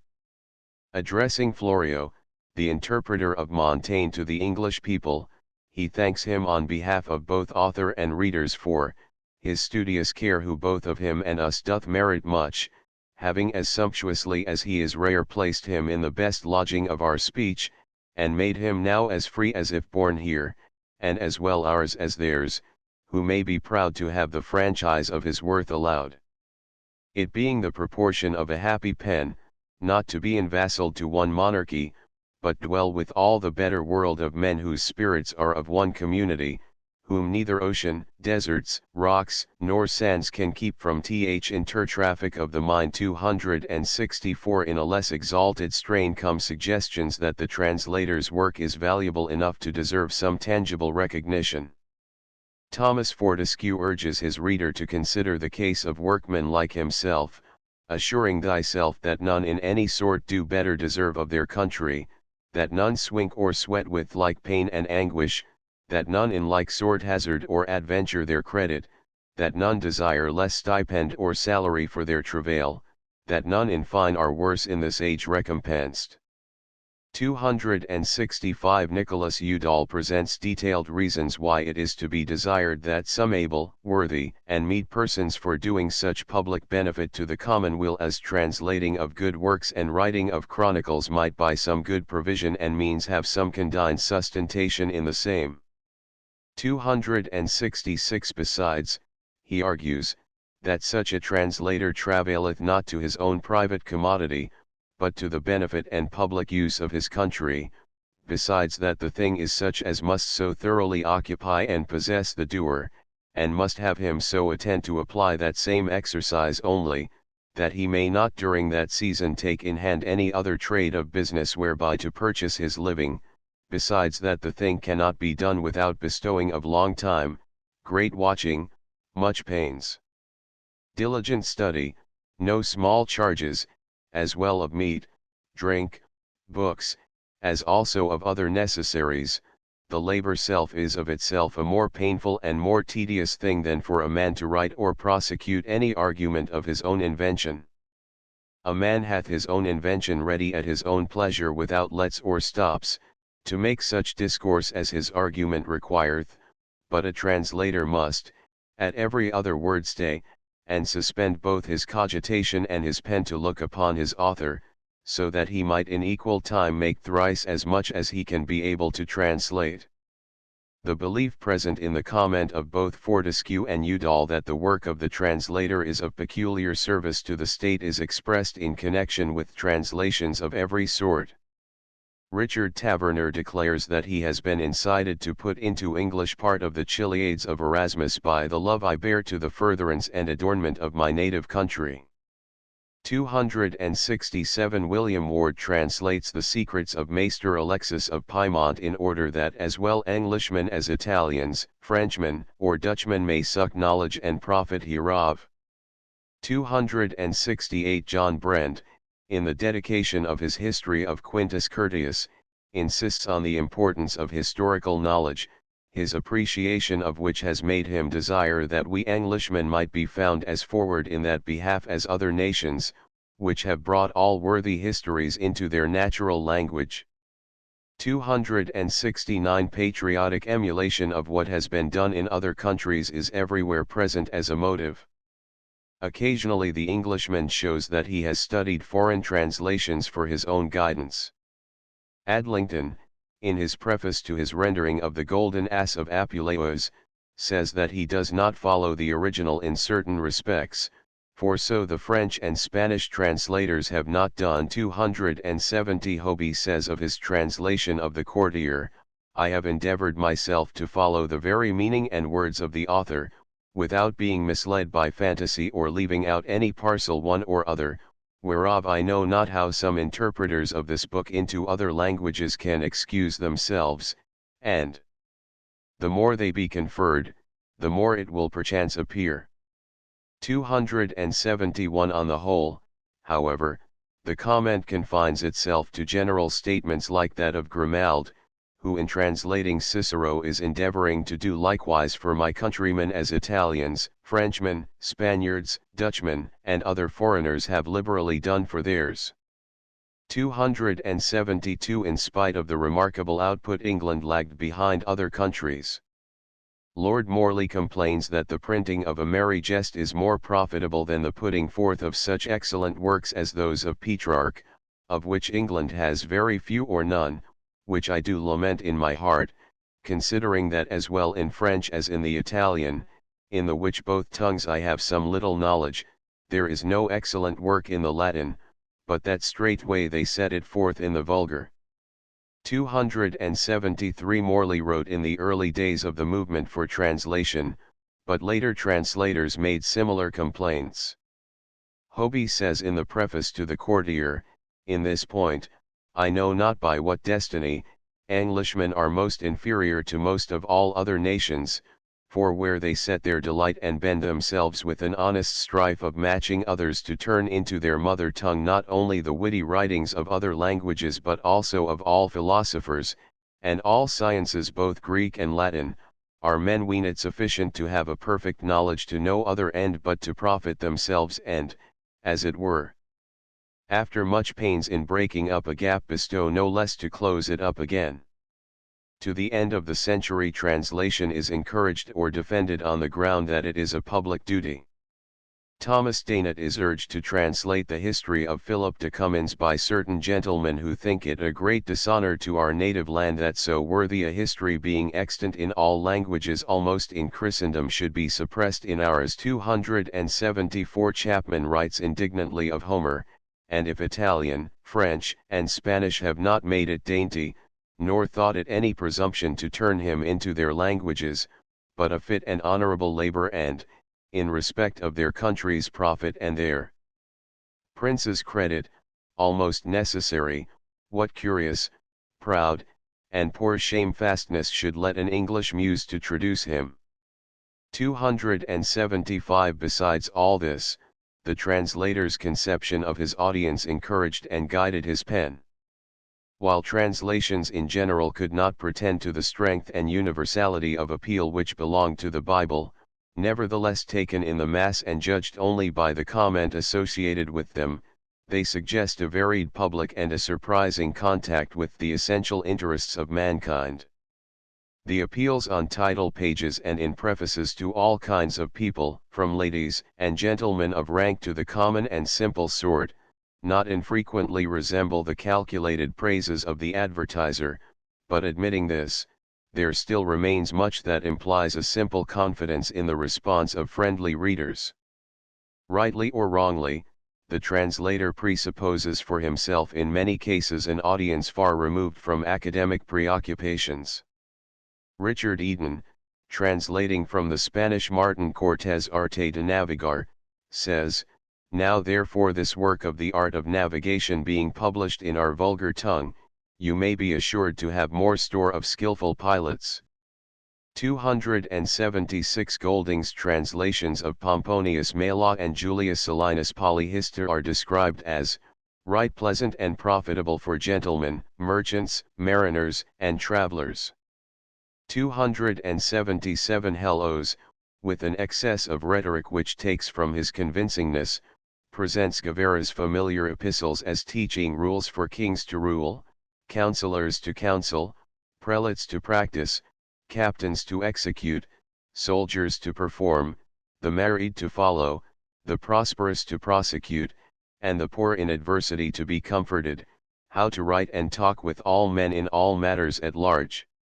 278 Holland's honest simplicity gives greater weight to a similarly sweeping characterization of Pliny's natural history as not appropriate to the learned only, but accommodate to the rude peasant of the country, fitted for the painful artisan in town or city, pertinent to the bodily health of man, woman, or child, and in one word suiting with all sorts of people living in a society and commonweal. 279 In the same preface the need for replying to those who oppose translation leads Holland to insist further on the practical applicability of his matter. Alternating his own with his critic's position, he writes, "It is a shame," quoth one, "that Livy speaketh English as he doth, Latinis only owe to be acquainted with him, as who should say the soldier were to have recourse to the university for military skill and knowledge, or the scholar to put on arms and pitch a camp. What should Pliny, saith another, be read in English and the mysteries couched in his books divulged, as if the husbandman, the mason, carpenter, goldsmith, lapidary, and engraver, with other artificers, were bound to seek unto great clerks or linguists for instructions in their several arts." Wilson's translation of Demos thence, again, undertaken, it has been said, with a view to rousing a national resistance against Spain, is described on the title page as most needful to be read in these dangerous days of all them that love their country's liberty. 280 Naturally enough, however, especially in the case of translations from the Latin and Greek, the academic interest bulks largely in the audience, and sometimes makes an unexpected demand for recognition in the midst of the more practical appeal. Holland's Pliny, for example, addresses itself not only to peasants and artisans but to young students, who by the light of the English, shall be able more readily to go away with the dark phrase and obscure constructions of the Latin. Chapman, refusing to be burdened with a popular audience, begins a preface with the insidious compliment, "I suppose you to be no mere reader, since you intend to read Homer." 281. On the other hand, the academic reader, whether student or critic, is, if one accepts the translator's view, very much on the alert, anxious to confer the English version with the original, either that he may improve his own knowledge of the foreign language or that he may pick faults in the new rendering. Wilson attacks the critics as drones and no bees, lubbers and no learners, but the fault he finds in these croaking paddocks and manifest overweeners of themselves is that they are out of reason curious judges over the travail and painstaking of others instead of being themselves producers. 282. Apparently there was little fear of the indifference which is more discouraging than hostile criticism, and though, as is to be expected, it is the hostile criticism that is most often reflected in prefaces, there must have been much kindly comment like that of Webby, who, after discussing the relations of Flor's Virgil to the Latin, concludes, "There is not one book among the 12 which will not yield you most excellent pleasure in conferring the translation with the copy and marking the gallant grace which our English speech affordeth." 283. Such encouragements and incentives are enough to awaken the envy of the modern translator. But the 16th century had also its peculiar difficulties. The English language was neither so rich in resources nor so carefully standardized as it has become of later times. It was often necessary, indeed, to defend it against the charge that it was not equal to translation. Petty is driven to reply to those who oppose the use of the vernacular because they count it barren, they count it barbarous, they count it unworthy to be accounted of. 284. Chapman says in his preface to Achilles' Shield, "Some will convey their imperfections under his Greek shield, and from thence bestow bitter arrows against the traduction, affirming their want of admiration grows from the defect of our language, not able to express the copiousness, copy, and elegancy of the original." Richard Greenway, who translated the Annals of Tacitus, admits cautiously that his medium is perchance not so fit to set out a piece drawn with so curious a pencil. 285. One cannot, indeed, help recognizing that as compared with modern English, Elizabethan English was weak in resources, limited in vocabulary, and somewhat uncertain in sentence structure. These disadvantages probably account in part for such explanations of the relative difficulty of translation as that of Nicholas Udall in his plea that translators should be suitably recompensed, or that of John Brand in his preface to the translation of Quintus Curtius that in translation a man cannot always use his own vein, but shall be compelled to tread in the author's steps, which is a harder and more difficult thing to do, than to walk his own pace. 286. Of his difficulties with sentence structure the translator says little, a fact rather surprising to the modern reader, conscious as he is of the awkwardness of the Elizabethan sentence. Now and then, however, he hints at the problems which have arisen in the handling of the Latin period. Udall writes of his translation of Erasmus, "I have in some places been driven to use mine own judgment in rendering the true sense of the book, to speak nothing of a great number of sentences, which by reason of so many members, or parentheses, or digressions as have come in places, are so long that unless they had been somewhat divided, they would have been too hard for an unlearned brain to conceive, much more hard to contain and keep it still." 287. Adlington, the translator of the Golden Ass of Apuleius, says, "I have not so exactly passed through the author as to point every sentence exactly as it is in the Latin." 288. A comment of Fox on his difficulty in translating contemporary English into Latin suggests that he at least was conscious of the weakness of the English sentence as compared with the Latin. Writing to Peter Martyr of his Latin version of the controversy between Cranmer and Gardner, he says of the latter, "In his periods, for the most part, he is so profuse, that he seems twice to forget himself, rather than to find his end. The whole phrase hath in effect that structure that consisting for the most part of relatives, it refuses almost all the grace of translation. 289 Though the question of sentence structure was not given prominence, the problem of rectifying deficiencies in vocabulary touched the translator very nearly. The possibility of augmenting the language was a vital issue in the reign of Elizabeth, but it had a peculiar significance where translation was concerned. Here, if anywhere, the need for a large vocabulary was felt, and in translations many new words first made their appearance. Sir Thomas Elio early made the connection between translation and the movement for increase in vocabulary. In the Proheme to the Knowledge which make the wise man he explains that in the Governor he intended to augment the English tongue, whereby men should interpret out of Greek, Latin, or any other tongue into English.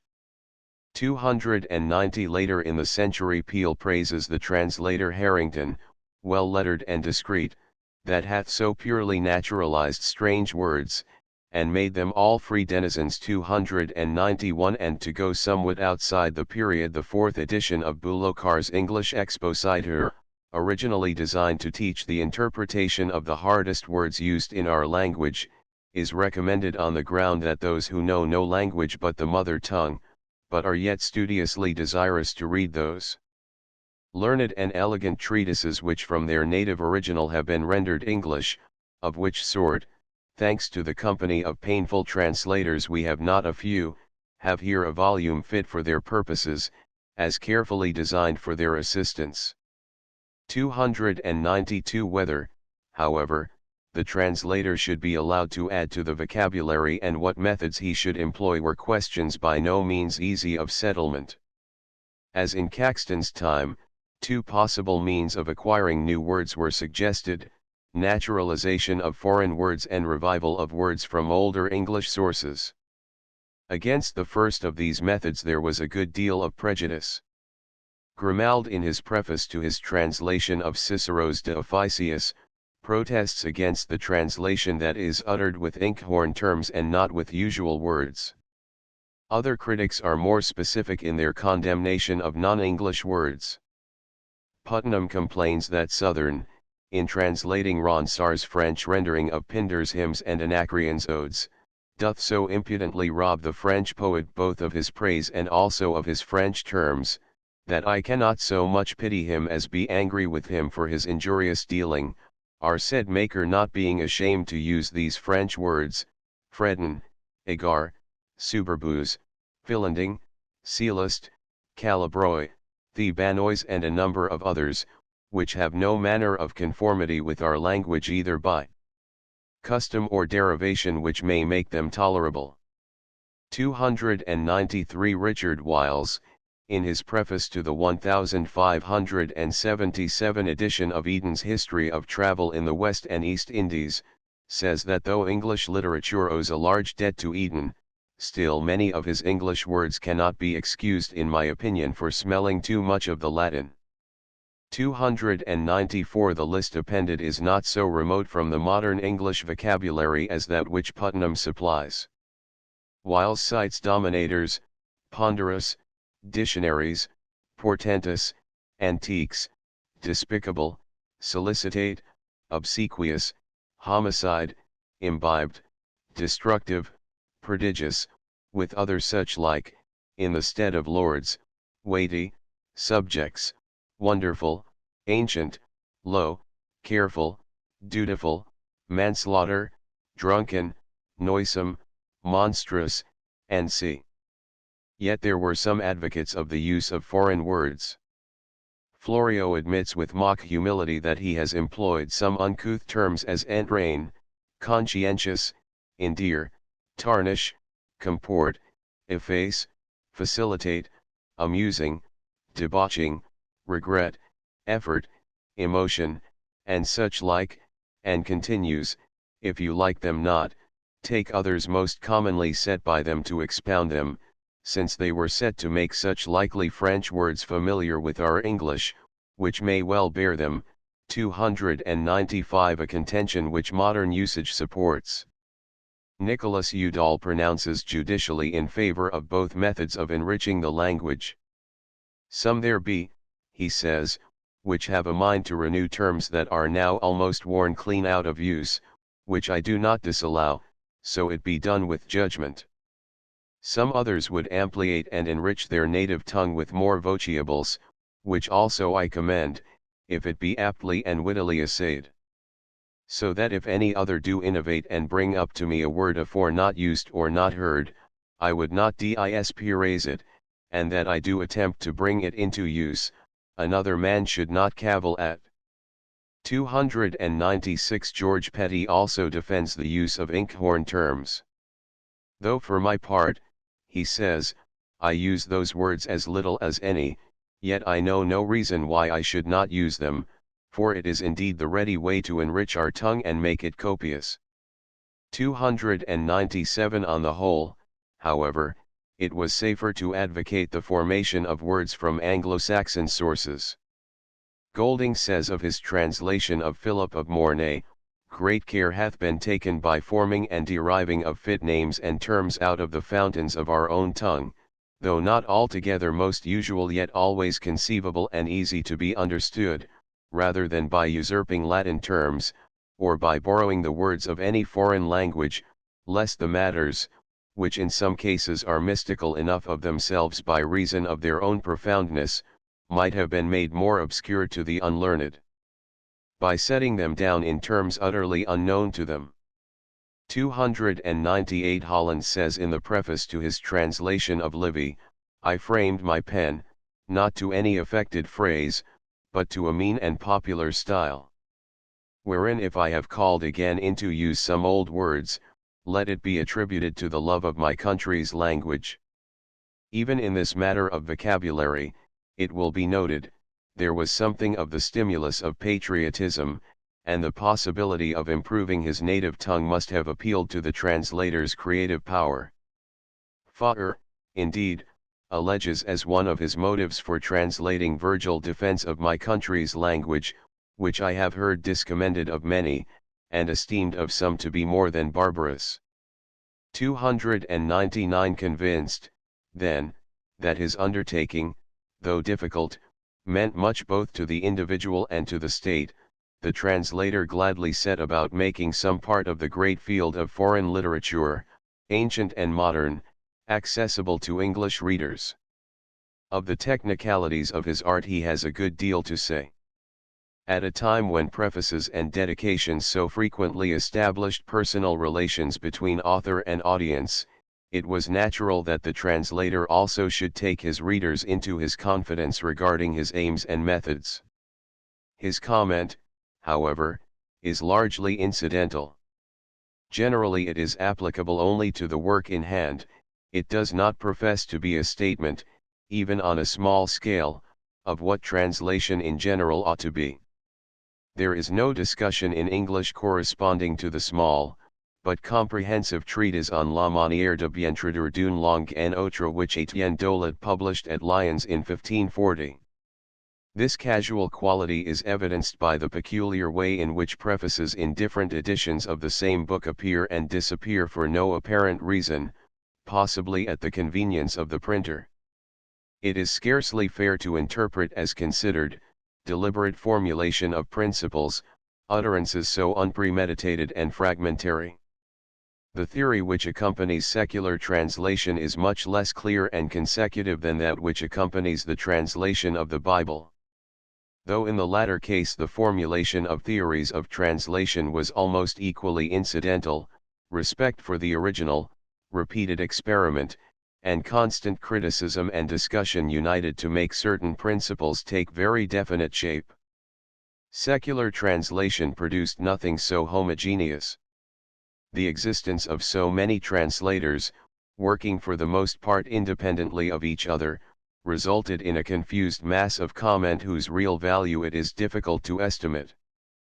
It is true that the new scholarship, with its clearer estimate of literary values and its appreciation of the individual's proprietary rights in his own writings, made itself strongly felt in the sphere of secular translation and introduced new standards of accuracy, new definitions of the latitude which might be accorded the translator, but much of the old freedom in handling material, with the accompanying vagueness as to the limits of the translator's function, persisted throughout the time of Elizabeth.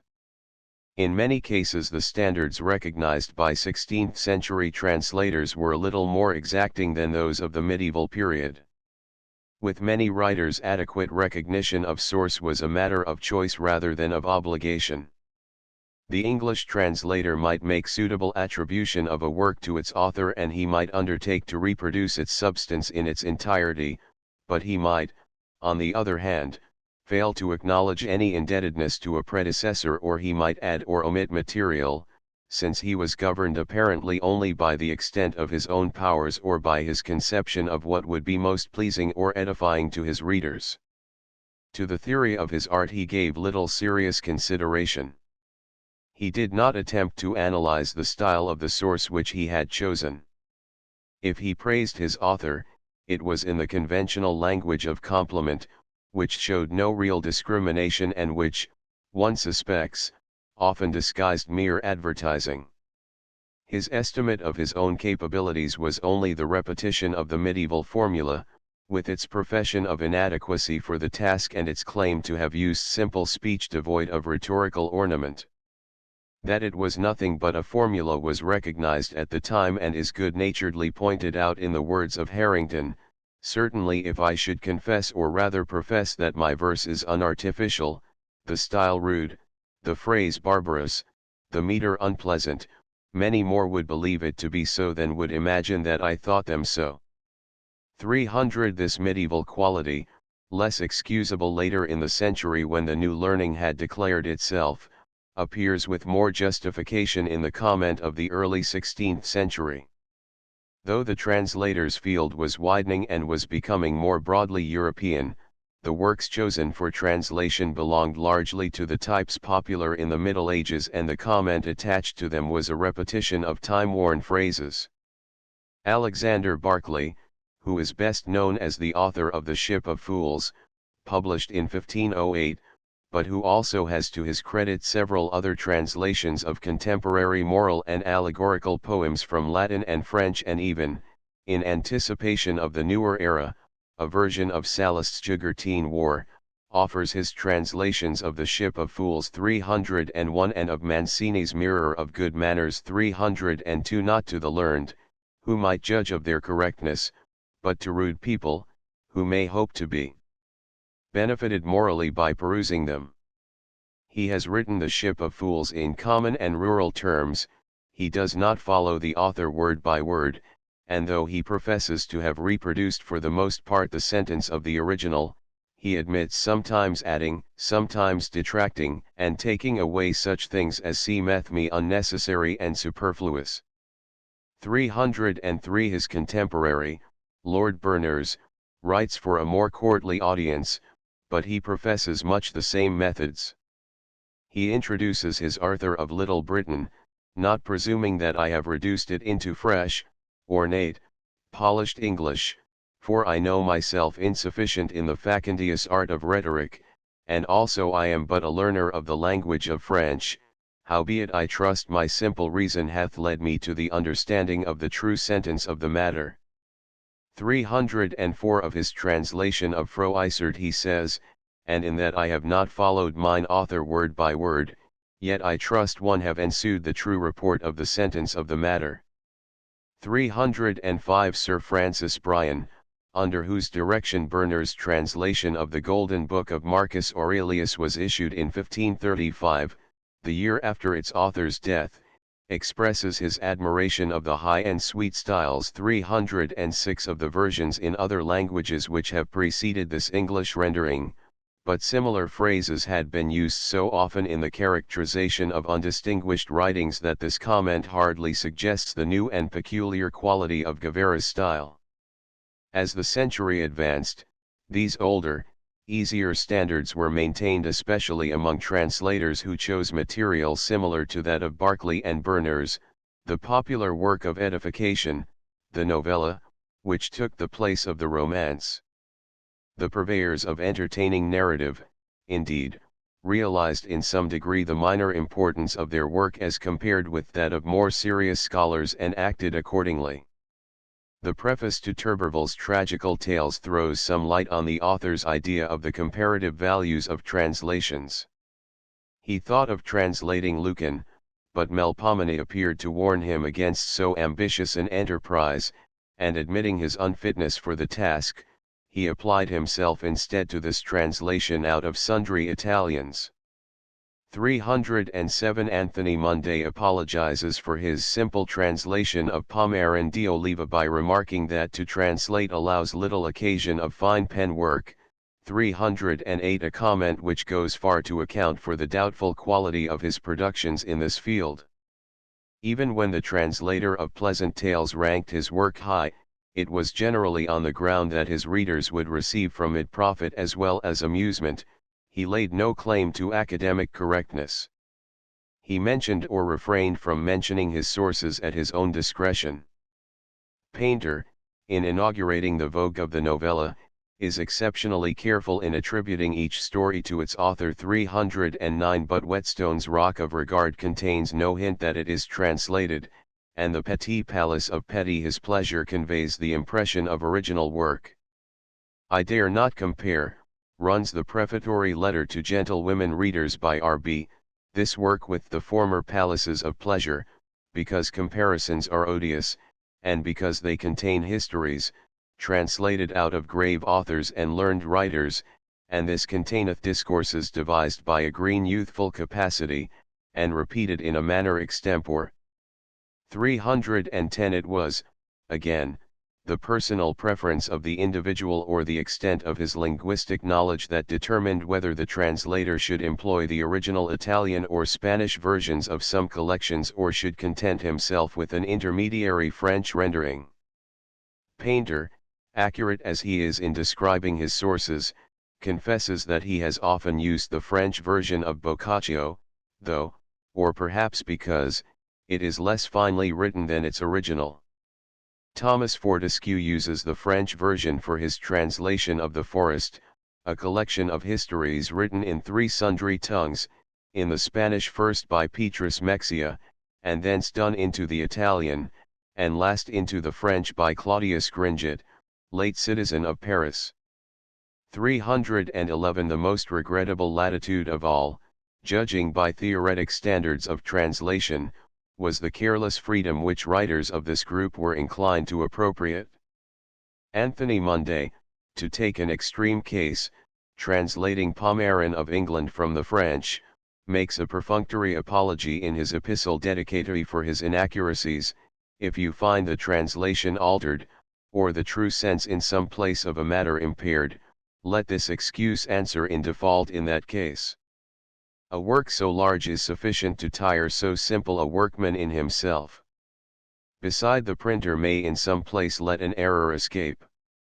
312 Fortescue justifies, adequately enough, his omission of various tales by the plea that the lack of one annoyeth not or maimeth not the other, but incidentally he throws light on the practice of others, less conscientious, who add or change at their pleasure. There is perhaps danger of underrating the value of the theory which accompanies translations of this sort. The translators have left comparatively little comment on their methods, and it may be that now and then more satisfactory principles were implicit. Yet even when the translator took his task seriously, his prefatory remarks almost always betrayed that there was something defective in his theory or careless in his execution. Bartholomew Young translates Montemayer's Diana from the Spanish after a careful consideration of texts. Having compared the French copies with the Spanish original, he writes, I judge the first part to be exquisite, the other too corruptly done, with a confusion of verse into prose, and leaving out in many places divers hard sentences, and some leaves at the end of the third part, wherefore they are but blind guides of any to be imitated.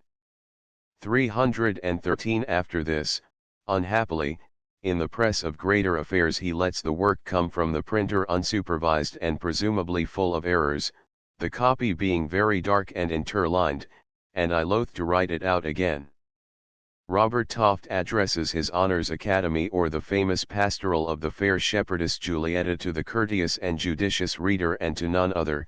He explains that he refuses to write for the sottish multitude, that monster who knows not when aught well is or amiss, and blames such idle thieves as do purloin from others mint what's none of their own coin. 314 In spite of this, his preface makes no mention of Nicolas de Montreux, the original author, and if it were not for the phrase on the title page, done into English, one would not suspect that the book was a translation. The apology of the printer, Thomas Creed, some faults no doubt there be, especially in the verses, and to speak truth, how could it be otherwise, when he wrote all this volume, as it were, cursorily and in haste, never having so much leisure as to overlook one leaf after he had scribbled the same, stamps Toft as perhaps a facile, but certainly not a conscientious workman. Another fashionable form of literature, the popular religious or didactic work, was governed by standards of translation not unlike those which controlled the fictitious narrative. In the work of Lord Berners the romance had not yet made way for its more sophisticated rival, the novella. His translation from Guevara, however, marked the beginning of a new fashion.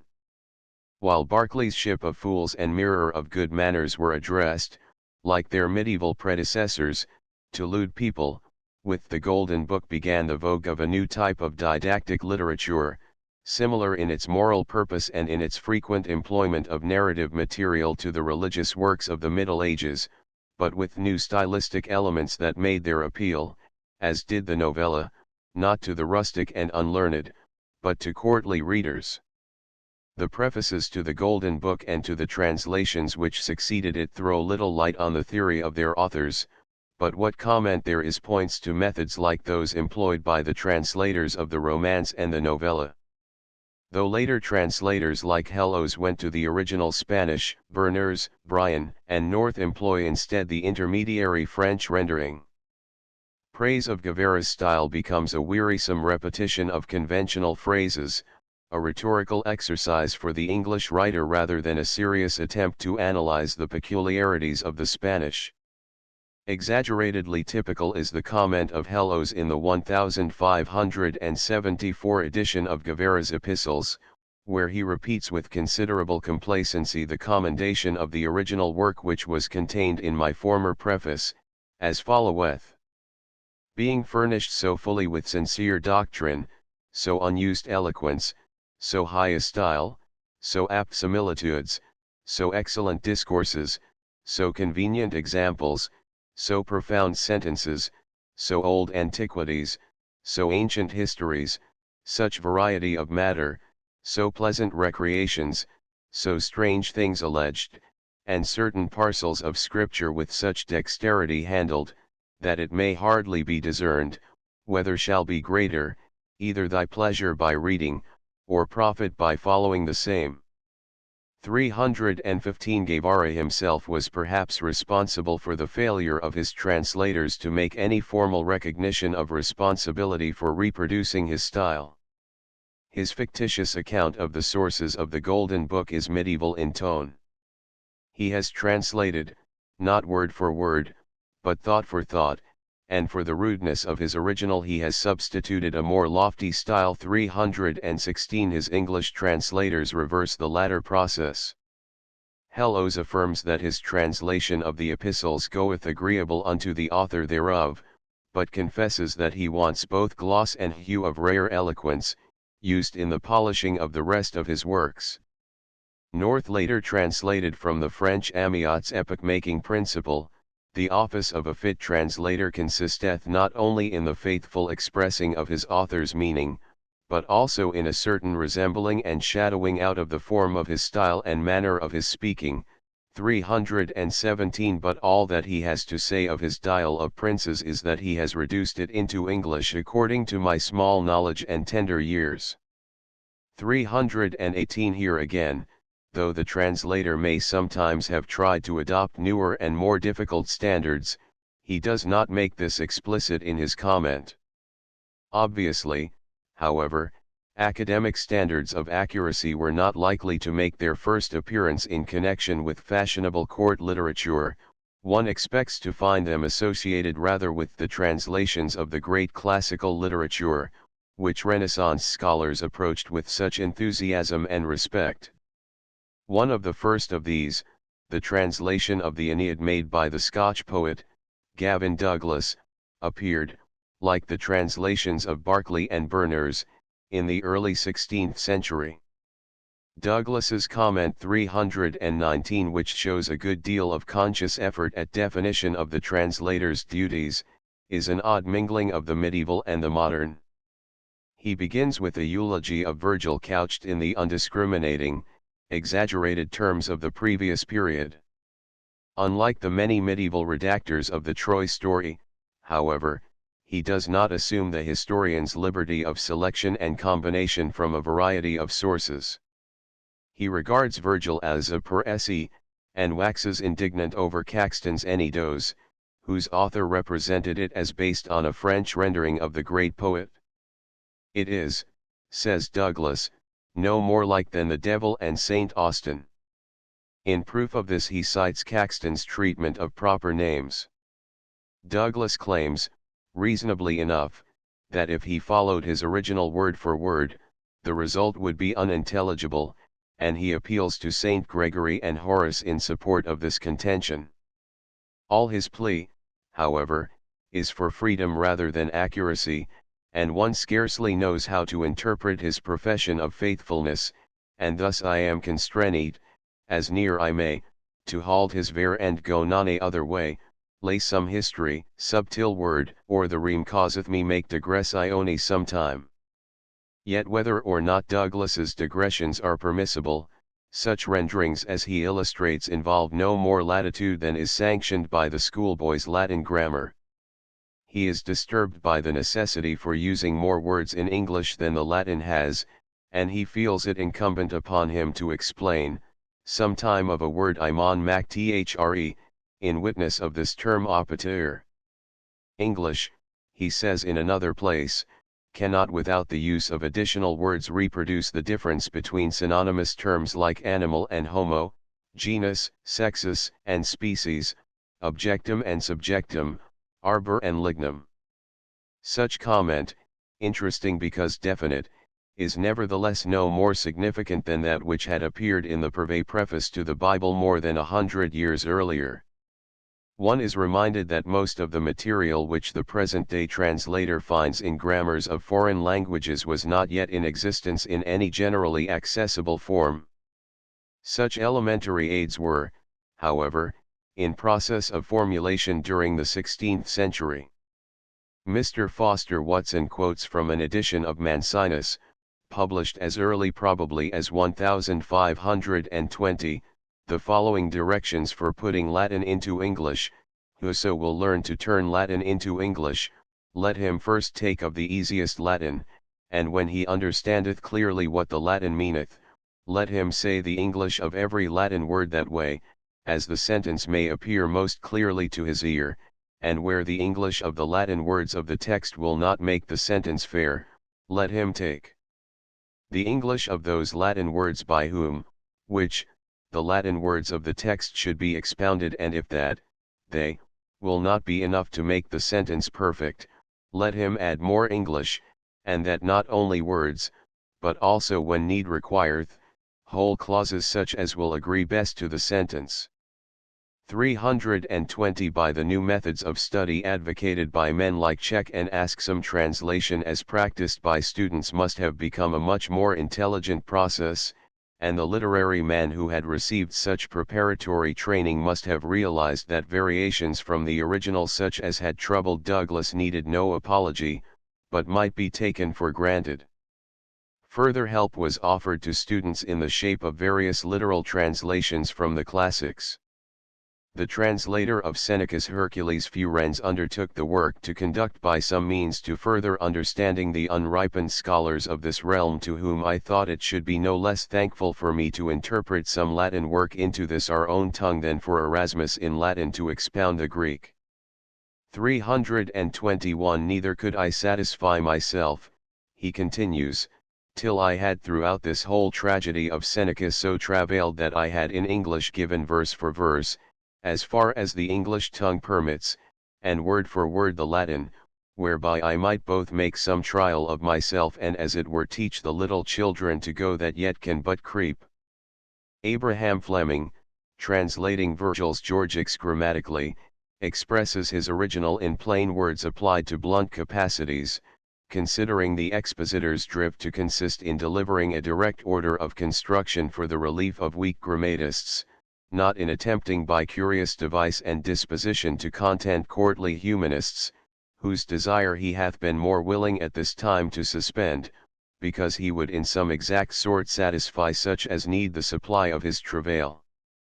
322 William Bullochar prefaces his translation of Aesop's fables with the words, I have translated out of Latin into English, but not in the best phrase of English, though English be capable of the perfect sense thereof, and might be used in the best phrase, had not my care been to keep it somewhat nearer the Latin phrase, that the English learner of Latin, reading over these authors in both languages, might the more easily confer them together in their sense, and the better understand the one by the other, and for that respect of easy conference, I have kept the like course in my translation of Tully's Offices out of Latin into English to be imprinted shortly also.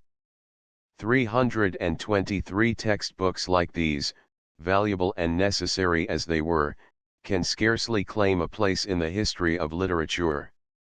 Bullochar himself, recognizing this, promises that if God lend me life and ability to translate any other author into English hereafter, I will bend myself to follow the excellency of English in the best phrase thereof, more than I will bend it to the phrases of the language to be translated. In avoiding the over-literal method, however, the translator of the classics sometimes assumed a regrettable freedom, not only with the words but with the substance of his source. With regard to his translation of the Aeneid, Flora represents himself as trusting that you, my right worshipful masters and students of universities and such as be teachers of children and readers of this author in Latin, will not be too much offended though every verse answer not to your expectation.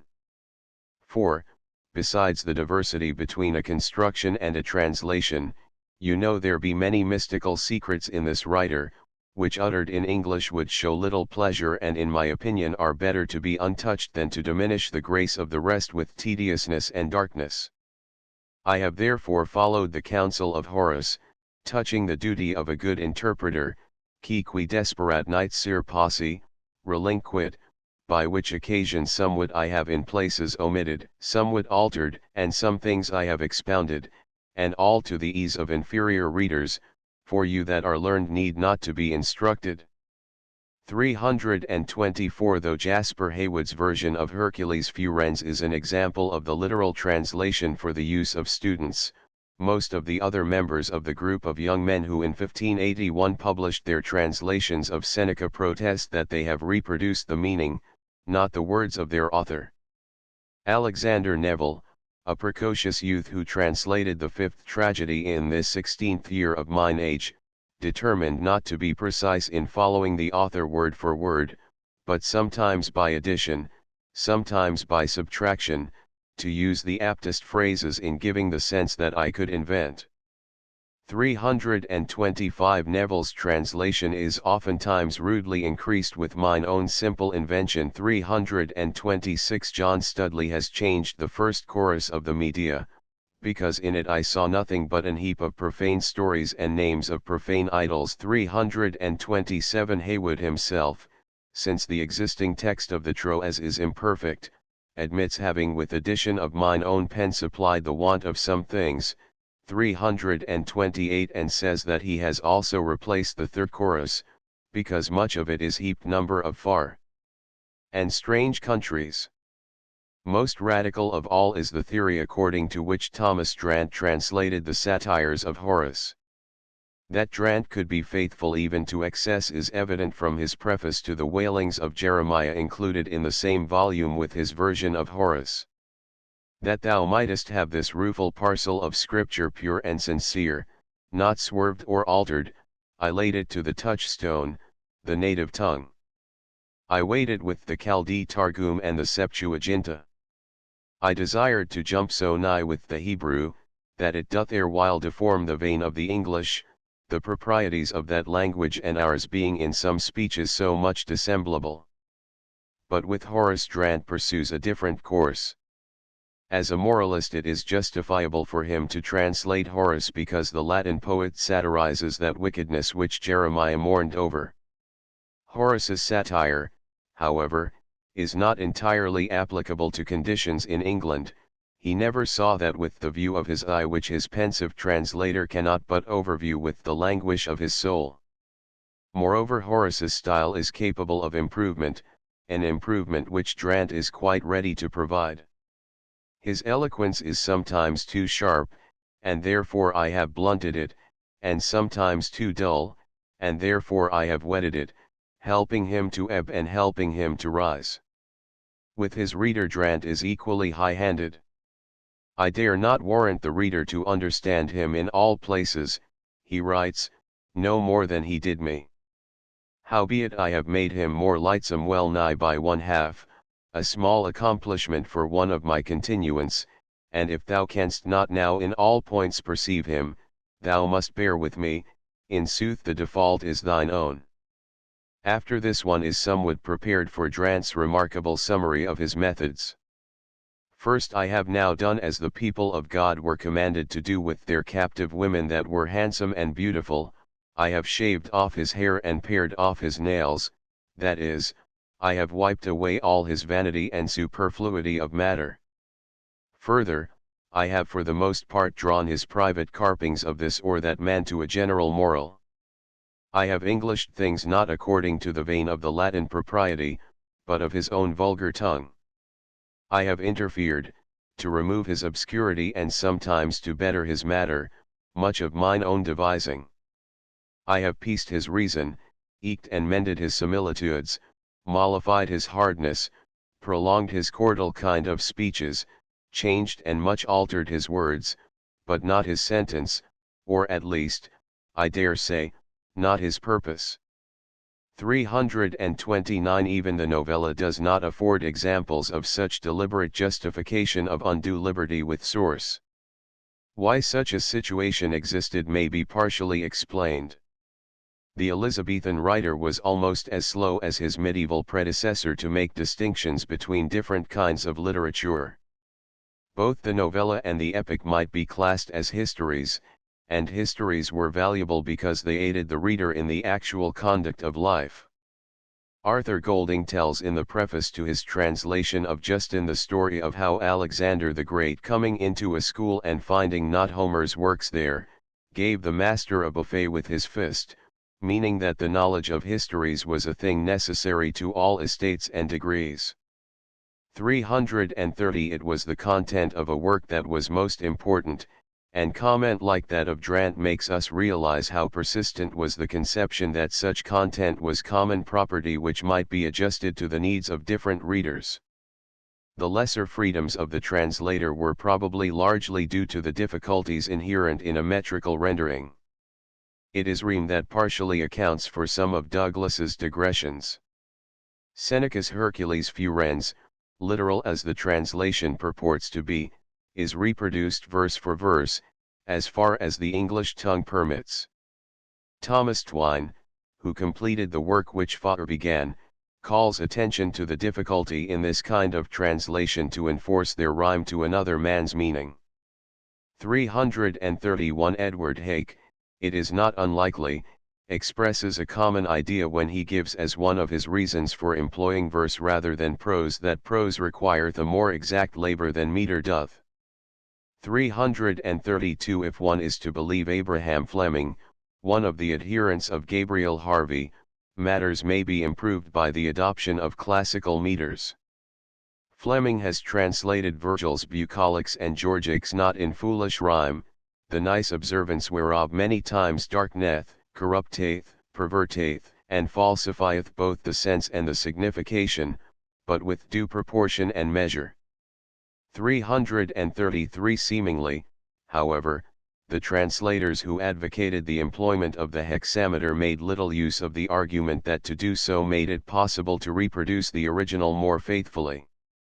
Stanihurst, who says that in his translation of the first 4 books of the Aeneid he is carrying out Ascham's wish that the university students should apply their wits in beautifying our English language with heroical verses, chooses Virgil as the subject of his experiment for his peerless style and matchless stuff, 334, leaving his reader with the impression that the claims of his author were probably subordinate in the translator's mind to his interest in Ascham's theories. Possibly he shared his master's belief that even the best translation is for mere necessity but an evil imp wing to fly withal, or a heavy stump leg of wood to go withal. 335 In discussion of the style to be employed in the metrical rendering there was the same failure to make explicit the connection between the original and the translation. Many critics accepted the principle that decorum of style was essential in the translation of certain kinds of poetry, but they based their demand for this quality on its extrinsic suitability much more than on its presence in the work to be translated. In Turberville's elaborate comment on the style which he has used in his translation of the Eclogues of Mantuan, there is the same baffling vagueness in his references to the quality of the original that is felt in the prefaces of Lydgate and Caxton. Though I have altered the tongue, he says, I trust one have not changed the author's meaning or sense in anything, but played the part of a true interpreter, observing that we call decorum in each respect, as far as the poets and our mother tongue will give me leave.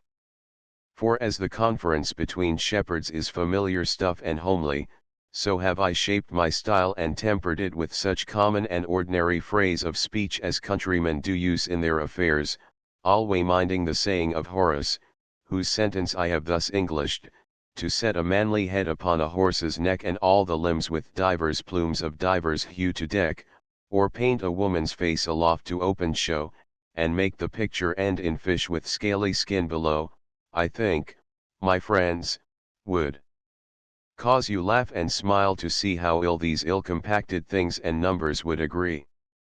For indeed he that shall translate a shepherd's tale and use the talk and style of an heroical personage, expressing the silly man's meaning with lofty thundering words, in my simple judgment joins, as Horace saith, a horse's neck and a man's head together.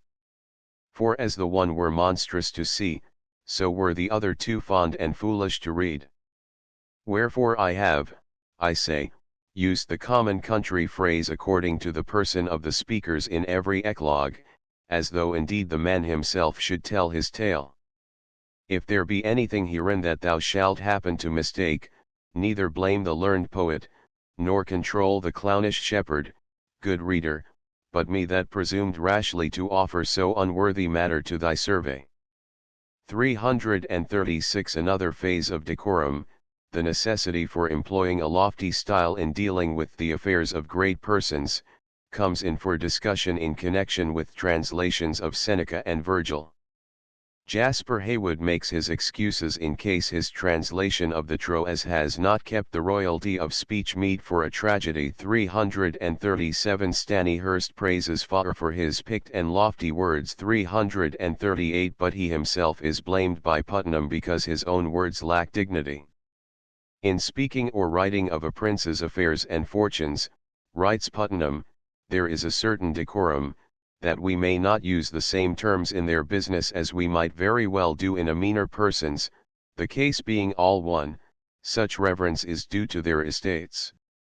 339 He instances Stanihurst's renderings, Aeneas was fain to trudge out of Troy, and what moved Juno to tug so great a captain as Aeneas, and declares that the term trudge is better to be spoken of a beggar, or of a rogue, or of a lackey, and that the word tug spoken in this case is so undecent as none other could have been devised, and took his first original from the cart.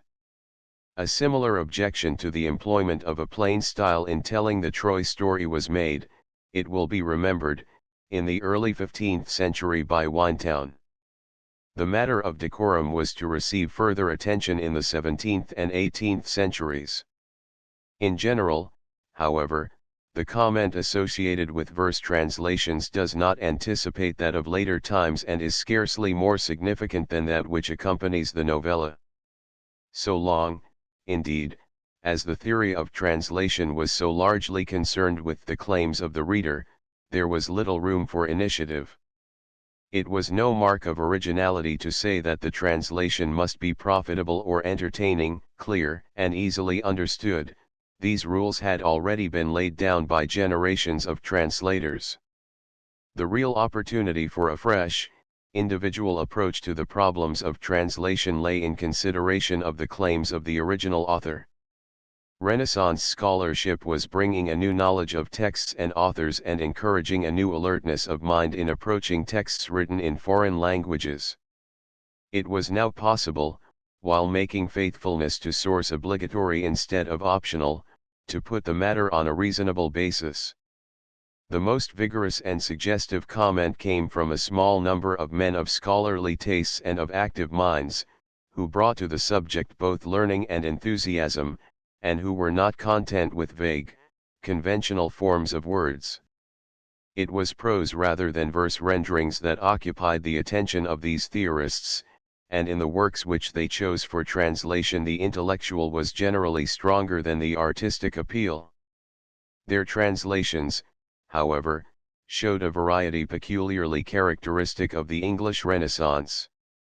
Interest in classical scholarship was nearly always associated with interest in the new religious doctrines, and hence the new theories of translation were attached impartially either to renderings of the classics or to versions of contemporary theological works, valuable on account of the close, careful thinking which they contained, as contrasted with the more superficial charm of writings like those of Guevara.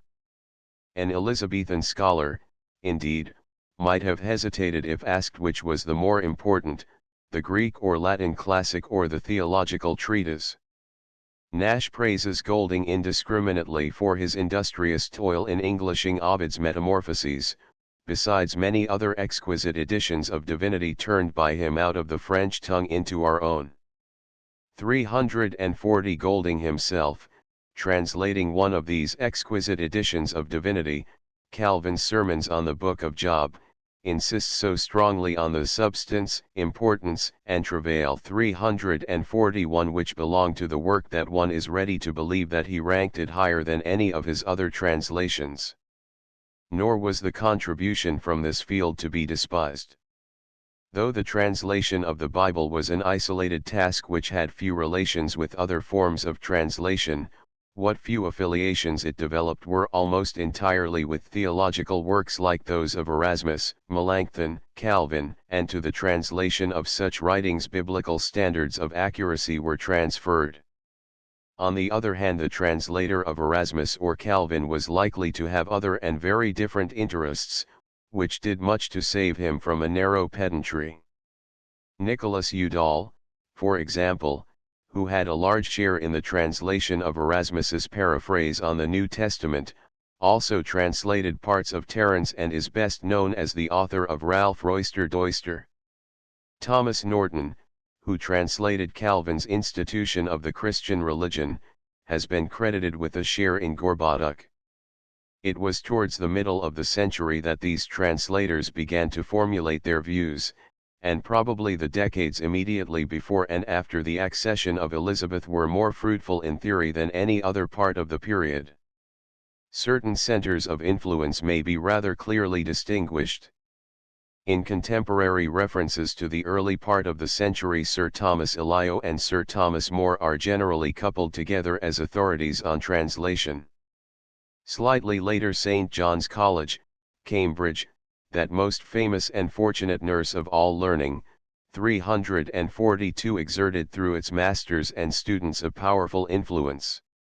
Much of the fame of the college was due to Sir John Cheke, a man of men, according to Nash, supernaturally traded in all tongues.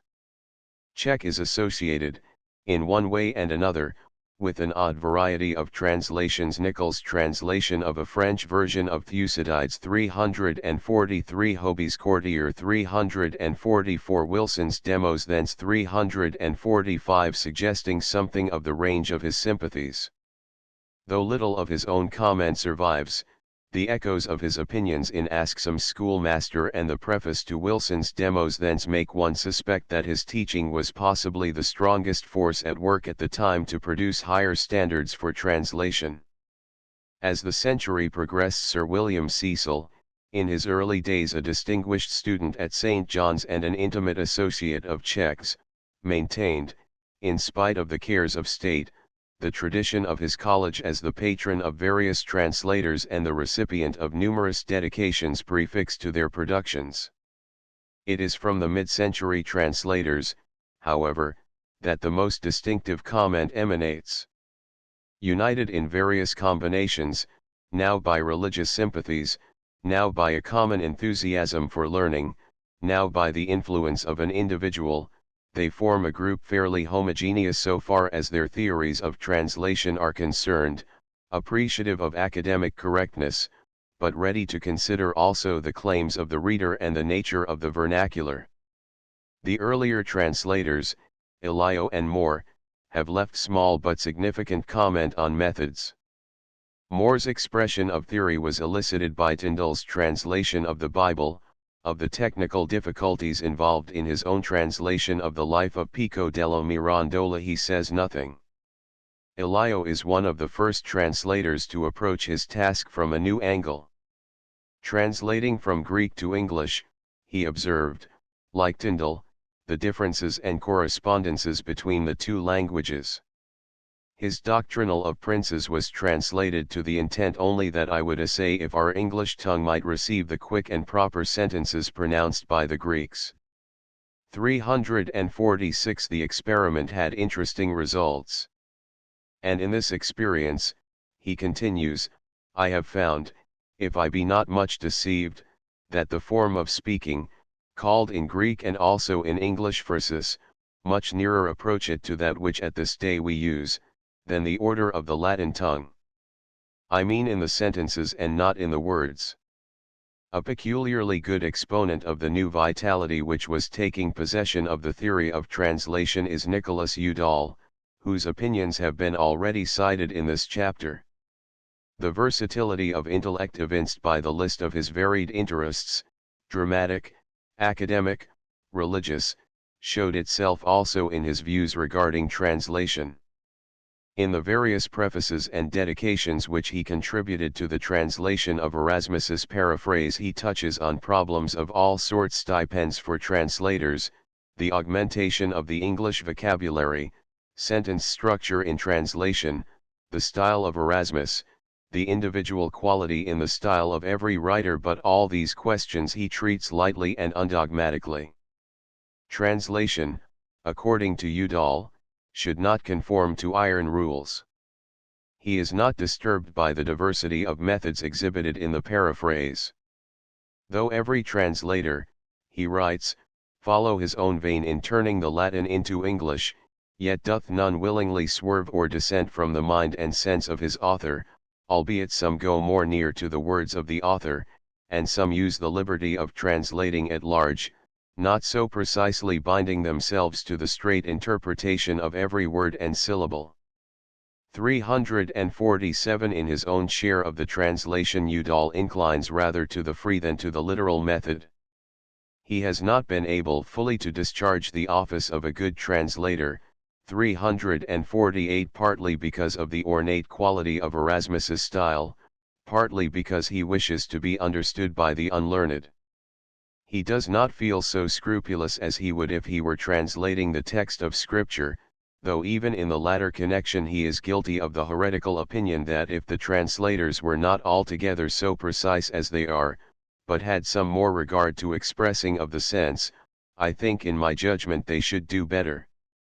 It will be noted, however, that Udall's advocacy of freedom is an individual reaction, not the repetition of a formula.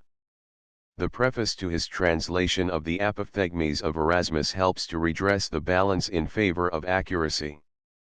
I have labored, he says, to discharge the duty of a translator, that is, keeping and following the sense of my book, to interpret and turn the Latin into English, with as much grace of our vulgar tongue as in my slender power and knowledge hath lain. 349. The rest of the preface shows that Udall, in his concern for the quality of the English, did not make following the sense an excuse for undue liberties. Writing with a regard for young scholars and students, who get great value from comparing languages, he is most careful to note such slight changes and omissions as he has made in the text. Explanations and annotations have been printed in a small letter with some directory mark, and any Greek or Latin verse or word, whereof the pith and grace of the saying dependeth has been retained, a sacrifice to scholarship for which he apologizes to the unlearned reader. Nicholas Grimald, who published his translation of Cicero's Offices shortly after the accession of Elizabeth, is much more dogmatic in his rules for translation than is Udall. Howbeit look, runs the preface, what rule the rhetorician gives in precept, to be observed of an orator in telling of his tale, that it be short, and without idle words, that it be plain, and without dark sense, that it be provable, and without any swerving from the truth. The same rule should be used in examining and judging of translation. For if it be not as brief as the very author's text requireth, whatso is added to his perfect style shall appear superfluous, and to serve rather to the making of some paraphrase or commentary. Thereto if it be uttered with inkhorn terms, and not with usual words, or if it be phrased with wrested or far-fetched forms of speech, not fair but harsh, not easy but hard, not natural but violent it shall seem to be.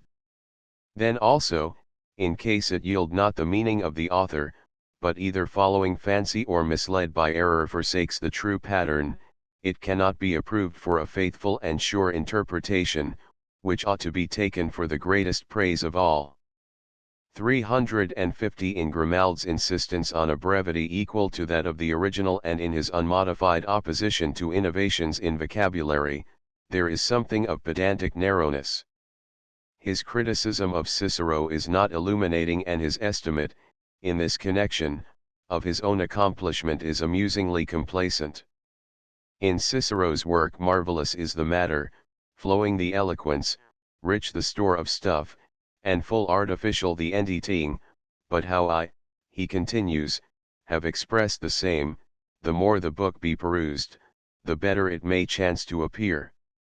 None other translation in our tongue have I seen but one, which is of all men of any learning so well liked that they repute it and consider it as none.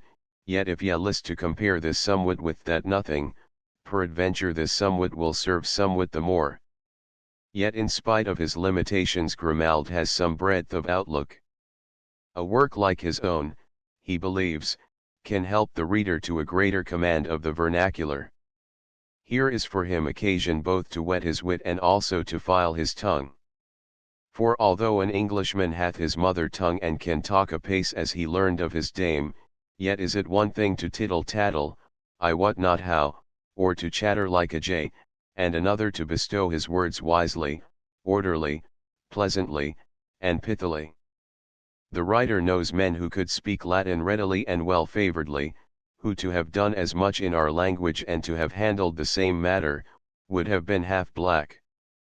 Careful study of this translation will help a man as well in the English as the Latin, to weigh well properties of words, fashions of phrases, and the ornaments of both. Another interesting document is the preface entitled The Translator to the Reader, which appeared in 1578 in the fourth edition of Thomas Norton's translation of Calvin's Institution of the Christian Religion. The opinions which it contains took shape some years earlier, for the author expressly states that the translation has not been changed at all from what it was in the first impression, published in 1561, and that the considerations which he now formulates governed him in the beginning. Norton, like Grimald, insists on extreme accuracy in following the original, but he bases his demand on a truth largely ignored by translators up to this time, the essential relationship between thought and style. He makes the following surprisingly penetrative comment on the nature and significance of Calvin's Latin style: "I considered how the author thereof had of long time purposely labored to write the same most exactly, and to pack great plenty of matter in small room of words, yea, and those so circumspectly and precisely ordered, to avoid the cavalations of such, as for enmity to the truth therein contained, would gladly seek and abuse all advantages which might be found by any oversight in penning of it, that the sentences were thereby become so full as nothing might well be added without idle superfluity, and again so nighlly paired that nothing might be minished without taking away some necessary substance of matter therein expressed." This manner of writing, beside the peculiar terms of arts and figures, and the difficulty of the matters themselves, being throughout interlaced with the schoolman's controversies, made a great hardness in the author's own book, in that tongue wherein otherwise he is both plentiful and easy, insomuch that it sufficeth not to read him once, unless you can be content to read in vain.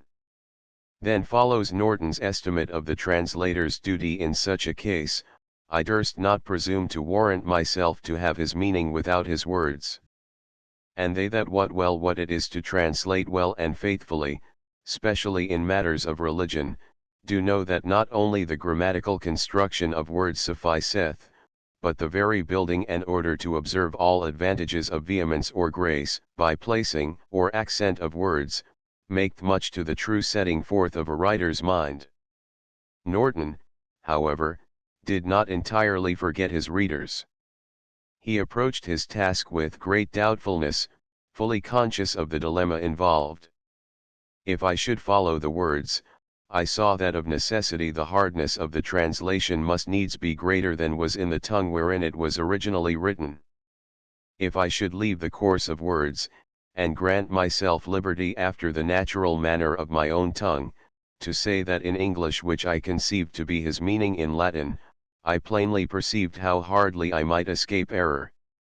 In the end he determined to follow the words so near as the phrase of the English tongue would suffer me."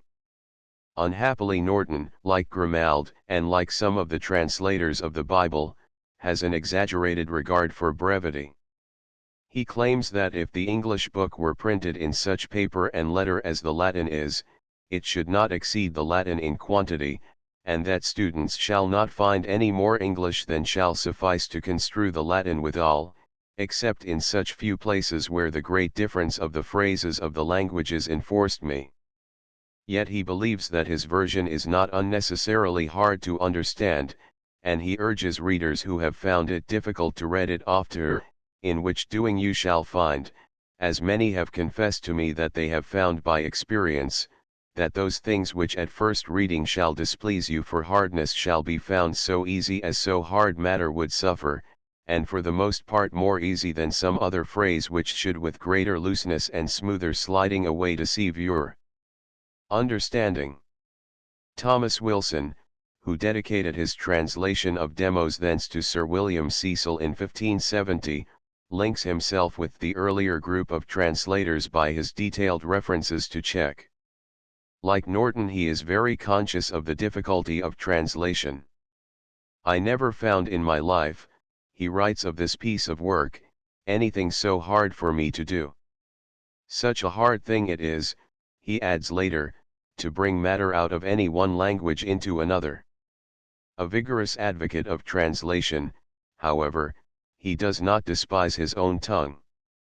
"The cunning is no less," he declares, "and the praise as great in my judgment, to translate anything excellently into English, as into any other language, and he hopes that, if his own attempt proves unsuccessful, others will make the trial, that such an orator as this is might be so framed to speak our tongue as none were able to amend him, and that he might be found to be most like himself." Wilson comes to his task with all the equipment that the period could afford. His preface gives evidence of a critical acquaintance with numerous Latin renderings of his author. From Czech, however, he has gained something more valuable, the power to feel the vital, permanent quality in the work of Demosthenes.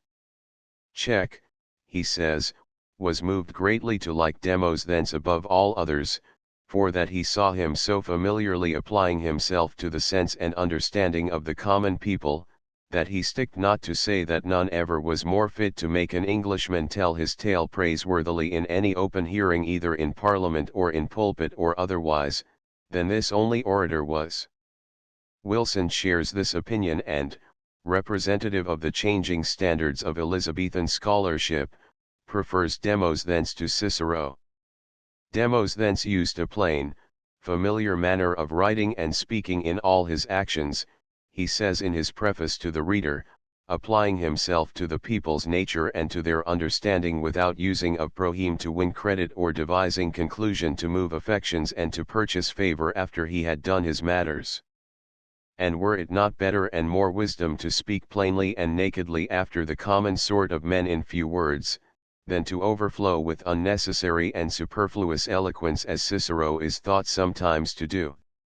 Never did glass so truly represent man's face, he writes later, as Demosthenes doth show the world to us, and as it was then, so is it now, and will be so still, till the consummation and end of all things shall be.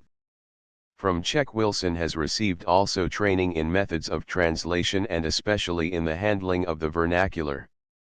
Master Czech's judgment was great, he recalls, in translating out of one tongue into another, and better skill he had in our English speech to judge of the phrases and properties of words and to divide sentences than any one else that I have known.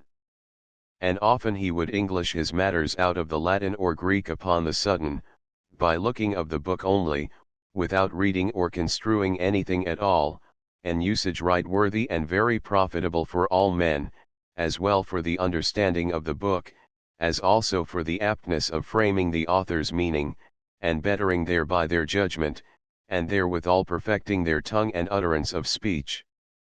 In speaking of his own methods, however, Wilson's emphasis is on his faithfulness to the original. But perhaps, he writes, whereas I have been somewhat curious to follow Demosthenes' natural phrase, it may be thought that I do speak over bare English.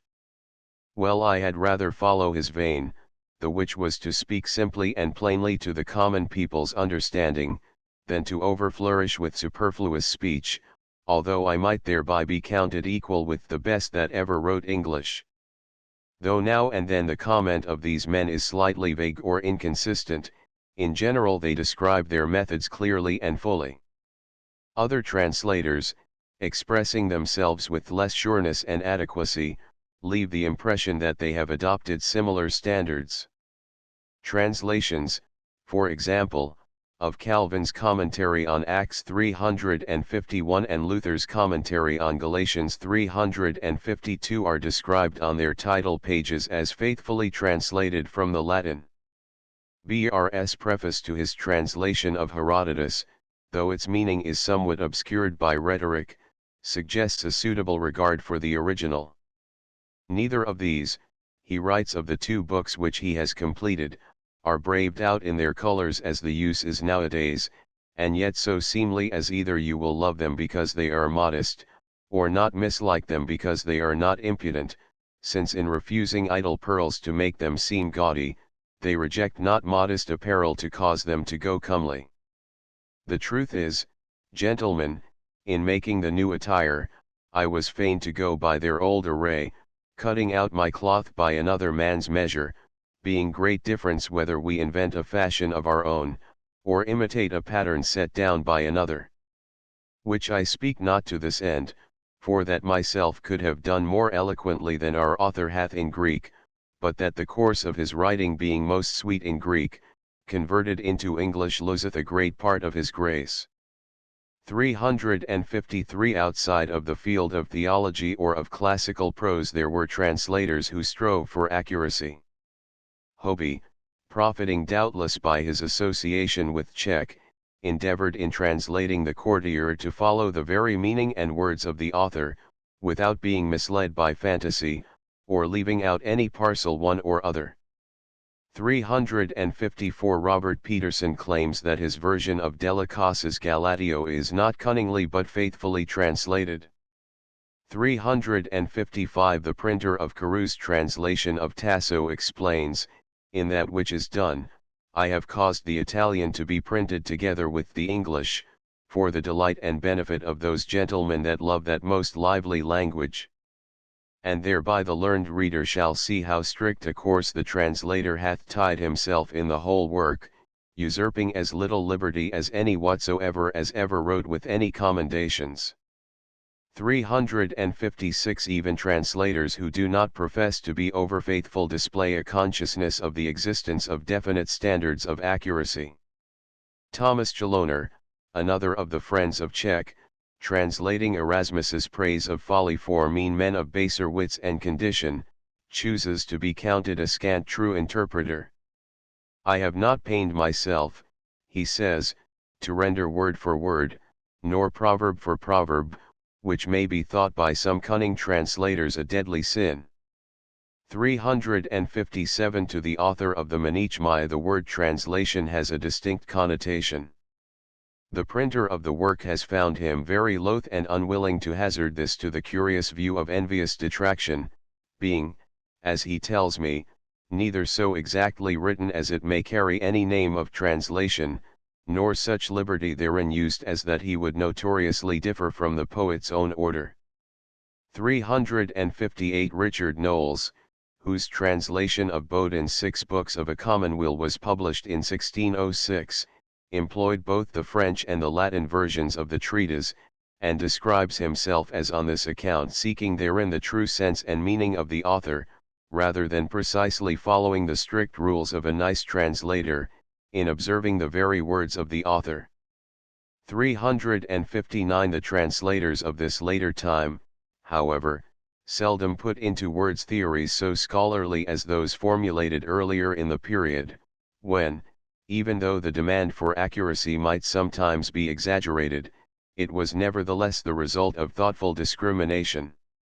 There was some reason why a man like Gabriel Harvey, living towards the end of Elizabeth's reign, should look back with regret to the time when England produced men like Czech and his contemporaries. 361 Must frequently remind oneself, however, that the absence of express theory need not involve the absence of standards.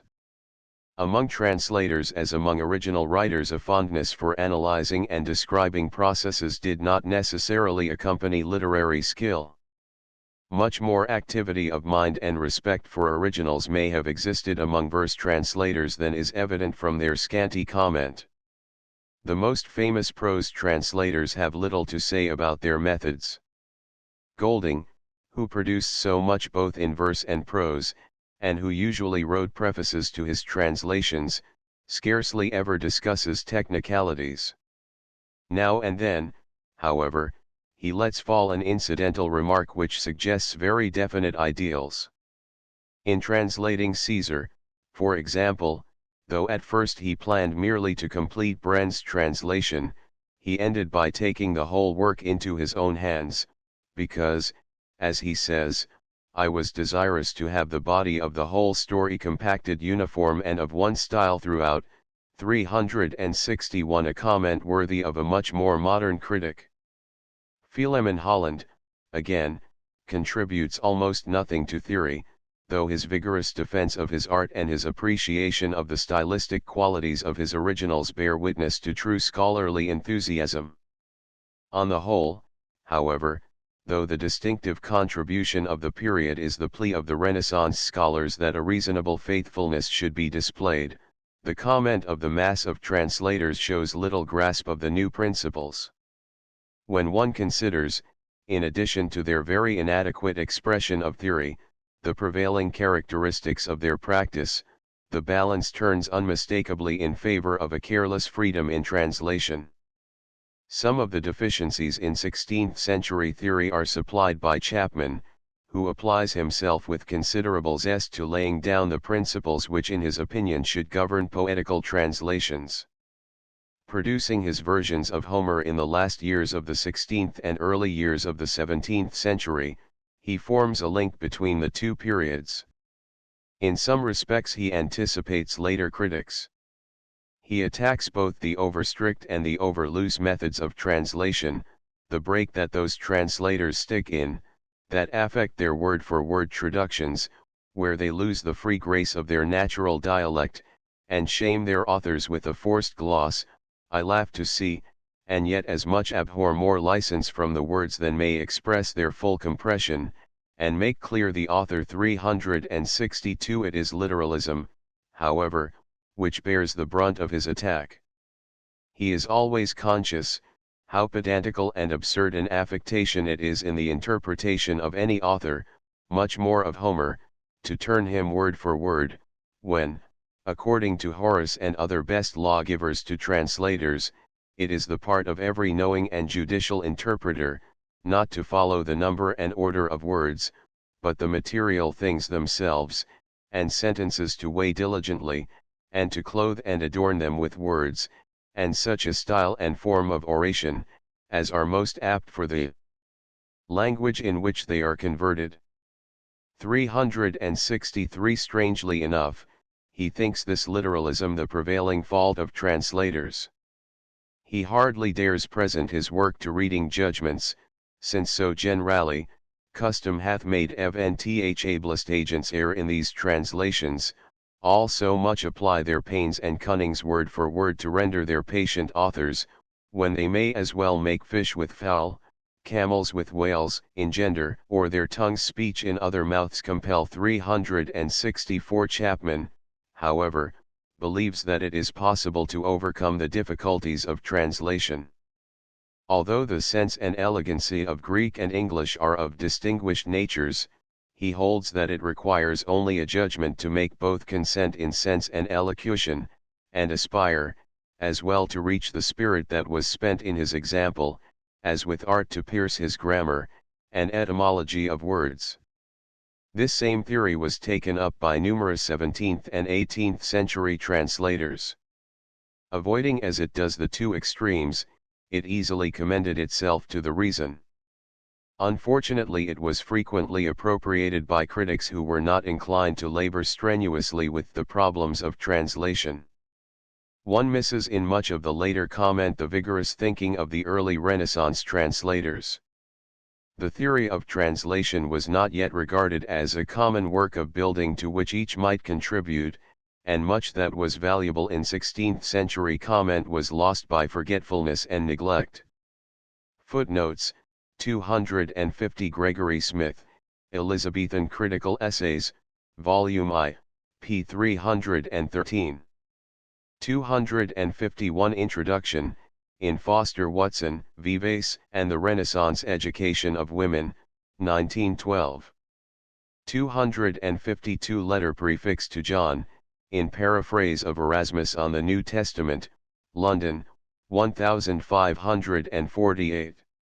253 Dedication, 1588. 254 To the Reader, in Shakespeare's Ovid, ed. W. H. D. Rouse, 1904. 255 Bishop of London's Preface to the Reader, in a commentary of Dr. Martin Luther upon the Epistle of St. Paul to the Galatians, London, 1577. 256 Preface to the Institution of the Christian Religion, London, 1578. 257 Preface to the Three Orations of Demos thence, London, 1570. 258 Dedication of Montaigne's Essays, London, 1603. 259 Reprinted, Roxburgh Club, 1887. 260 Preface to the Book of Medals, in Arbor, the first three English books on America, 1885. 261 Dedication of Marcus Tullius Cicero's Three Books of Duties, 1558. 262 A Brief Apology for Poetry, in Gregory Smith, Volume 2, p. 219. 263 Preface to the Natural History of C. Plinius Secundus, London, 1601. 264 Letter to John Florio, in Florio's Montaigne, Tudor translations. 265 To the Reader, in the Forest, London, 1576. 266 Dedication to Edward VI, in paraphrase of Erasmus.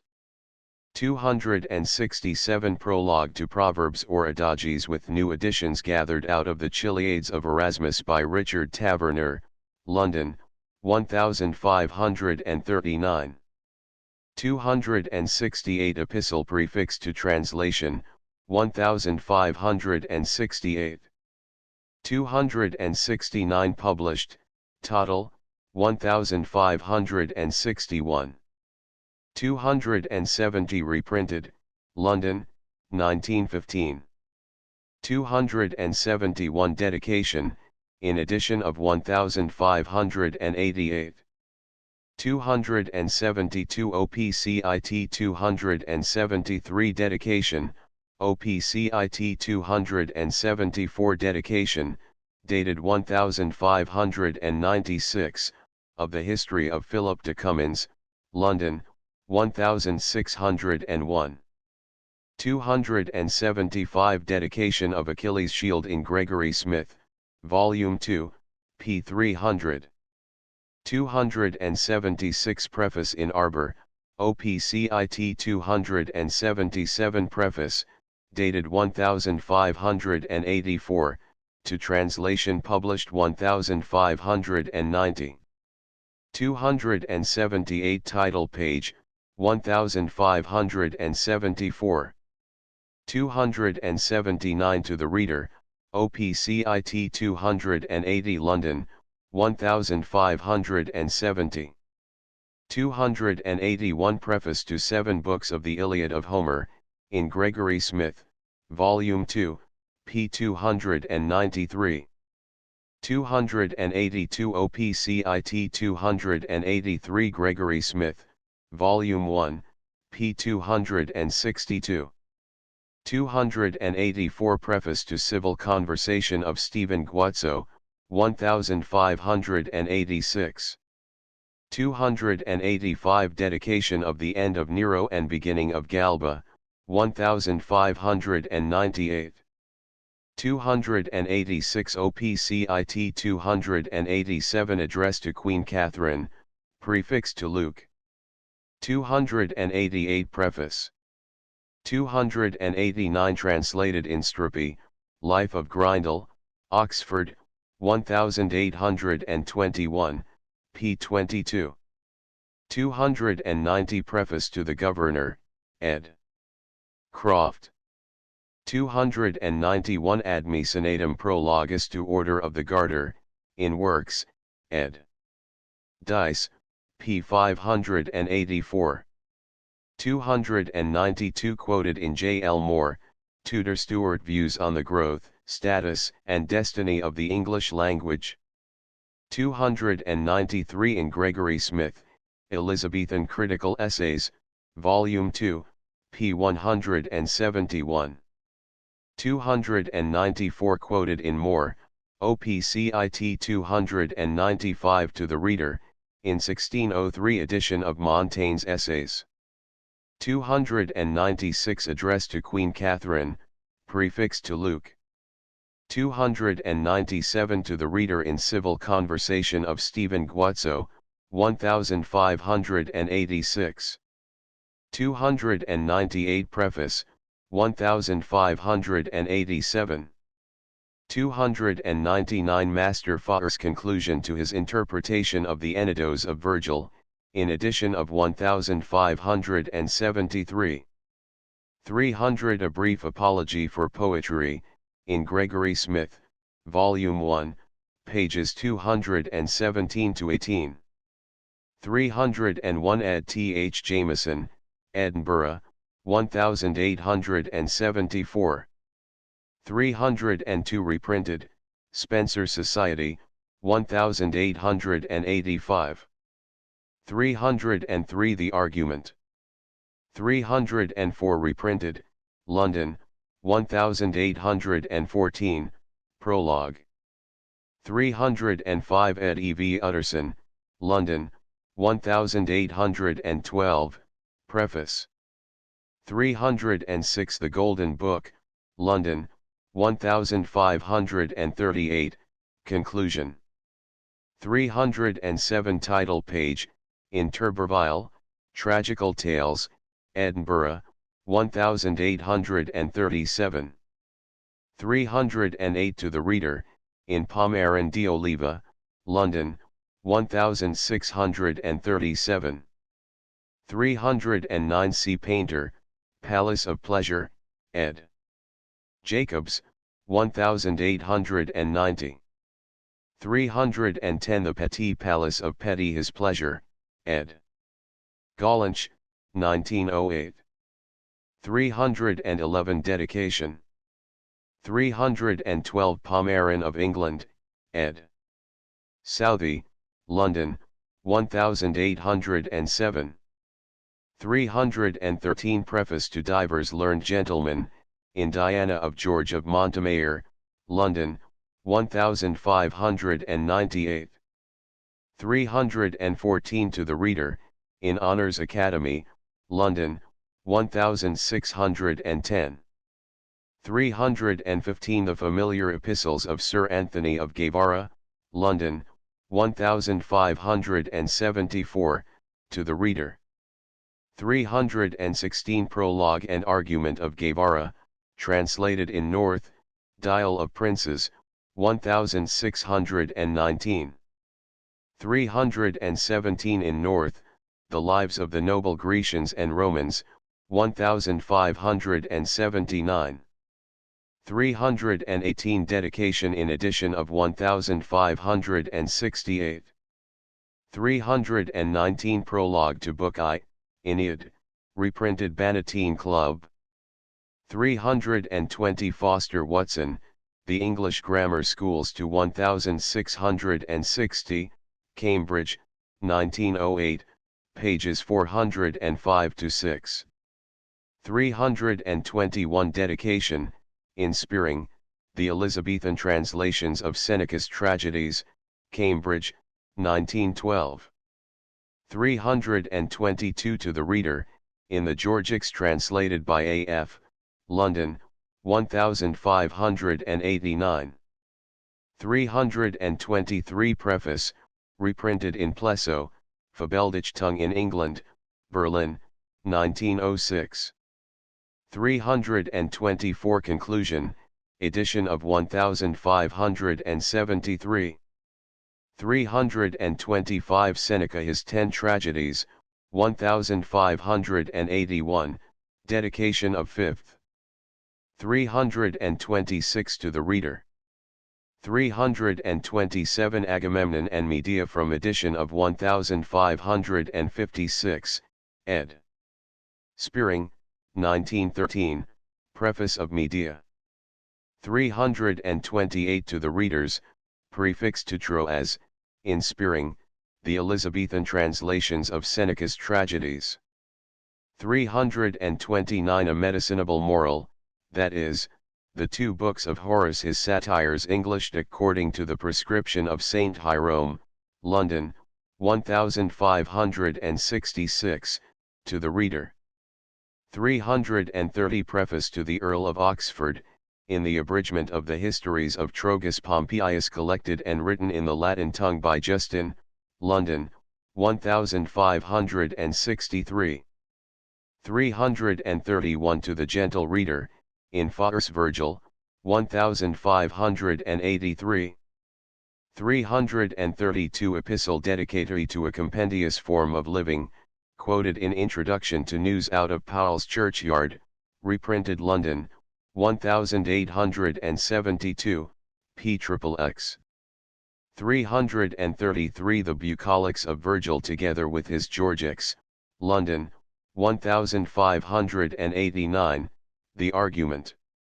334 Preface in Gregory Smith, Volume 1, p. 137.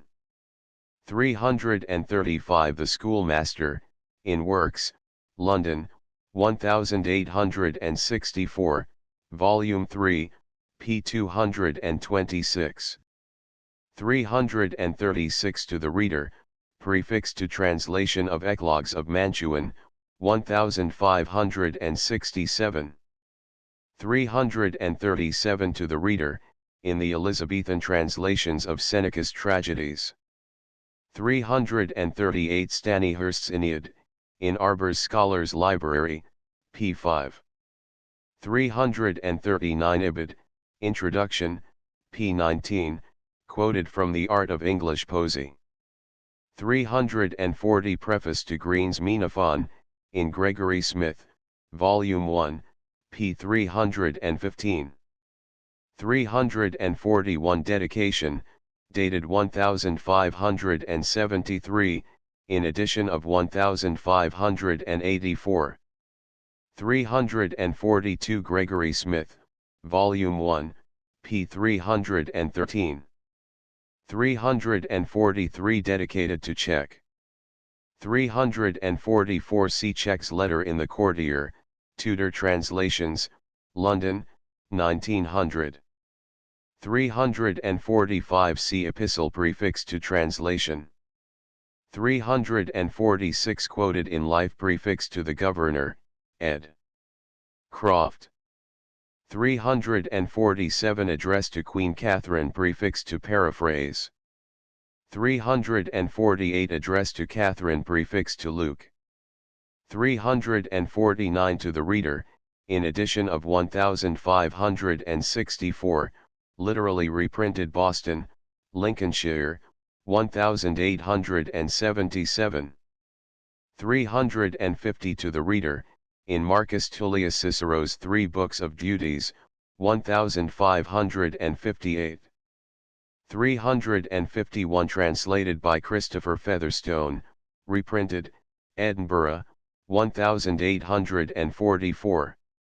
352 London, 1577.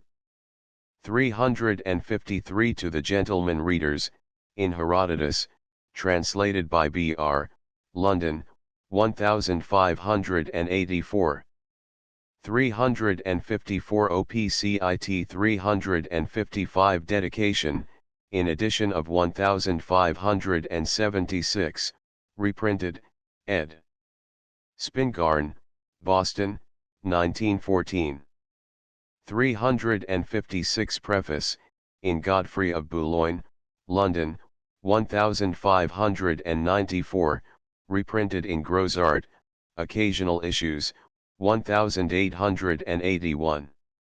357 To the Reader, in edition of 1549.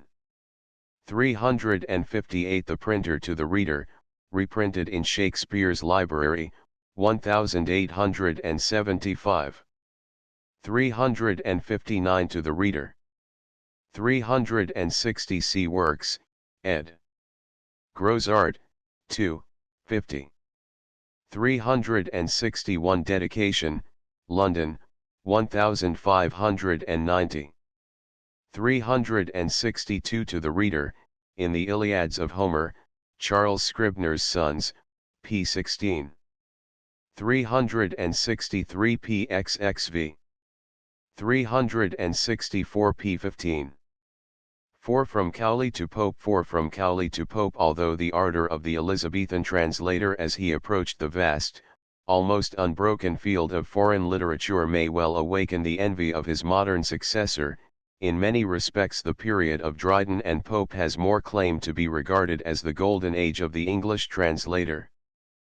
Patriotic enthusiasm had, it is true, lost something of its earlier fire, but national conditions were in general not unfavorable to translation.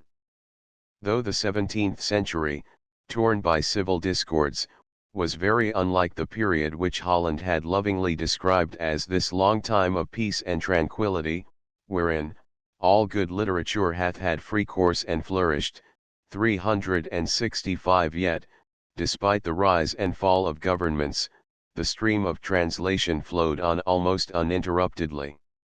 Sandy's Ovid is presented by its author, after his visit to America, as bred in the New World, of the rudeness whereof it cannot but participate, especially having wars and tumults to bring it to light instead of the Muses, 366. But the more ordinary translation, bred at home in England during the 17th century, apparently suffered little from the political strife which surrounded it, while the 18th century afforded a peace and tranquility even greater than that which had prevailed under Elizabeth.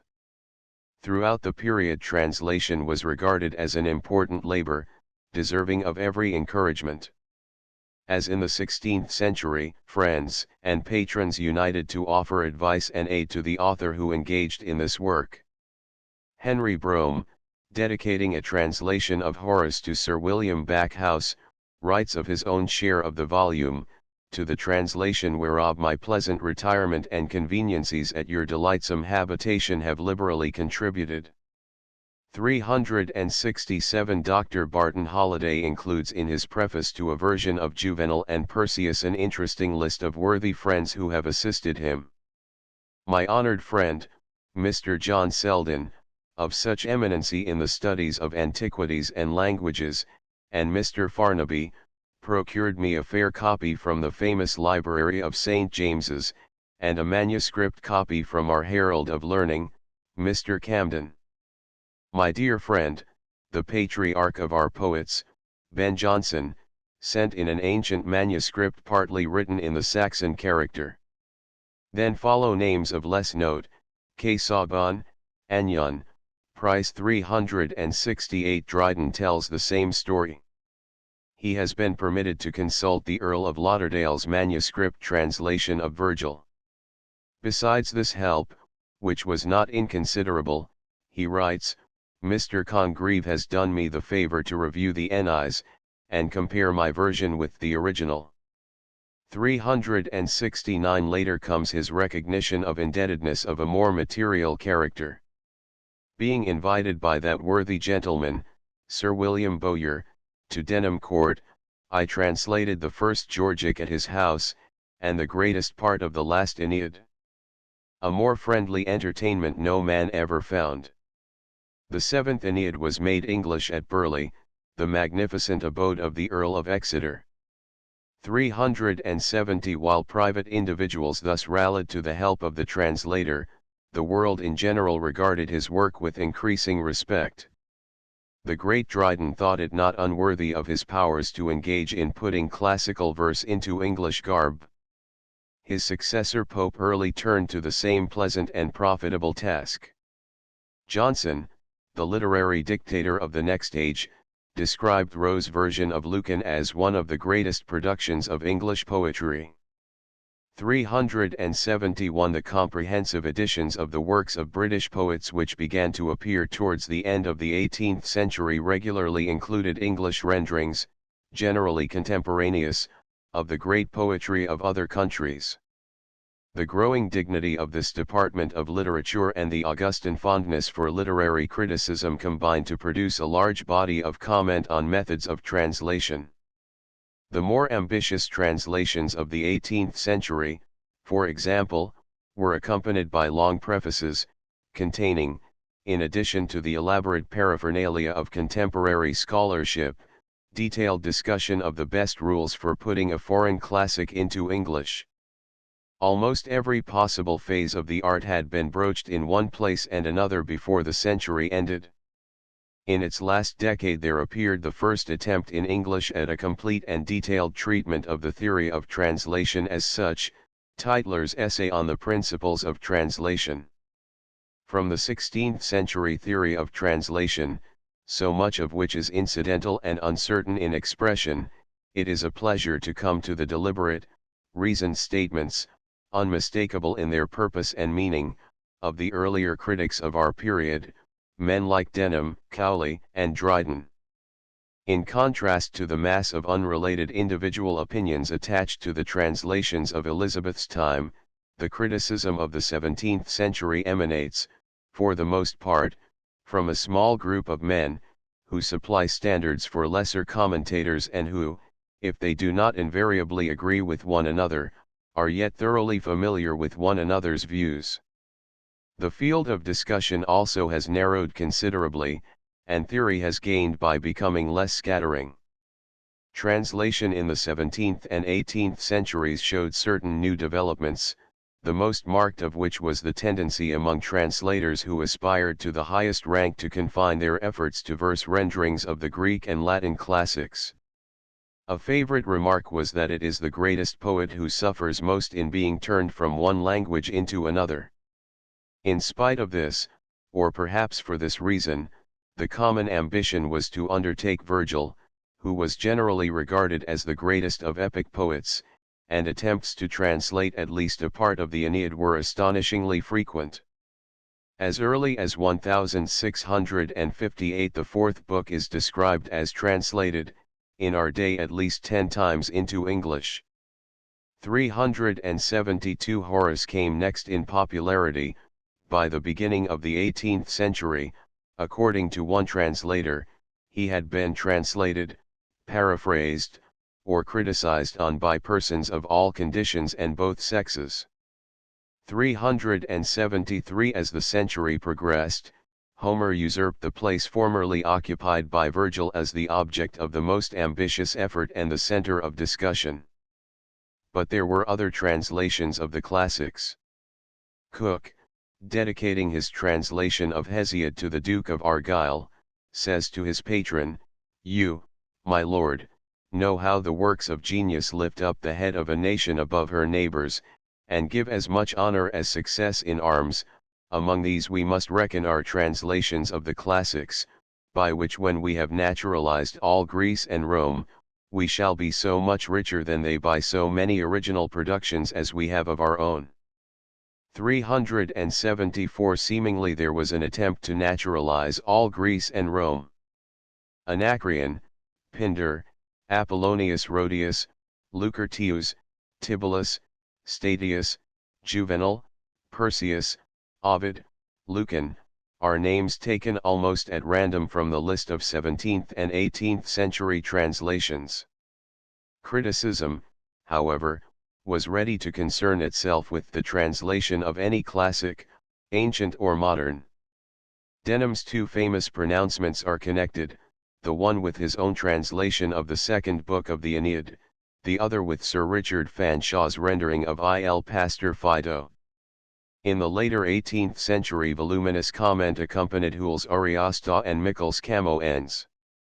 At present, however, we are concerned not with the number and variety of these translations, but with their homogeneity.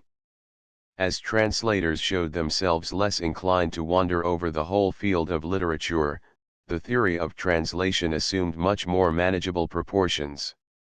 A further limitation of the area of discussion was made by Denham, who expressly excluded from his consideration them who deal in matters of fact or matters of faith. 375 Thus disposing of the theological treatises which had formerly divided attention with the classics. The aims of the translator were also clarified by definition of his audience. John Vickers, publishing in 1632 the 12 Aeneids of Virgil translated into English decasyllables, adduces as one of his motives the common good and public utility which I hoped might accrue to young students and grammatical tyros. 376 But later writers seldom repeat this appeal to the learner.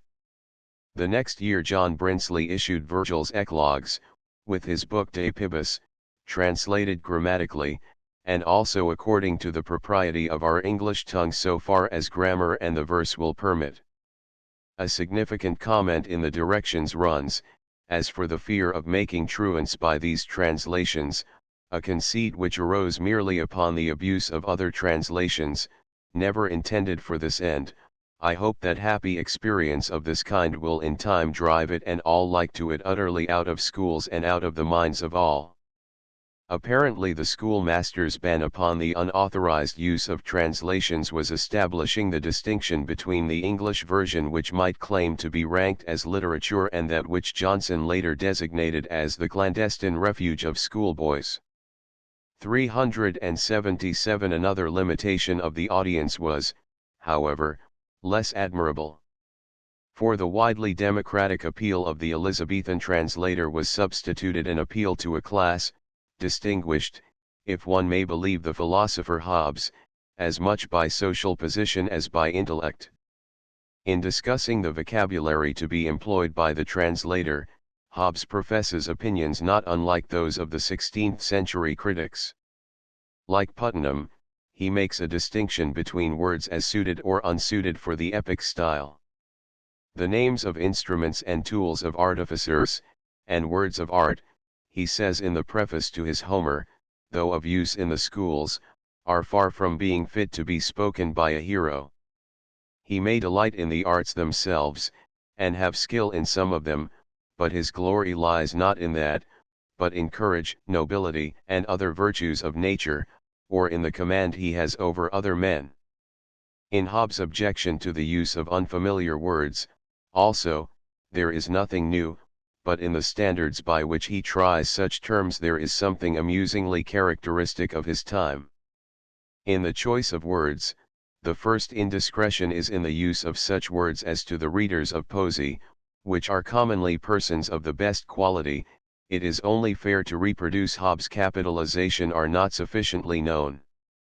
For the work of an heroic poem is to raise admiration, principally, for three virtues, valor, beauty, and love, to the reading whereof women no less than men have a just pretence though their skill in language be not so universal. And therefore foreign words, till by long use they become vulgar, are unintelligible to them. Dryden is similarly restrained by the thought of his readers. He does not try to reproduce the Doric dialect of Theocritus, for Theocritus writ to Sicilians, who spoke that dialect, and I direct this part of my translations to our ladies, who neither understand, nor will take pleasure in such homely expressions. 378. In translating the Aeneid he follows what he conceives to have been Virgil's practice. I will not give the reasons, he declares, why I writ not always in the proper terms of navigation, land service, or in the cant of any profession. I will only say that Virgil has avoided those properties, because he writ not to mariners, soldiers, astronomers, gardeners, peasants, etc., but to all in general, and in particular to men and ladies of the first quality, who have been better bred than to be too nicely knowing in such things. 379. Another element in theory which displays the strength and weakness of the time is the treatment of the work of other countries and other periods. A changed attitude towards the achievements of foreign translators becomes evident early in the 17th century. In the prefaces to an edition of the works of Du Bartas in English there are signs of a growing satisfaction with the English language as a medium and an increasing conviction that England can surpass the rest of Europe in the work of translation. Thomas Hudson, in an address to James VI of Scotland, attached to his translation of the History of Judith, quotes an interesting conversation which he held on one occasion with that pedantic monarch. It pleased your Highness, he recalls, not only to esteem the peerless style of the Greek Homer and the Latin Virgil to be inimitable to us, whose tongue is barbarous and corrupted, but also to allege, partly through delight your Majesty took in the haughty style of those most famous writers, and partly to sound the opinion of others, that also the lofty phrases, the grave indictment, the facund terms of the French soloist, for the like resemblance, could not be followed nor sufficiently expressed in our rough and unpolished English language. 380. It was to prove that he could reproduce the French poet succinctly and sensibly in our vulgar speech that Hudson undertook the Judith. According to the complimentary verses addressed to the famous Sylvester on his translations from the same author, the English tongue has responded nobly to the demands put upon it. Sylvester has shown that French tongues plenty to be such, and yet that ours can utter full as much. 381. John Davies of Hereford, writing of another of Sylvester's translations, describes English as acquitting itself well when it competes with French, and continues if French to English were so strictly bound it would but passing lamely strive with it, and soon be forked to lose both grace and ground, although they strove with equal skill and wit. 382 An opinion characteristic of the latter part of the century is that of the Earl of Roscommon, who, after praising the work of the earlier French translators, says, "From hence our generous emulation came, we undertook, and we performed the same, but now we show the world another way, and in translated verse do more than they." 383 Dryden finds little to praise in the French and Italian renderings of Virgil. Sagreus is wholly destitute of elevation, though his version is much better than that of the two brothers, or any of the rest who have attempted Virgil. Hannibal Caro is a great name among the Italians, yet his translation is most scandalously mean. 384 What I have said, he declares somewhat farther on, though it has the face of arrogance, yet is intended for the honor of my country, and therefore I will boldly own that this English translation has more of Virgil's spirit in it than either the French or Italian.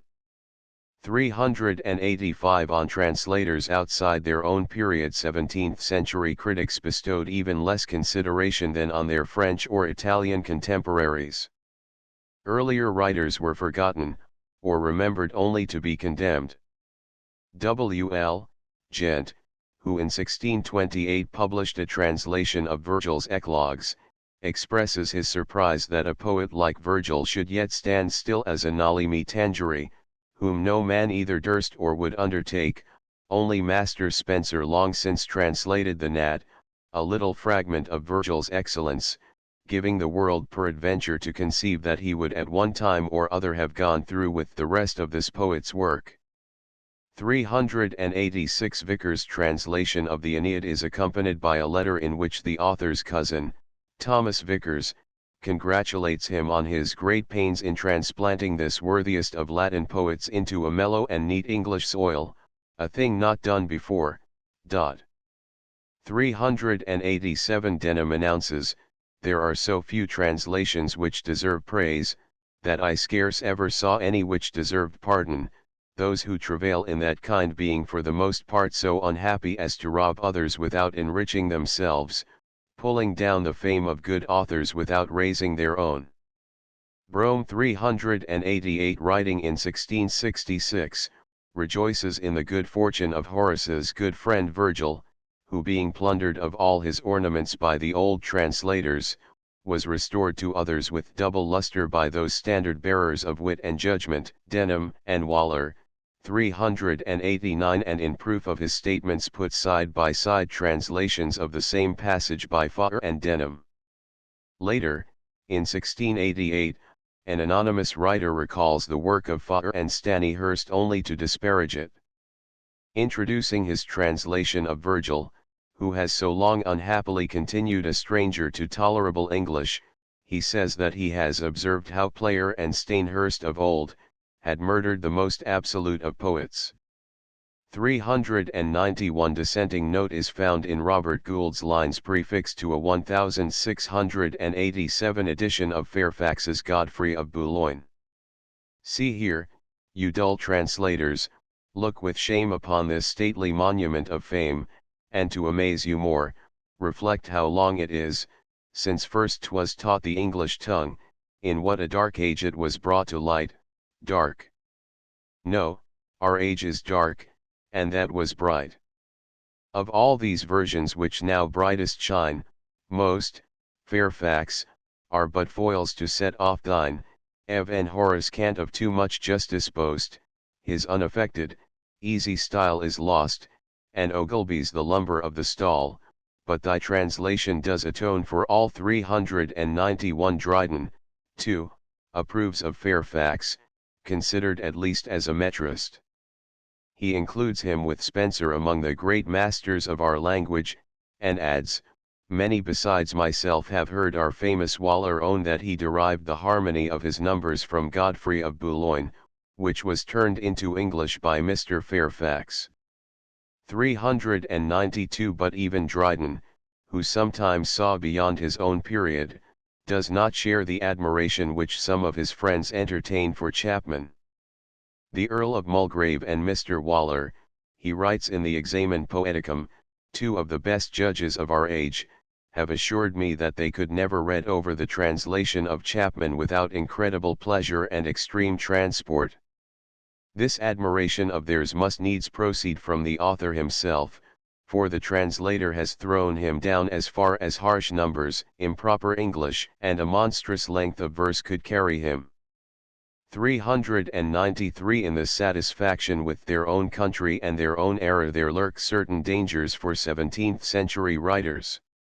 The quality becomes, as we shall see, more noticeable in the 18th century, when the shackles which English taste laid upon original poetry were imposed also upon translated verse. The theory of translation was hampered in its development by the narrow complacency of its exponents, and the record of this time is by no means one of uniform progress. The 17th century shows clearly marked alternations of opinion. Now it sanctions extreme methods, now, by reaction, it inclines towards more moderate views. The 18th century, during the greater part of its course, produces little that is new in the way of theory, and adopts, without much attempt to analyze them, the formulas left by the preceding period.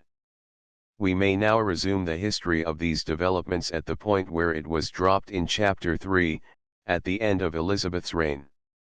In the first part of the new century the few minor translators who described their methods held theories much like those of Chapman. W.L. Gent, in the extremely flowery and discursive preface to his version of Virgil's Eclogues, says, "Some readers I make no doubt they, the translations, will meet with in these dainty-mouthed times, that will tax me with not coming resolved word for word and line for line with the author. I use the freedom of a translator, not tying myself to the tyranny of a grammatical construction but breaking the shell into many pieces, was only careful to preserve the kernel safe and whole from the violence of a wrong or wrested interpretation." After a long simile drawn from the hunting field he concludes, "No more do I conceive my course herein to be faulty though I do not affect to follow my author so close as to tread upon his heels." John Vickers, who professes to have robed Virgil in a homespun English grey coat plain, says of his manner, "I have aimed at these three things, perspicuity of the matter, fidelity to the author, and facility or smoothness to recreate thee my reader. Now if any critical or curious wit tax me with a frustra fit per plura and see and blame my not curious confinement to my author line for line, I answer, and I hope this answer will satisfy the moderate and ingenuous, that though peradventure I could, as in my Babel's Balm I have done throughout the whole translation, yet in regard of the lofty majesty of this my author's style, I would not adventure so to pinch his spirits, as to make him seem to walk like a lifeless ghost. But on thinking on that of Horace, brevis esse laboro obscurus fio, I presumed, yet still having an eye to the genuine sense as I was able, to expatiate with poetical liberty, where necessity of matter and phrase enforced." Vickers' warrant for his practice is the oft-quoted caution of Horace, nec verbum furbo curabis rhetori. But the 17th century was not disposed to continue uninterruptedly the tradition of previous translators. In translated, as in original verse a new era was to begin, acclaimed as such in its own day, and associated like the new poetry, with the names of Denham and Cowley as both poets and critics and with that of Waller as poet. Peculiarly characteristic of the movement was its hostility towards literal translation, a hostility apparent also, as we have seen, in Chapman. "I consider it a vulgar error in translating poets," writes Denham in the preface to his Destruction of Troy, "to affect being fidus interpres, and again in his lines to Fanshawe, that servile path thou nobly dost decline of tracing word by word, and line by line. Those are the labored births of slavish brains, not the effect of poetry but pains, cheap, vulgar arts, whose narrowness affords no flight for thoughts, but poorly sticks at words. Spratt is anxious to claim for Cowley much of the credit for introducing this way of leaving verbal translations, and chiefly regarding the sense and genius of the author, which was scarce heard of in England before this present age. 394. Why Chapman and later translators should have fixed upon extreme literalness as the besetting fault of their predecessors and contemporaries, it is hard to see. It is true that the recognition of the desirability of faithfulness to the original was the most distinctive contribution that 16th-century critics made to the theory of translation, but this principle was largely associated with prose renderings of a different type from that now under discussion. If, like Denham, one excludes matters of fact and matters of faith, the body of translation which remains is scarcely distinguished by slavish adherence to the letter. As a matter of fact, however, 16th-century translation was obviously an unfamiliar field to most 17th-century commentators, and although their generalizations include all who have gone before them, their illustrations are usually drawn from the early part of their own century. Ben Jonson, whose translation of Horace's Art of Poetry is cited by Dryden as an example of metaphrase, or turning an author word by word and line by line from one language to another, 395, is perhaps largely responsible for the mistaken impression regarding the earlier translators. Thomas May and George Sandys are often included in the same category. Sandys' translation of Ovid is regarded by Dryden as typical of its time. Its literalism, its resulting lack of poetry, proceeded from the wrong judgment of the age in which he lived. They neither knew good verse nor loved it. They were scholars, 'tis true, but they were pedants, and for all their pedantic pains, all their translations want to be translated into English. 396. But neither Jonson, Sandys, nor May has much to say with regard to the proper methods of translation. The most definite utterance of the group is found in the lines which Jonson addressed to May on his translation of Lucan, but who hath them interpreted, and brought Lucan's whole frame unto us, and so wrought as not the smallest joint or gentlest word in the great mass or machine there is stirred. The self-same genius. So the world will say the son translated, or the son of May. 397. May's own preface says nothing of his theories. Sandys says of his Ovid, to the translation I have given what perfection my pen could bestow, by polishing, altering, or restoring the harsh, improper, or mistaken with a nicer exactness than perhaps is required in so long a labor. 398. A comment open to various interpretations. His metrical version of the Psalms is described as paraphrastically translated, and it is worthy of note that Cowley, in his attack on the practice of too literal translation, should have chosen this part of Sandys' work as illustrative of the methods which he condemns. For the translators of the new school, though professedly the foes of the word-for-word method, carried their hostility to existing theories of translation much farther. Cowley begins, reasonably enough, by pointing out the absurdity of translating a poet literally. If a man should undertake to translate Pindar word for word, it would be thought that one madman had translated another, as may appear when a person who understands not the original reads the verbal traduction of him into Latin prose, than which nothing seems more raving. And I would gladly know what applause our best pieces of English poesy could expect from a Frenchman or Italian, if converted faithfully and word for word into French or Italian prose. 399. But, ignoring the possibility of a reasonable regard for both the original and the English, such as had been advocated by Chapman or by minor translators like W.L. and Vickers, Cowley suggests a more radical method.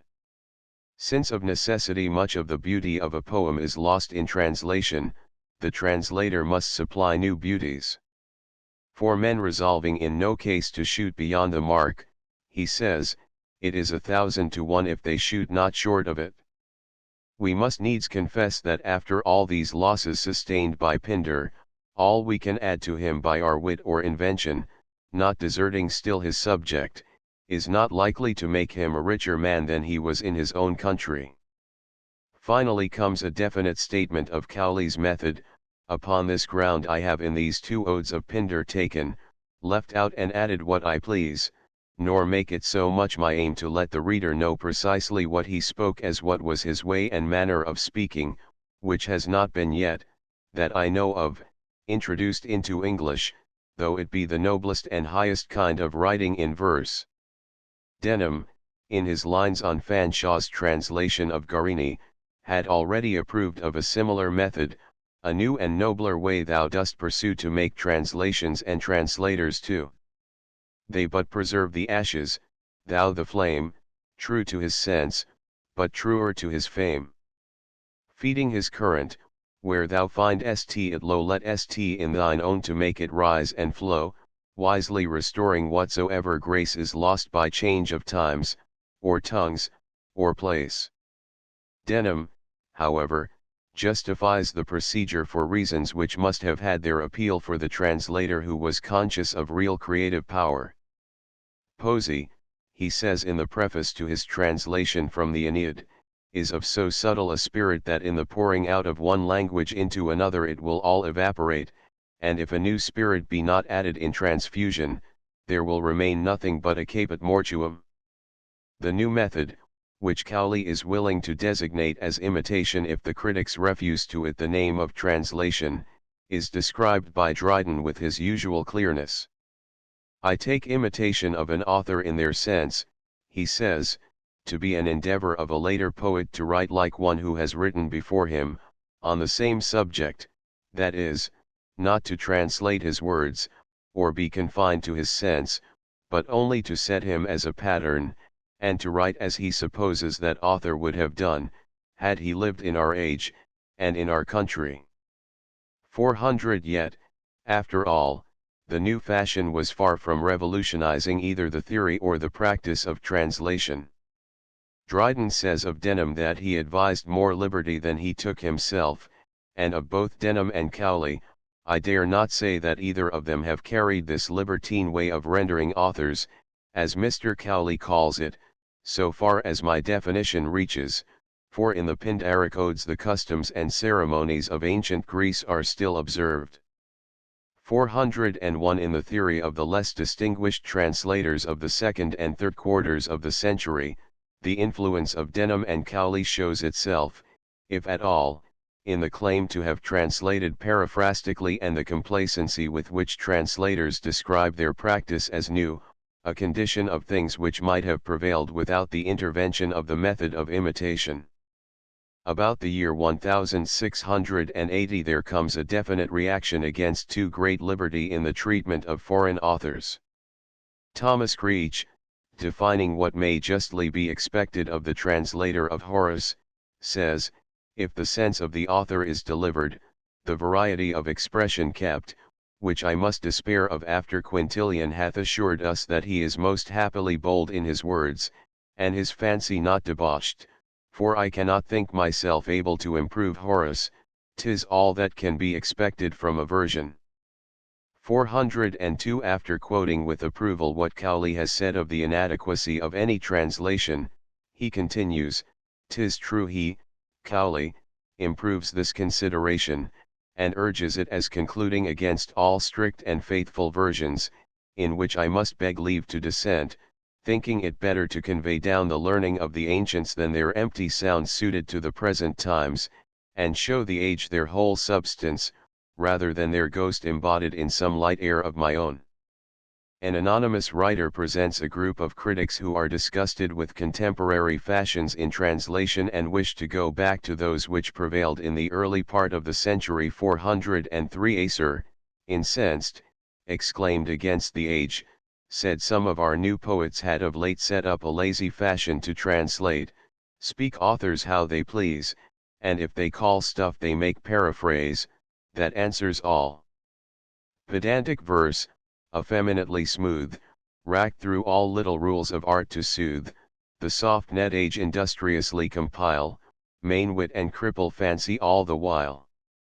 A license far beyond poetic use not to translate old authors but abuse the wit of Romans, and their lofty sense degrade into new poems made from thence, disguise old Rome in our new eloquence. Aesculape shares the opinion of Acer, and thought it fit wits should be more confined to authors' sense, and to their periods too, must leave out nothing, every sense must do, and though they cannot render verse for verse, yet every period's sense they must rehearse. Finally Metellus, speaking for the group, orders Laelius, one of their number, to translate the fourth book of the Aeneid, keeping himself in due subordination to Virgil. We all bid then translate it the old way, not a la mode, but like George Sandys or May, show Virgil's every period, not steal sense to make up a new-fashioned poem thence. Other translators, though not defending the literal method, do not advocate imitation.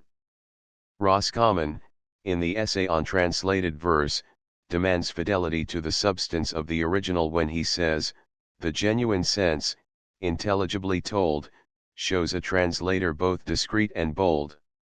Excursions are inexpiably bad, and 'tis much safer to leave out than add, but, unlike Fokker, he forbids the omission of difficult passages, abstruse and mystic thoughts you must express, with painful care and seeming easiness.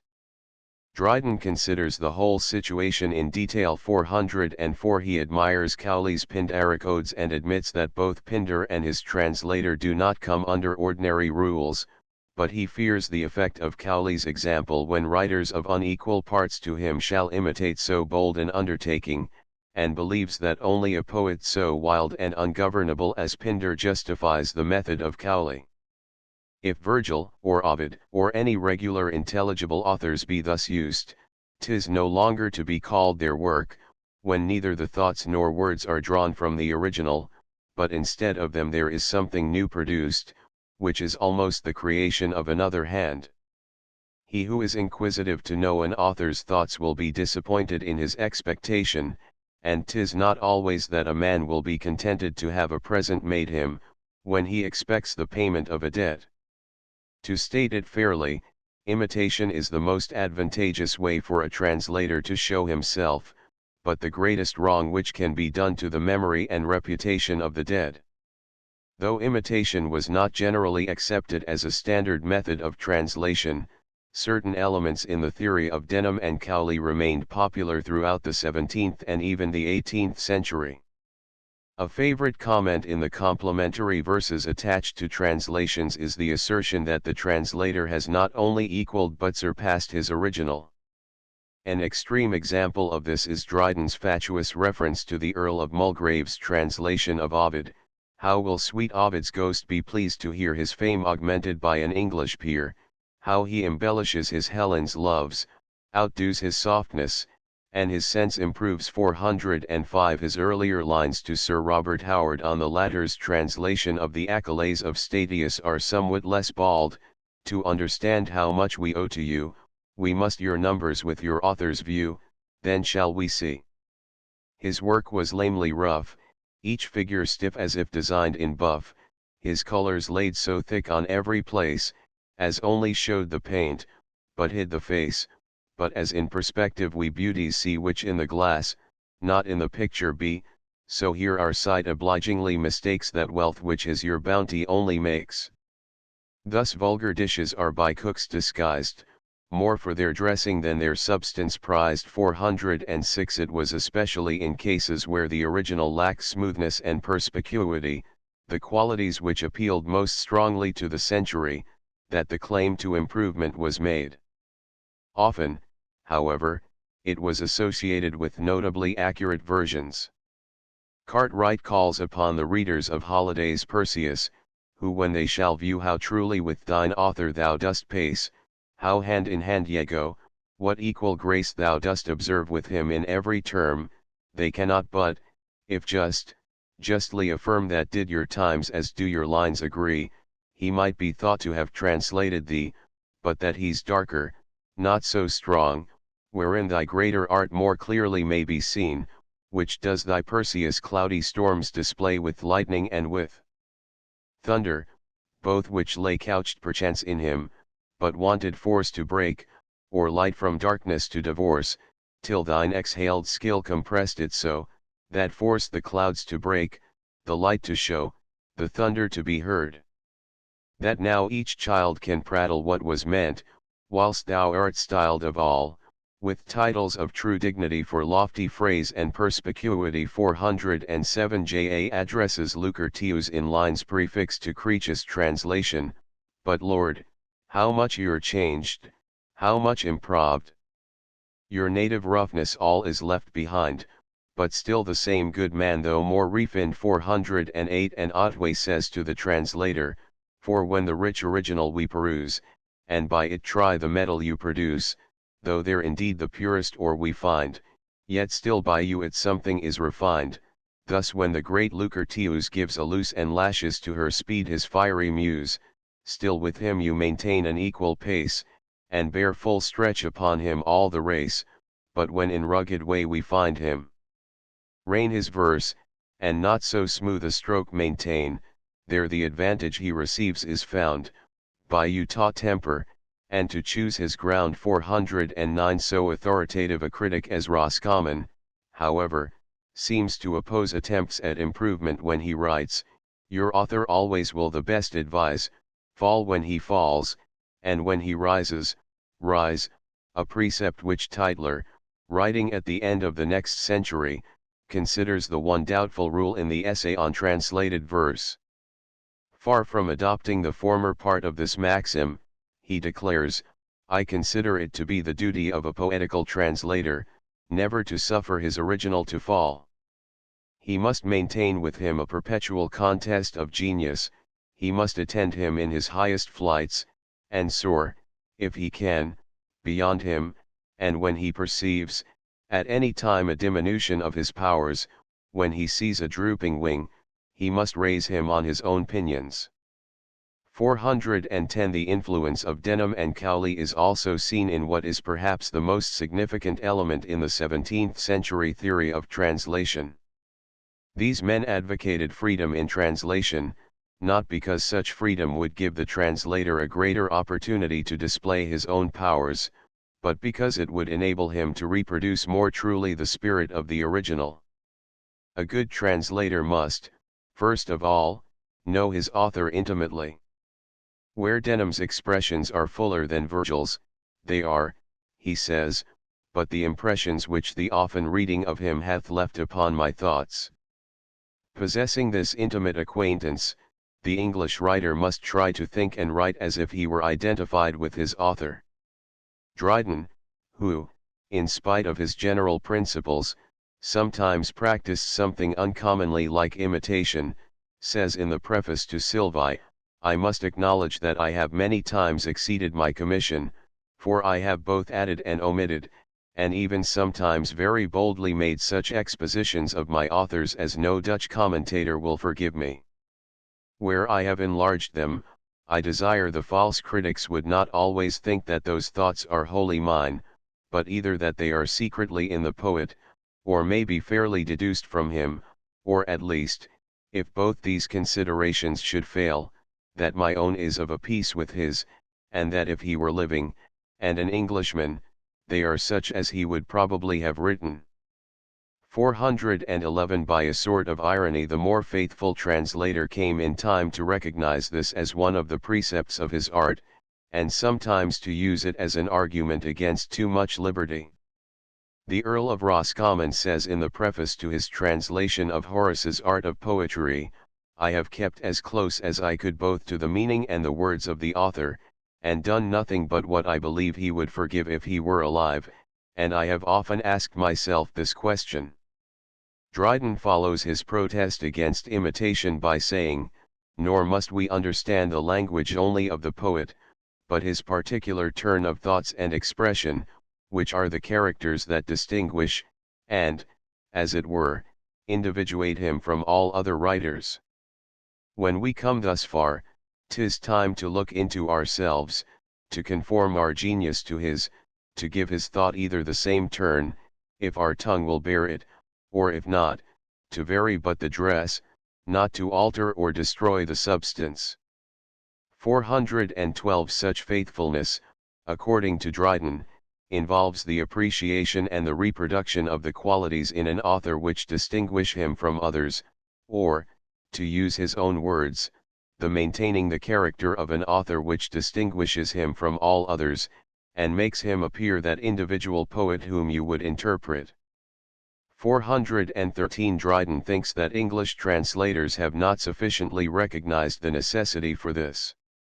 For example, not only the thoughts, but the style and versification of Virgil and Ovid are very different, yet I see, even in our best poets who have translated some parts of them, that they have confounded their several talents, and, by endeavoring only at the sweetness and harmony of numbers, have made them so much alike that, if I did not know the originals, I should never be able to judge by the copies which was Virgil and which was Ovid. It was objected against a late noble painter that he drew many graceful pictures, but few of them were alike. And this happened because he always studied himself more than those who sat to him. In such translators I can easily distinguish the hand which performed the work, but I cannot distinguish their poet from another. But critics recognized that study and pains alone could not furnish the translator for his work. To be a thorough translator, says Dryden, he must be a thorough poet, 414, or to put it, as does Roscommon, somewhat more mildly, he must by nature possess the more essential characteristics of his author. Admitting this, Creech writes with a slight air of apology, I cannot choose but smile to think that I, who have, too little ill nature, for that is commonly thought a necessary ingredient, to be a satirist, should venture upon Horace. 415 Dryden finds by experience that he can more easily translate a poet akin to himself. His translations of Ovid please him. Whether it be the partiality of an old man to his youngest child I know not, but they appear to me the best of all my endeavors in this kind. Perhaps this poet is more easy to be translated than some others whom I have lately attempted, perhaps, too, he was more according to my genius. 416 He looks forward with pleasure to putting the whole of the Iliad into English. And this I dare assure the world beforehand, that I have found, by trial, Homer a more pleasing task than Virgil, though I say not the translation will be less laborious, for the Grecian is more according to my genius than the Latin poet. 417 The insistence on the necessity for kinship between the author and the translator is the principal idea in Roscommon's essay on translated verse. According to Roscommon, each poet with a different talent writes, one praises, one instructs, another bites. Horace could ne'er aspire to epic bays, nor lofty Maro stoop to lyric lays. This, then, is his advice to the would-be translator: examine how your humor is inclined, and which the ruling passion of your mind, then, seek a poet who your way does bend, and choose an author as you choose a friend. United by this sympathetic bond, you grow familiar, intimate, and fond, your thoughts, your words, your styles, your souls agree, no longer his interpreter but he. Though the plea of reproducing the spirit of the original was sometimes made a pretext for undue latitude, it is evident that there was here an important contribution to the theory of translation. In another respect, also, the consideration of metrical effects, the 17th century shows some advance, however, which must be laid chiefly to the credit of Dryden. Apparently there was no tendency towards innovation and experiment in the matter of verse forms. 17th century translators, satisfied with the couplet and kindred measures, did not consider, as the Elizabethans had done, the possibility of introducing classical meters. Creech says of Horace, "'Tis certain our language is not capable of the numbers of the poet," 418, and leaves the matter there. Holiday says of his translation of the same poet, "But many, no doubt, will say Horace is by me forsaken, his lyric softness and emphatical muse maimed, that there is a general defection from his genuine harmony. Those I must tell, I have in this translation rather sought his spirit than numbers, yet the music of verse not neglected neither, since the English ear better heareth the distich, and findeth that sweetness and air which the Latin affectate and, questionless, attaineth in saphics or iambic measures. 419 Dryden frequently complains of the difficulty of translation into English meter, especially when the poet to be translated is Virgil. The use of rhyme causes trouble. It is certainly a constraint even to the best poets, and those who make it with most ease. What it adds to sweetness, it takes away from sense, and he who loses the least by it may be called a gainer. It often makes us swerve from an author's meaning, as, if a mark be set up for an archer at a great distance, let him aim as exactly as he can, the least wind will take his arrow, and divert it from the white. 420 The line of the heroic couplet is not long enough to reproduce the hexameter, and Virgil is especially succinct. To make him copious is to alter his character, and to translate him line for line is impossible, because the Latin is naturally a more succinct language than either the Italian, Spanish, French, or even than the English, which, by reason of its monosyllables, is far the most compendious of them. Virgil is much the closest of any Roman poet, and the Latin hexameter has more feet than the English heroic. 421 Yet though Dryden admits that Caro, the Italian translator, who used blank verse, made his task easier thereby, he does not think of abandoning the couplet for any of the verse forms which earlier translators had tried. He finds Chapman's Homer characterized by harsh numbers, and a monstrous length of verse, and thinks his own period a much better age than was the last, for versification and the art of numbers.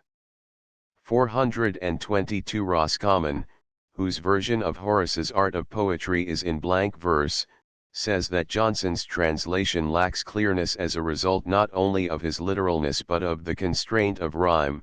423 But makes no further attack on the couplet as the regular vehicle for translation.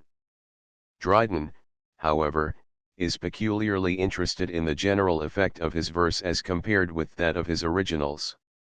I have attempted, he says in the Examen Poeticum, to restore Ovid to his native sweetness, easiness, and smoothness, and to give my poetry a kind of cadence and, as we call it, a run of verse, as like the original as the English can come to the Latin. 424 In his study of Virgil previous to translating the Aeneid he observed above all, the elegance of his expressions and the harmony of his numbers. 425 Elsewhere he says of his author, his verse is everywhere sounding the very thing in your ears whose sense it bears, yet the numbers are perpetually varied to increase the delight of the reader, so that the same sounds are never repeated twice together. 426 These metrical effects he has tried to reproduce in English. The turns of his verse, his breakings, his numbers, and his gravity, I have as far imitated as the poverty of our language and the hastiness of my performance would allow, he says in the preface to Sylvae. 427 In his translation of the whole Aeneid he was guided by the same considerations. Virgil is everywhere elegant, sweet, and flowing in his hexameters. His words are not only chosen, but the places in which he ranks them for the sound. He who removes them from the station wherein their master set them spoils the harmony. What he says of the Sibyl's prophecies may be as properly applied to every word of his, they must be read in order as they lie, the least breath discomposes them and somewhat of their divinity is lost. I cannot boast that I have been thus exact in my verses, but I have endeavored to follow the example of my master, and am the first Englishman, perhaps, who made it his design to copy him in his numbers, his choice of words, and his placing them for the sweetness of the sound.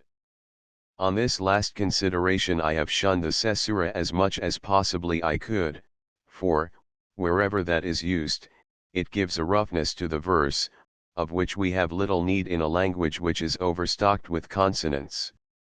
428 views like these contribute much to an adequate conception of what faithfulness in translation demands.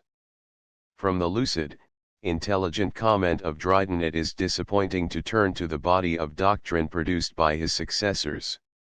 In spite of the widespread interest in translation during the 18th century, little progress was made in formulating the theory of the art, and many of the voluminous prefaces of translators deserve the criticism which Johnson applied to Garth. His notions are half-formed. So far as concerns the general method of translation, the principles laid down by critics are often mere repetitions of the conclusions already reached in the preceding century. Most theorists were ready to adopt Dryden's view that the translator should strike a middle course between the very free and the very close method. Put into words by a recognized authority, so reasonable an opinion could hardly fail of acceptance. It appealed to the 18th century mind as adequate, and more than one translator, professing to give rules for translation, merely repeated in his own words what Dryden had already said. Garth declares in the preface condemned by Johnson, translation is commonly either verbal, a paraphrase, or an imitation. The manner that seems most suitable for this present undertaking is neither to follow the author too close out of a critical timorousness, nor abandon him too wantonly through a poetic boldness. The original should always be kept in mind, without too apparent a deviation from the sense. Where it is otherwise, it is not a version but an imitation.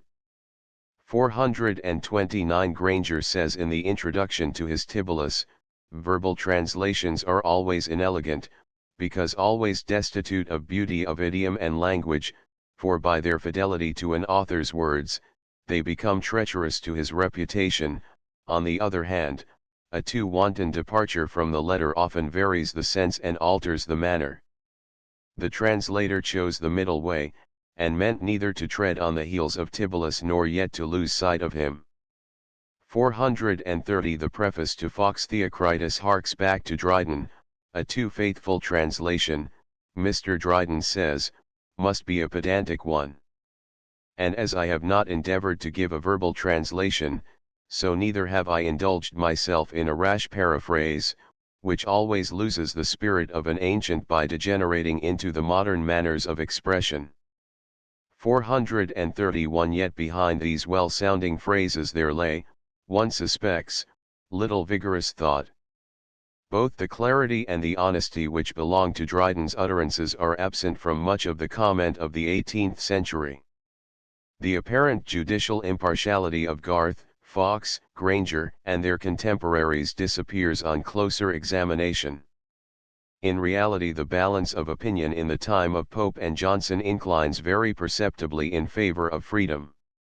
Imitation, it is true, soon ceases to enter into the discussion of translation proper, but literalism is attacked again and again, till one is ready to ask, with Dryden, who defends it? Mickle's preface to the Lugit states with unusual frankness what was probably the underlying idea in most of the theory of the time. Writing not to gratify the dull few, whose greatest pleasure is to see what the author exactly says, but to give a poem that might live in the English language, Mickle puts up a vigorous defense of his methods. Literal translation of poetry, he insists, is a solecism. You may construe your author, indeed, but if with some translators you boast that you have left your author to speak for himself, that you have neither added nor diminished, you have in reality grossly abused him, and deceived yourself. Your literal translations can have no claim to the original felicities of expression, the energy, elegance, and fire of the original poetry. It may bear, indeed, a resemblance, but such an one as a corpse in the sepulchre bears to the former man, when he moved in the bloom and vigor of life. Nec verbum furbo curibis rhetori, fidus interpres was the taste of the Augustan age. None but a poet can translate a poet.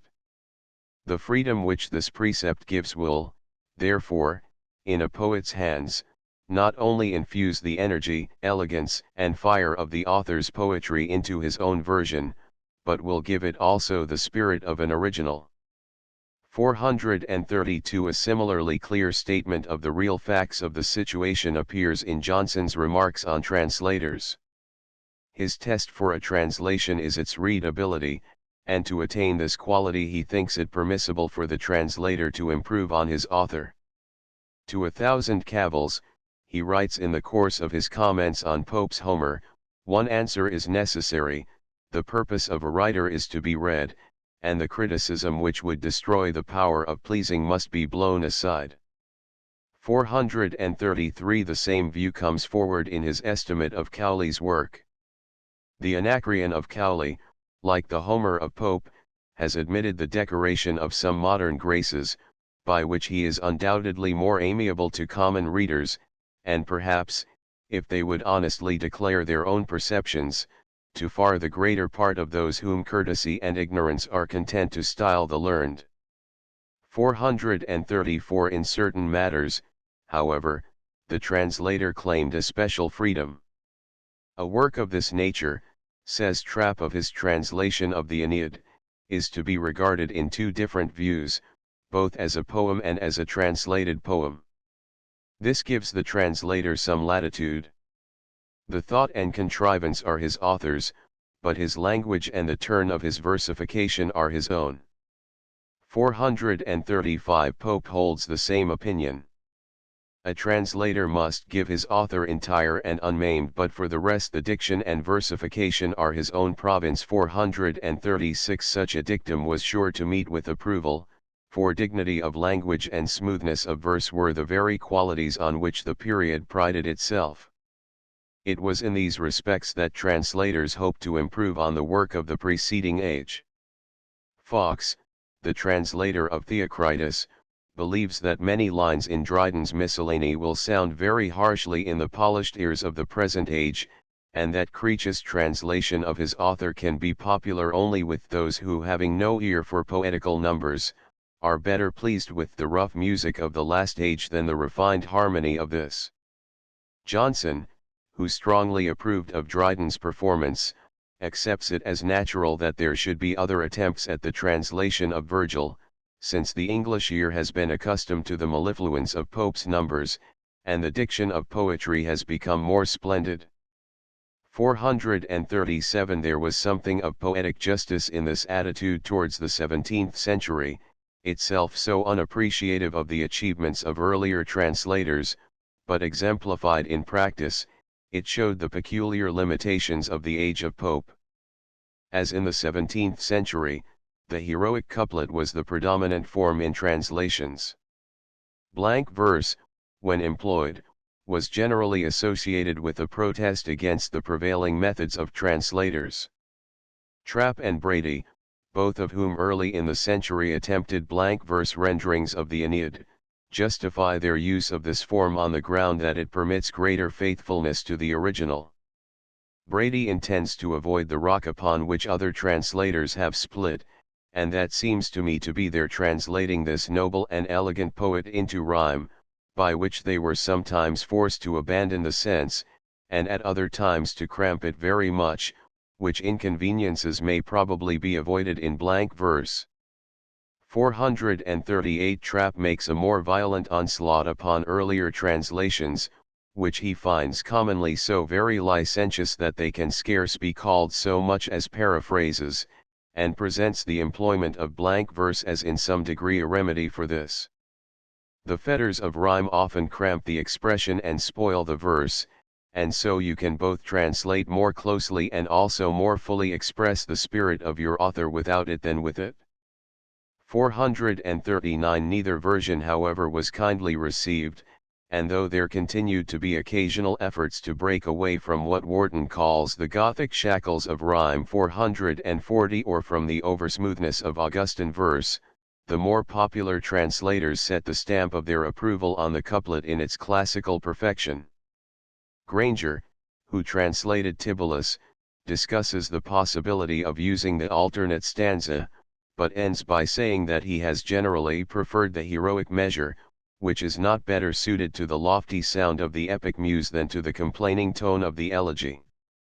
441 Hoole chooses the couplet for his version of Ariosto, because it occupies the same place in English that the octave stanza occupies in Italian, and because it is capable of great variety. Of all the various styles used by the best poets, he says, none seems so well adapted to the mixed and familiar narrative as that of Dryden in his last production, known by the name of his Fables, which by their harmony, spirit, ease, and variety of versification, exhibit an admirable model for a translation of Ariosto. 442 It was, however, to the regularity of Pope's couplet that most translators aspired. Francis, the translator of Horace, who succeeded in pleasing his readers in spite of his failure to conform with popular standards, puts the situation well in a comment which recalls a similar utterance of Dryden. The misfortune of our translators, he says, is that they have only one style, and consequently all their authors, Homer, Virgil, Horace, and Ovid, are compelled to speak in the same numbers, and the same unvaried expression. The freeborn spirit of poetry is confined in 20 constant syllables, and the sense regularly ends with every second line, as if the writer had not strength enough to support himself or courage enough to venture into a third. 443 Revolts against the couplet, then, were few and generally unsuccessful. Prose translations of the epic, such as have in our own day attained some popularity, were in the 18th century regarded with a special disfavor. It was known that they had some vogue in France, but that was not considered a recommendation. The English translation of Madame Dacier's prose Homer, issued by Ozell, Oldesworth, and Broom, was greeted with scorn. Trappe, in the preface to his Virgil, refers to the new French fashion with true insular contempt. Segre's translation is almost as good as the French language will allow, which is just as fit for an epic poem as an ambling nag is for a war horse. Their language is excellent for prose, but quite otherwise for verse, especially heroic. And therefore though the translating of poems into prose is a strange modern invention, yet the French transprosers are so far in the right because their language will not bear verse. Michel, mentioning in his dissertation on the Lusiad that M. Duperon de Castera, in 1735, gave in French prose a loose unpoetical paraphrase of the Lusiad, feels it necessary to append in a note his opinion that a literal prose translation of poetry is an attempt as absurd as to translate fire into water. If there was little encouragement for the translator to experiment with new solutions of the problems of versification, there was equally little latitude allowed him in the other division of his peculiar province, diction. In accordance with existing standards, critics doubled their insistence on decorum, a quality in which they found the productions of former times lacking. Johnson criticizes Dryden's Juvenal on the ground that it wants the dignity of its original. 444 Fox finds Creech more rustic than any of the rustics in the Sicilian Bard, and adduces in proof many illustrations, from his calling a noble pastoral cup a fine two-handled pot to his dubbing his characters Tawny Bess, Tom, Will, Dick in vulgar English style. 445 Fanshawe, says Michel in the preface to his translation of Camoens, had not the least idea of the dignity of the epic style. The originals themselves, however, presented obstacles to suitable rendering. Preston finds this so in the case of Apollonius Rhodius, and offers this explanation of the matter: ancient terms of art, even if they can be made intelligible, cannot be rendered, with any degree of grace, into a modern language, where the corresponding terms are debased into vulgarity by low and familiar use. Many passages of this kind are to be found in Homer.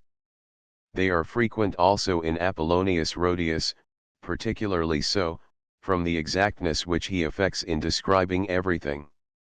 446 Warton, unusually tolerant of Augustan taste in this respect, finds the same difficulty in the eclogues and Georgics of Virgil. A poem whose excellence peculiarly consists in the graces of diction, his preface runs, is far more difficult to be translated, than a work where sentiment, or passion, or imagination is chiefly displayed. Besides, the meanness of the terms of husbandry is concealed and lost in a dead language, and they convey no low and despicable image to the mind, but the coarse and common words I was necessitated to use in the following translation, viz. Plough and sow, wheat, dung, ashes, horse and cow, etc., will, I fear, unconquerably disgust many a delicate reader, if he doth not make proper allowance for a modern compared with an ancient language. 447 According to Hoole, the English language confines the translator within narrow limits. A translation of Berni's Orlando Innamorato into English verse would be almost impossible, the narrative descending to such familiar images and expressions as would by no means suit the genius of our language and poetry. 448 The task of translating Ariosto, though not so hopeless, is still arduous on this account. There is a certain easy negligence in his muse that often assumes a playful mode of expression incompatible with the nature of our present poetry. An English translator will have frequent reason to regret the more rigid genius of the language, that rarely permits him in this respect, to attempt even an imitation of his author. The comments quoted in the preceding pages make one realize that, while the translator was left astonishingly free as regarded his treatment of the original, it was at his peril that he ran counter to contemporary literary standards. The discussion centering around Pope's Homer, at once the most popular and the most typical translation of the period, may be taken as presenting the situation in epitome. Like other prefaces of the time, Pope's introductory remarks are, whether intentionally or unintentionally, misleading. He begins, in orthodox fashion, by advocating the middle course approved by Dryden. It is certain, he writes, no literal translation can be just to an excellent original in a superior language, but it is a great mistake to imagine, as many have done, that a rash paraphrase can make amends for this general defect, which is no less in danger to lose the spirit of an ancient, by deviating into the modern manners of expression. Continuing, however, he urges an unusual degree of faithfulness. The translator must not think of improving upon his author. I will venture to say, he declares, there have not been more men misled in former times by a servile, dull adherence to the letter, than have been deluded in ours by a chimerical insolent hope of raising and improving their author. 'Tis a great secret in writing to know when to be plain, and when poetical and figurative, and it is what Homer will teach us, if we will but follow modestly in his footsteps. Where his diction is bold and lofty, let us raise ours as high as we can, but where his is plain and humble, we ought not to be deterred from imitating him by the fear of incurring the censure of a mere English critic. The translator ought to endeavor to copy him in all the variations of his style, and the different modulations of his numbers, to preserve, in the more active or descriptive parts, a warmth and elevation, in the more sedate or narrative, a plainness and solemnity, in the speeches a fullness and perspicuity, in the sentences a shortness and gravity, not to neglect even the little figures and turns on the words, nor sometimes the very cast of the periods, neither to omit nor confound any rites and customs of antiquity. Declarations like this would, if taken alone, make one rate Pope as a pioneer in the art of translation. Unfortunately, the comment of his critics, even of those who admired him, tells a different story. To say of this noble work that it is the best which ever appeared of the kind, would be speaking in much lower terms than it deserves, writes Melmoth, himself a successful translator, in Fitzosborne's letters. Melmoth's description of Pope's method is, however, very different from that offered by Pope himself. Mr. Pope, he says, seems, in most places, to have been inspired with the same sublime spirit that animates his original, as he often takes fire from a single hint in his author, and blazes out even with a stronger and brighter flame of poetry. Thus the character of Thersites, as it stands in the English Iliad, is heightened, I think, with more masterly strokes of satire than appear in the Greek, as many of those similes in Homer, which would appear, perhaps, to a modern eye too naked and unornamented, are painted by Pope in all the beautiful drapery of the most graceful metaphor, a statement backed by citation of the famous moonlight passage, which Melmoth finds finer than the corresponding passage in the original. There is no doubt in the critic's mind as to the desirability of improving upon Homer. There is no ancient author, he declares, more likely to betray an injudicious interpreter into meannesses than Homer. But a skillful artist knows how to embellish the most ordinary subject, and what would be low and spiritless from a less masterly pencil, becomes pleasing and graceful when worked up by Mr. Pope. 449 Melmoth's last comment suggests Matthew Arnold's remark, Pope composes with his eye on his style, into which he translates his object, whatever it may be. 450 But in intention the two criticisms are very different. To the average 18th century reader Homer was entirely acceptable when worked up by Mr. Pope. Slashing Bentley might declare that it must not be called Homer, but he admitted that it was a pretty poem.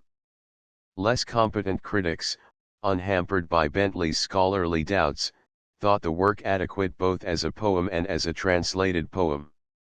Dennis, in his remarks upon Pope's Homer, quotes from a recent review some characteristic phrases. I know not which I should most admire, says the reviewer, the justness of the original, or the force and beauty of the language, or the sounding variety of the numbers. 451 Prior, with more honesty, refuses to bother his head over the justness of the original, and gratefully welcomes the English version. Hang Homer and Virgil, their meaning to seek, a man must have pocked into Latin and Greek, those who love their own tongue, we have reason to hope, have read them translated by Dryden and Pope. 452 In general, critics, whether men of letters or Grub Street reviewers, saw both Pope's Iliad and Homer's Iliad through the medium of 18th century taste. Even Dennis's onslaught, which begins with a violent contradiction of the hackneyed tribute quoted above, leaves the impression that its vigor comes rather from personal animus than from distrust of existing literary standards or from any new and individual theory of translation. With the Romantic movement, however, comes criticism which presents to us Pope's Iliad as seen in the light of common day instead of through the flattering illusions which had previously veiled it. New translators like Macpherson and Cooper, though too courteous to direct their attack specifically against the great Augustine, make it evident that they have adopted new standards of faithfulness and that they no longer admire either the diction or the versification which made Pope supreme among his contemporaries. Macpherson gives it as his opinion that, although Homer has been repeatedly translated into most of the languages of modern Europe, these versions were rather paraphrases than faithful translations, attempts to give the spirit of Homer, without the character and peculiarities of his poetry and diction, and that translators have failed especially in reproducing the magnificent simplicity, if the epithet may be used, of the original, which can never be characteristically expressed in the antithetical quaintness of modern fine writing. 453 Cooper's prefaces show that he has given serious consideration to all the opinions of the theorists of his century, and that his own views are fundamentally opposed to those generally professed. His own basic principle is that of fidelity to his author, and, like every sensible critic, he sees that the translator must preserve a mean between the free and the close methods. This approval of compromise is not, however, a mere formula. Cooper attempts to throw light upon it from various angles. The couplet he immediately repudiates as an enemy to fidelity. I will venture to assert that a just translation of any ancient poet in rhyme is impossible, he declares.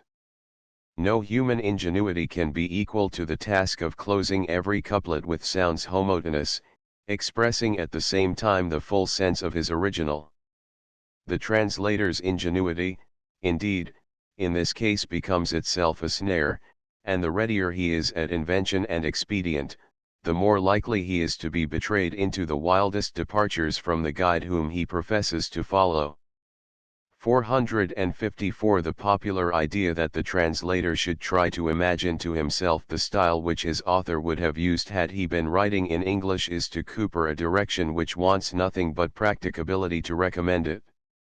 For suppose 6 persons, equally qualified for the task, employed to translate the same ancient into their own language, with this rule to guide them. In the event it would be found that each had fallen on a manner different from that of all the rest, and by probable inference it would follow that none had fallen on the right. 455 Cooper's advocacy of Miltonic blank verse as a suitable vehicle for a translation of Homer need not concern us here, but another innovation on which he lays considerable stress in his prefaces helps to throw light on the practice and the standards of his immediate predecessors. With more veracity than Pope, he represents himself as having followed his author even in his plainer passages.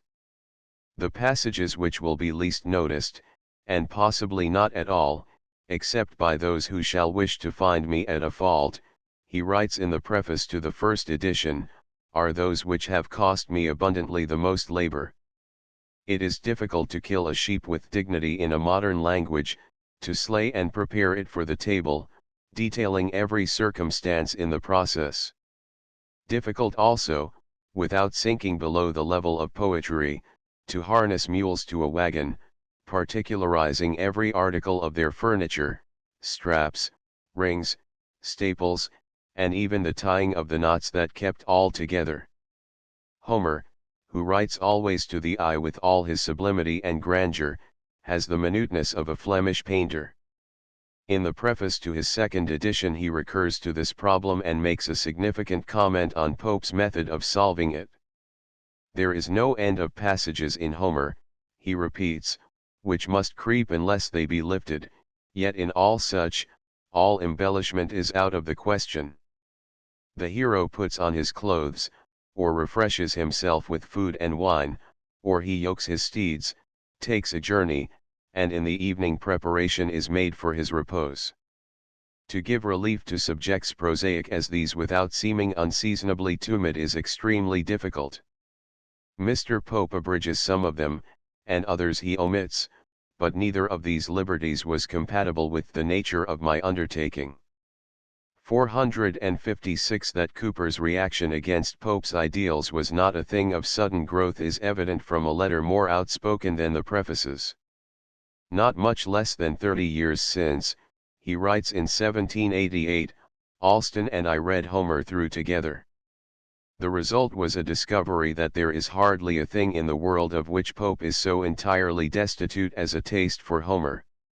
I remembered how we had been disgusted, how often we had sought the simplicity and majesty of Homer in his English representative, and had found instead of them puerile conceits, extravagant metaphors, and the tinsel of modern embellishment in every possible position. 457 Cooper's discovery, startling, almost heretical at the time when it was made, is now little more than a commonplace. We have long recognized that Pope's Homer is not the real Homer. It is scarcely an exaggeration to say, as does Mr. Andrew Lang, it is almost as if he had taken Homer's theme and written the poem himself. 458 Yet it is surprising to see how nearly the 18th century ambition, to write a poem that will live in the English language has been answered in the case of Pope. Though the tinsel of his embellishment is no longer even modern, his translation seems able to hold its own against later verse renderings based on sounder theories. The Augustan translator strove to give his work elegance, energy, and fire, and despite the false elegance, we can still feel something of true energy and fire as we read the Iliad and the Odyssey. The truth is that, in translated as in original literature, the permanent and the transitory elements are often oddly mingled. The fate of Pope's Homer helps us to reconcile two opposed views regarding the future history of verse translations. Our whole study of the varying standards set for translators makes us feel the truth of Mr. Lang's conclusion: there can be then, it appears, no final English translation of Homer. In each there must be, in addition to what is Greek and eternal, the element of what is modern, personal, and fleeting. 459 The translator, it is obvious, must speak in the dialect and move in the measures of his own day, thereby very often failing to attract the attention of a later day. Yet there must be some place in our scheme for the faith expressed by Matthew Arnold in his essays on translating Homer, that the task of translating Homer into English verse both will be reattempted, and may be reattempted successfully. 464 In translation there is involved enough of creation to supply the incalculable element which cheats the theorist. Possibly some day the miracle may be wrought, and, in spite of changing literary fashions, we may have our English version of Homer in a form sufficient not only for an age but for all time. It is this incalculable quality in creative work that has made theorizing on the methods of translation more than a mere academic exercise. Forced to adjust itself to the facts of actual production, theory has had to follow new paths as literature has followed new paths, and in the process it has acquired fresh vigor and flexibility. Even as we leave the period of Pope, we can see the dull inadequacy of a worn-out collection of rules giving way before the honest, individual approach of Cooper. Many a fair precept in poetry, says Dryden apropos of Roscommon's rules for translation, is like a seeming demonstration in the mathematics, very specious in the diagram, but failing in the mechanic operation.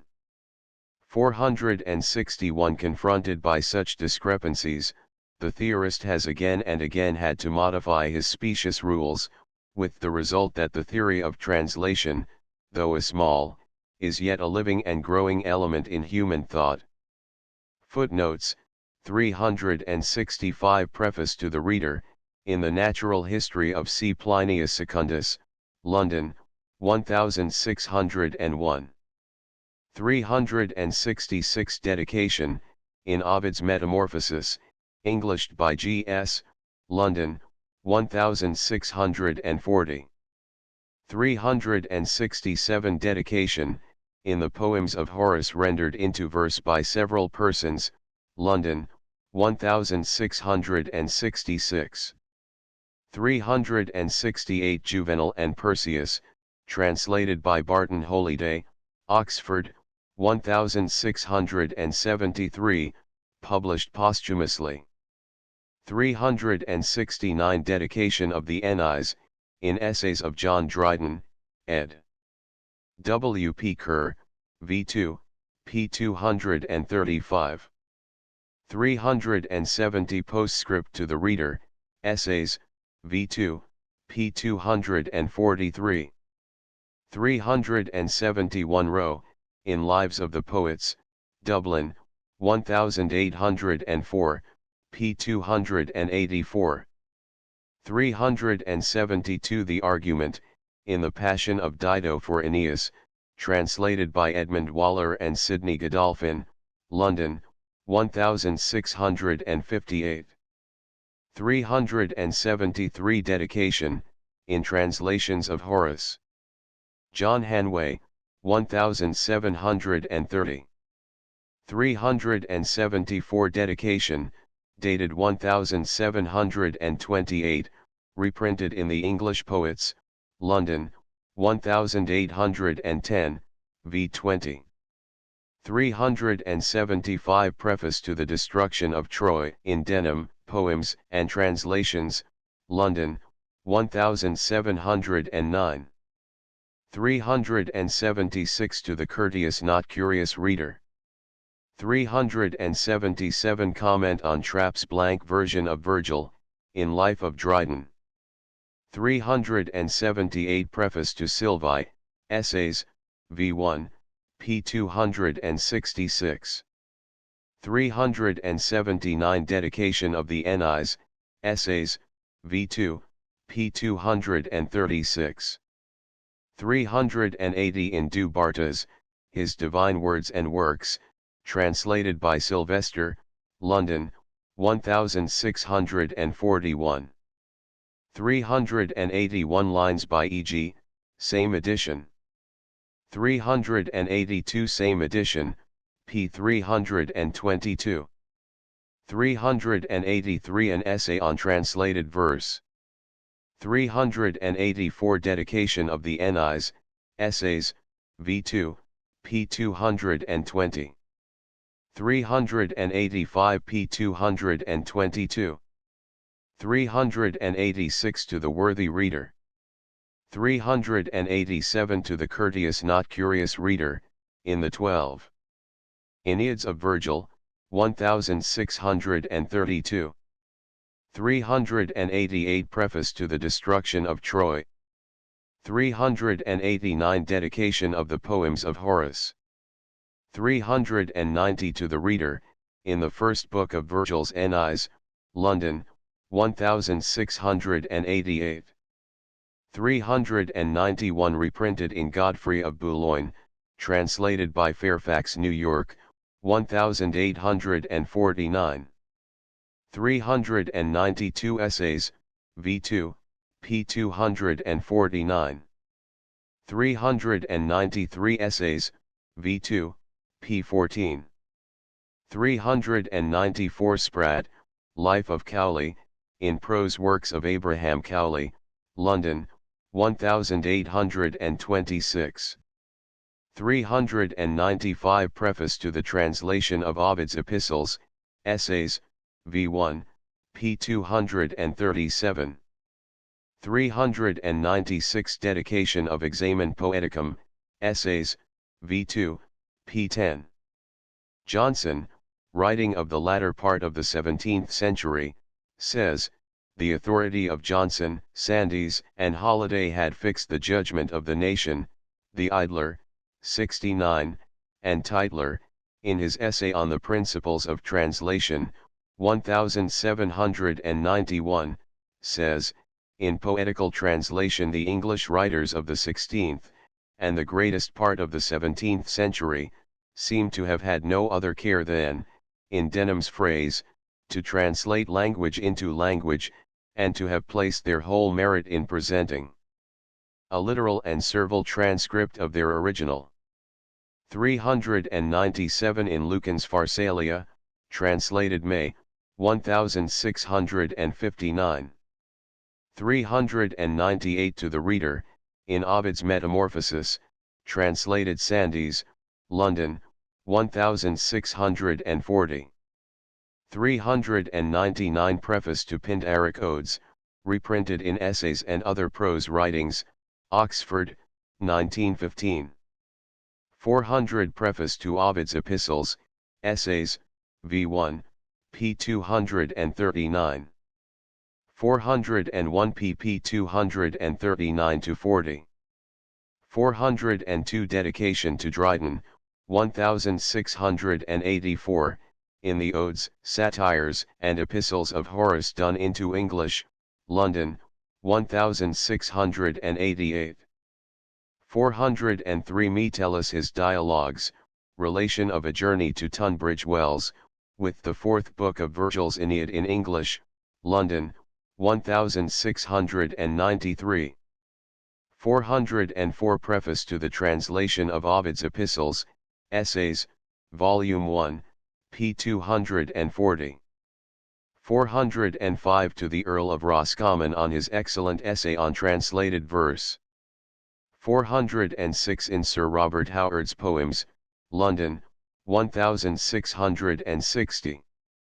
407 in Holiday's Perseus, 5th edition, 1650.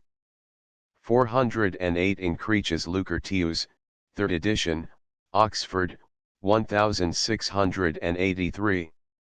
409 in Creech's Lucretius, 3rd edition, Oxford, 1683. 410 Essay on the Principles of Translation, Every Man's Library, pages 45 to 6. 411 Essays, V1, p. 252. 412 Preface to the Translation of Ovid's Epistles, Essays, V1, p. 241. 413 Preface to Sylvae, Essays, V1, p. 254. 414 Ibid, p. 264. 415 Preface, in second edition of Odes of Horace, London, 1688. 416 Examen Poeticum, Essays, V2, p. 9. 417 Preface to the Fables, Essays, V2, p. 251. 418 To the Reader, in the Odes, Satires, and Epistles of Horace, London, 1688. 419 Preface to Translation of Horace, 1652. 420 Dedication of the Ennies, Essays, V2, pages 220 to 1. 421 Preface to Sylvae, Essays, V1, pages 256 to 7. 422 Examen Poeticum, Essays, V2, p. 14. 423 Preface. 424 Essays, V2, p. 10. 425 Dedication of the Ennies, Essays, V2, p. 223.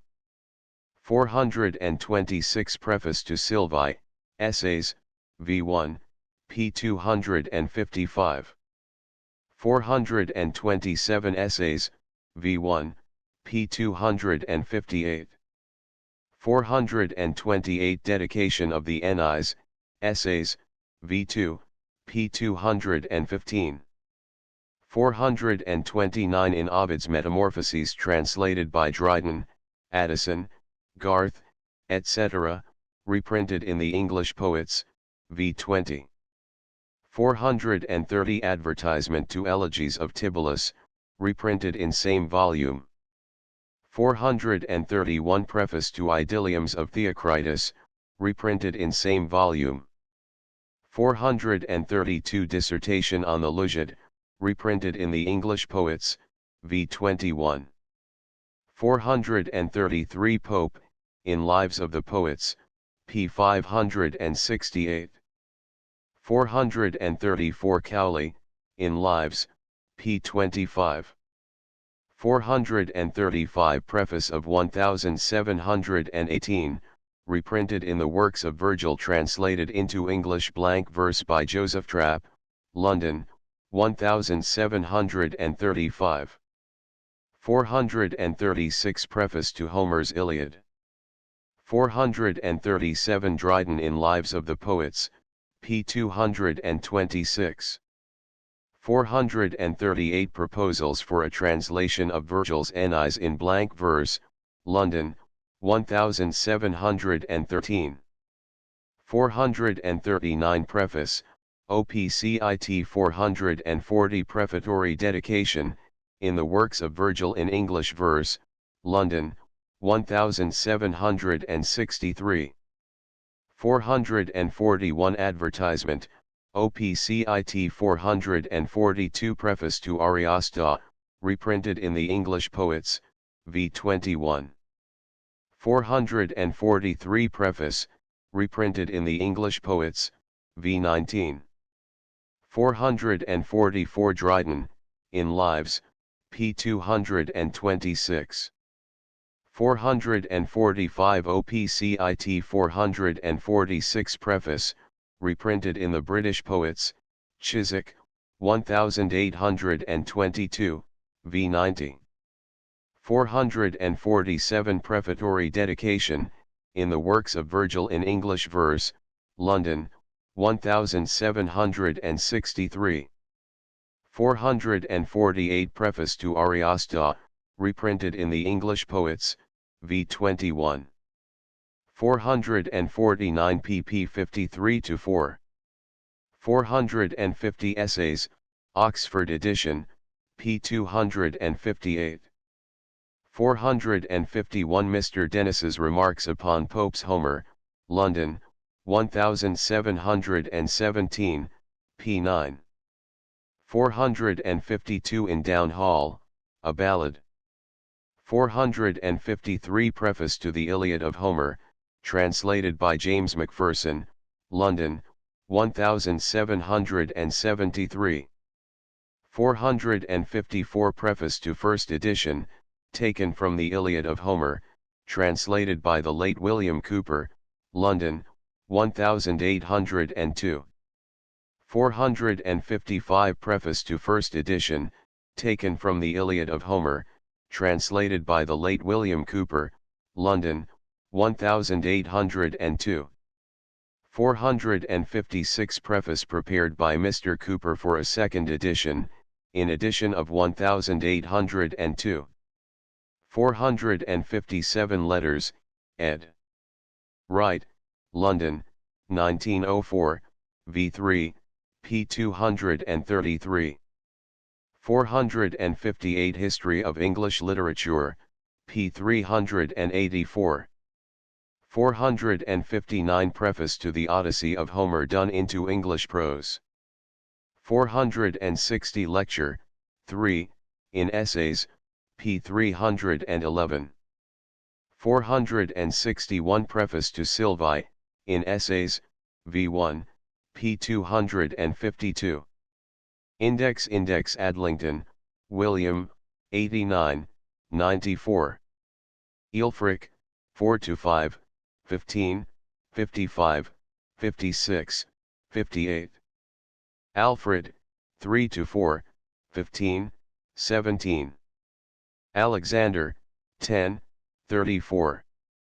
Amiot, Jacques, 12, 106. Andreas, 6, 7. Andrew of Winetown, 35-6, 39, 116. Arnold, Matthew, 11, 172, 177. Arthur, 45. Asksom, Roger, 109, 114. Augustine, St. 50, 55. Authorized version of 1611, 51, 52, 54, 60, 61, 66, 68. Bacon, Francis, 75. Barber, John, 36-7. Barclay, Alexander, 100-1. Basom Book, 77. Bentley, Richard, 172. Berners, Lord, 101, 105. Bevis of Hamtown, 23, 24. Birth of Jesus, 43. Bishop's Bible, 58, 59, 67. Blood of Hales, 40. Bokenham, Osborne, 8, 16, 40, 43-4, 46. Book of the Knight of La Tour Landry, 18. Br. 127-8. Bradshaw, Henry, 8. Brady, N. 166-7. Brent, John, 88-9, 94, 129. Brinsley, John, 140. Brome, Henry, 136, 144. Bryan, Sir Francis, 101, 105. Bulokar, John, 95. Bulokar, William, 109-10. Kidman, 6. Canticum Decrete Ioni, 15, 20. Capgrave, John, 14, 19, 20-1, 22, 40, 45. Carew, Richard, 128. Cartwright, William, 155. Castalio, 51, 61, 70. Castle of Love, Gross Attests, 9, 13. Caxton, William, 9, 12, 31, 44, 96, 115. Blanchardin and Eglantine, 38. Charles the Great, 38, 46. Anydos, 35, 38, 39. Fates of Arms, 12. Godfrey of Boulogne, 33. Mirror of the World, 12. Richiel of the Histories of Troy, 38. Cecil, Sir William, 119, 125. Challoner, Sir Thomas, 128. Chapman, George, 90, 92, 93, 130-1, 145, 146, 147, 150, 161. Chaucer, Geoffrey, 9, 10, 30. Franklin's Tale, 30. Knight's Tale, 30. Legend of Good Women, 8. Life of Saint Cecilia, 8. Man of Law's Tale, 27, 28. Romance of the Rose, 8. Sir Thopas, 24. Troilus and Cresside, 6, 8, 30-1. Check, Sir John, 59, 63, 108, 119, 125-6, 128. Child of Bristow, 39-40. Chrétien de Troyes, 30. Cook, Thomas, 138-9. Coverdale, Miles, 50-1, 52, 59, 60, 64-5, 74. Cowley, Abraham, 137, 147, 149-50, 151, 152, 153, 154, 156, 165. Cooper, William, 173, 174. F. Creech, Thomas, 151-2, 155-6, 158-9, 160, 166, 169. Cromwell, Thomas, 51. Cursor Mundi, 10. Sinu Ulf, 6. Dacier, Madam, 168. Danet, Thomas, 90. Daniel, Samuel, 87. Davies of Hereford, John, 142. Denham, Sir John, 137, 139, 144, 147, 150-1, 154, 156, 157. Dennis, John, 173. Dolet, Etienne, 99. Douglas, Gavin, 107-8. Drant, Thomas, 111. F. Dryden, John, 136-7, 141, 143, 145, 148, 151, 153-4, 154-5, 157 to 8, 159, 160 to 1, 162, 163, 166, 169, 177 to 8. Earl of Toulouse, 23, 27. Eaton, Richard, 85, 91, 96. Elline, 6. Ely, Bishop of, 65. Elio, Sir Thomas, 11, 95, 118, 119 to 20. Imare, 21. Fairfax, Edward, 144 to 5. Falls of Princes, Boccaccio's, 7, 37. Fanshawe, Sir Richard, 139, 147, 169. Fox, Francis, 164, 166, 169. Fleming, Abraham, 109, 114. Florio, John, 84, 87, 97. Floris and Blanchefleur, 45. Fortescue, Thomas, 87, 103.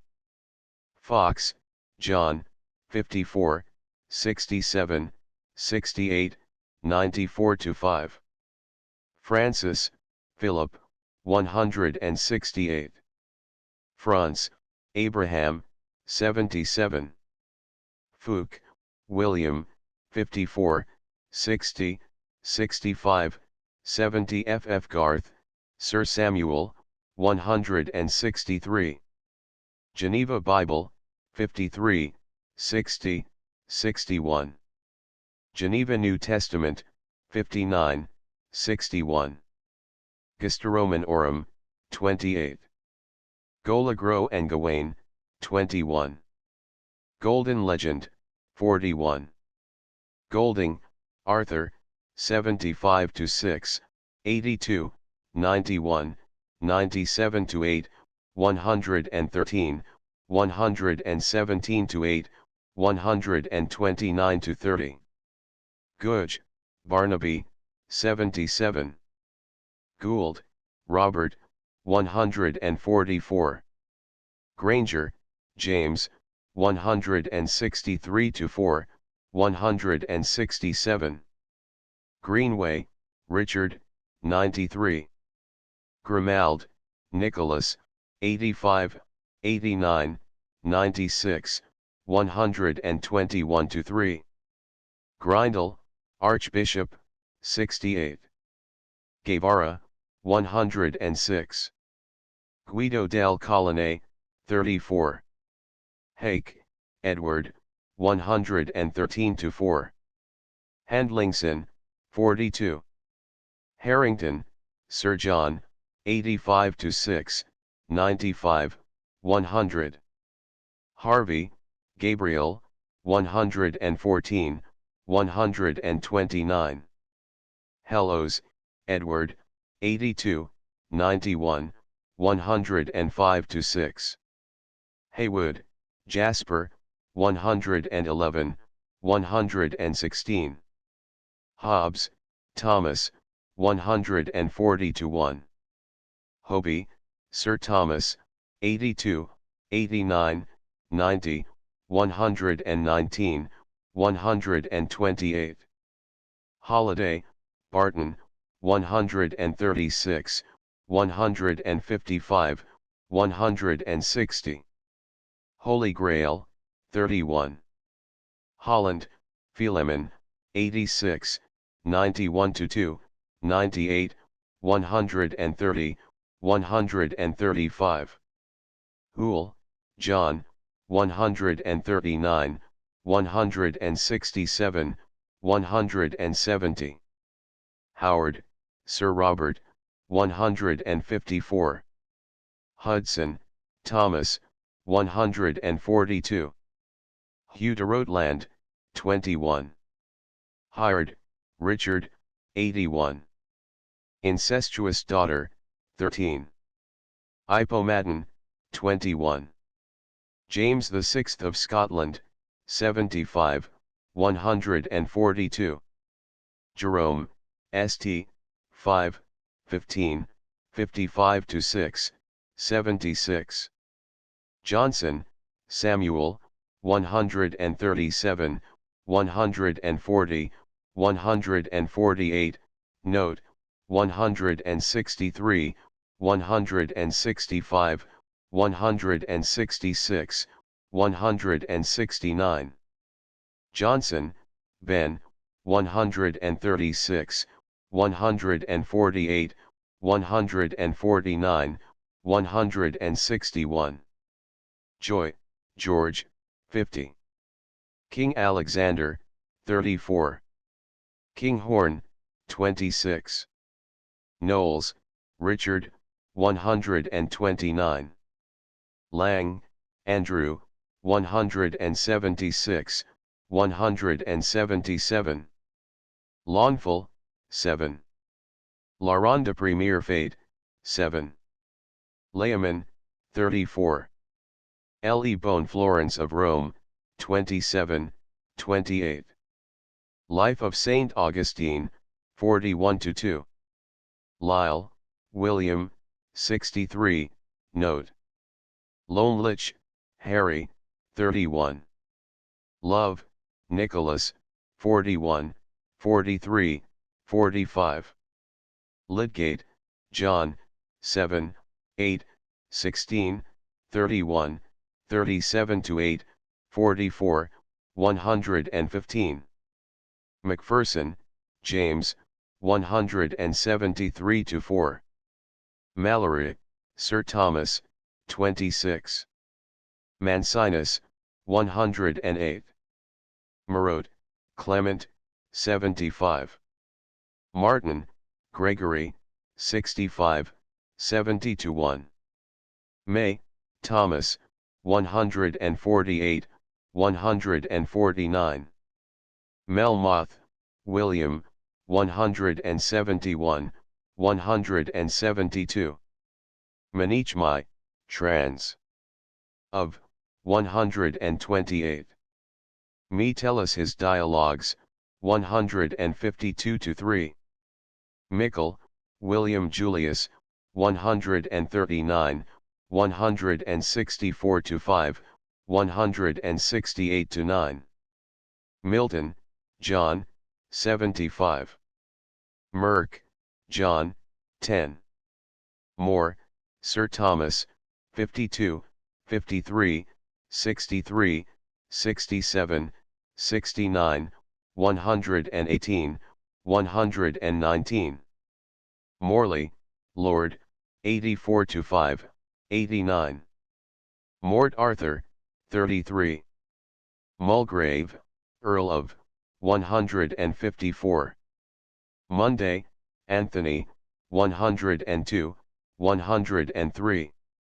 Nash, Thomas, 81, 117. Neville, Alexander, 111. Nichols, Thomas, 81, 119. North, Sir Thomas, 105, 106. Northern Passion, 45. Norton, Thomas, 74, 83-4, 118, 123-5. Octavian, 27, 28, 29. ORM, 17. Otway, Thomas, 156. Painter, William, 102, 103. Paris, William, 11. Parker, Archbishop, 54-5, 74. Partenope of Blois, 24, 32-3. Peel, George, 95. Peterson, Robert, 128. Petty, George, 93, 97. Fokker, Thomas, 93, 98, 110 to 1, 116, 144, 153. Polychronicon, 16.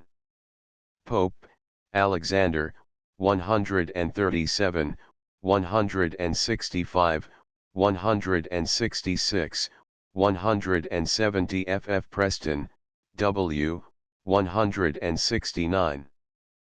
Prior, Matthew, 173. Purvey, John, 56, 57 to 8, 59, 66 to 7. Putnam, Richard, 96, 116, 140, 144, 153. Ralph Collier, 21. Rhemish Testament, 59, 61, 62, 68, 70. Richard C. O'Eor de Lyon, 9 to 10. Ridley, Robert, 67. Rivers, Earl, 10 to 1. Robert of Cecile, 22 to 3. Robert of Brunn, 22, 34 to 5, 42. Roll, Richard, 56, 58 to 9. Romance of Pardonay, 18, 24, 29, 31 to 2. Roscommon, Earl of, 12, 143, 153, 156, 157, 158, 159, 161, 177. Rowe, Nicholas, 137. Sandys, George, 135, 148, 149. Secreta Secretorum, 15 to 16. Sedge of Melaine, 24. Seneca's Tragedies, trans. Of, 109, 111, 113. Sidney, Sir Philip, 75. Sir A Glamour of Artois, 23, 27. Sir Percival of Gauls, 26. Southern, John, 96. Spratt, Thomas, 146. Saint Etheldred of Ely, 10, 22. Saint Catherine of Alexandria, 13. Saint Paula, 41. Stannyhurst, Richard, 74, 77, 114, 116, 144. Studley, John, 111. Surrey, Earl of, 75. Sylvester, Joshua, 142. Taverner, Richard, 63, 88. Thomas de Cabham, 22. Toft, Robert, 104. Torrent of Portingale, 24, 27. Trapp, Joseph, 165, 167, 168. Trevisa, Jonda, 16 to 17, 18. Turberville, George, 102, 115 to 6. Twine, Thomas, 113. Tyndall, William, 49, 50, 58, 59, 62, 67, 84, 119. Tytler, Alexander, X, 137, 148, note, 156. Udall, Nicholas, 81 to 2, 87 to 8, 94, 97, 118, 120-1. Vickers, John, 139-40, 143-4, 146-7, 150. W.L., Gent, 143, 146, 150. Waller, Edmund, 144, 145. Ward, William, 88. Wars of Alexander, 23, 25. Wharton, Joseph, 167, 169-70. Webby, William, 93. Whetstone, George, 102. Wiles, Richard, 96-7. William of Pallern, 30. Wilson, Thomas, 84, 92-3, 119, 125. F. Winchester, Bishop of, 67-8. Wither, George, 75, 76, 77, 78. Wyatt, Sir Thomas, 75. Young, Bartholomew, 104. Epois, 43. Ewain and Gawain, 21, 23, 29, 30.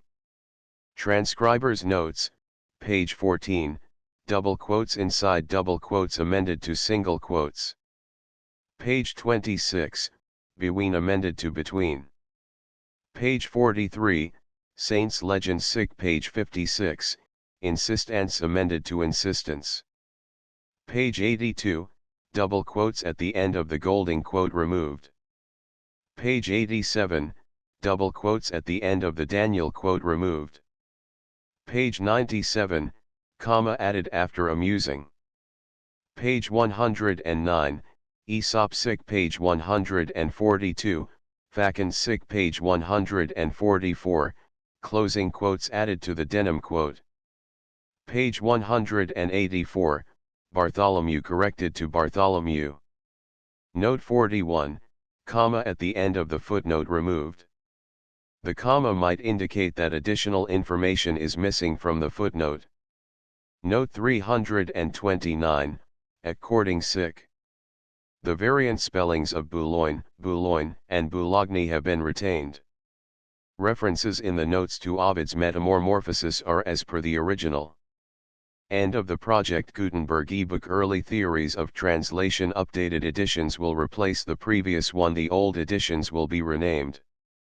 Creating the works from print editions not protected by U.S. copyright law means that no one owns a United States copyright in these works, so the Foundation, and you, can copy and distribute it in the United States without permission and without paying copyright royalties. Special rules, set forth in the general terms of use part of this license, apply to copying and distributing Project Gutenberg trademark electronic works to protect the Project Gutenberg trademark concept and trademark. Project Gutenberg is a registered trademark, and may not be used if you charge for an ebook, except by following the terms of the trademark license, including paying royalties for use of the Project Gutenberg trademark. If you do not charge anything for copies of this ebook, complying with the trademark license is very easy. You may use this ebook for nearly any purpose, such as creation of derivative works, reports, performances, and research. Project Gutenberg ebooks may be modified and printed and given away. You may do practically anything in the United States with ebooks not protected by U.S. copyright law. Redistribution is subject to the trademark license, especially commercial redistribution. Start, full license. The full Project Gutenberg license. Please read this before you distribute or use this work to protect the Project Gutenberg trademark mission of promoting the free distribution of electronic works, by using or distributing this work, or any other work associated in any way with the phrase Project Gutenberg, you agree to comply with all the terms of the full Project Gutenberg trademark license available with this file or online at www.gutenberg.org/license. Section 1. General Terms of Use and Redistributing Project Gutenberg Trademark Electronic Works 1.a. By reading or using any part of this Project Gutenberg trademark electronic work, you indicate that you have read, understand, agree to and accept all the terms of this license and intellectual property, trademark/copyright, agreement. If you do not agree to abide by all the terms of this agreement, you must cease using and return or destroy all copies of Project Gutenberg trademark electronic works in your possession. If you paid a fee for obtaining a copy of or access to a Project Gutenberg trademark electronic work and you do not agree to be bound by the terms of this agreement, you may obtain a refund from the person or entity to whom you paid the fee as set forth in paragraph 1.e.8. 1.b. Project Gutenberg is a registered trademark. It may only be used on or associated in any way with an electronic work by people who agree to be bound by the terms of this agreement. There are a few things that you can do with most Project Gutenberg trademark electronic works even without complying with the full terms of this agreement. See paragraph 1.c below. There are a lot of things you can do with Project Gutenberg trademark electronic works if you follow the terms of this agreement and help preserve free future access to Project Gutenberg trademark electronic works. See paragraph 1.e below. 1.c.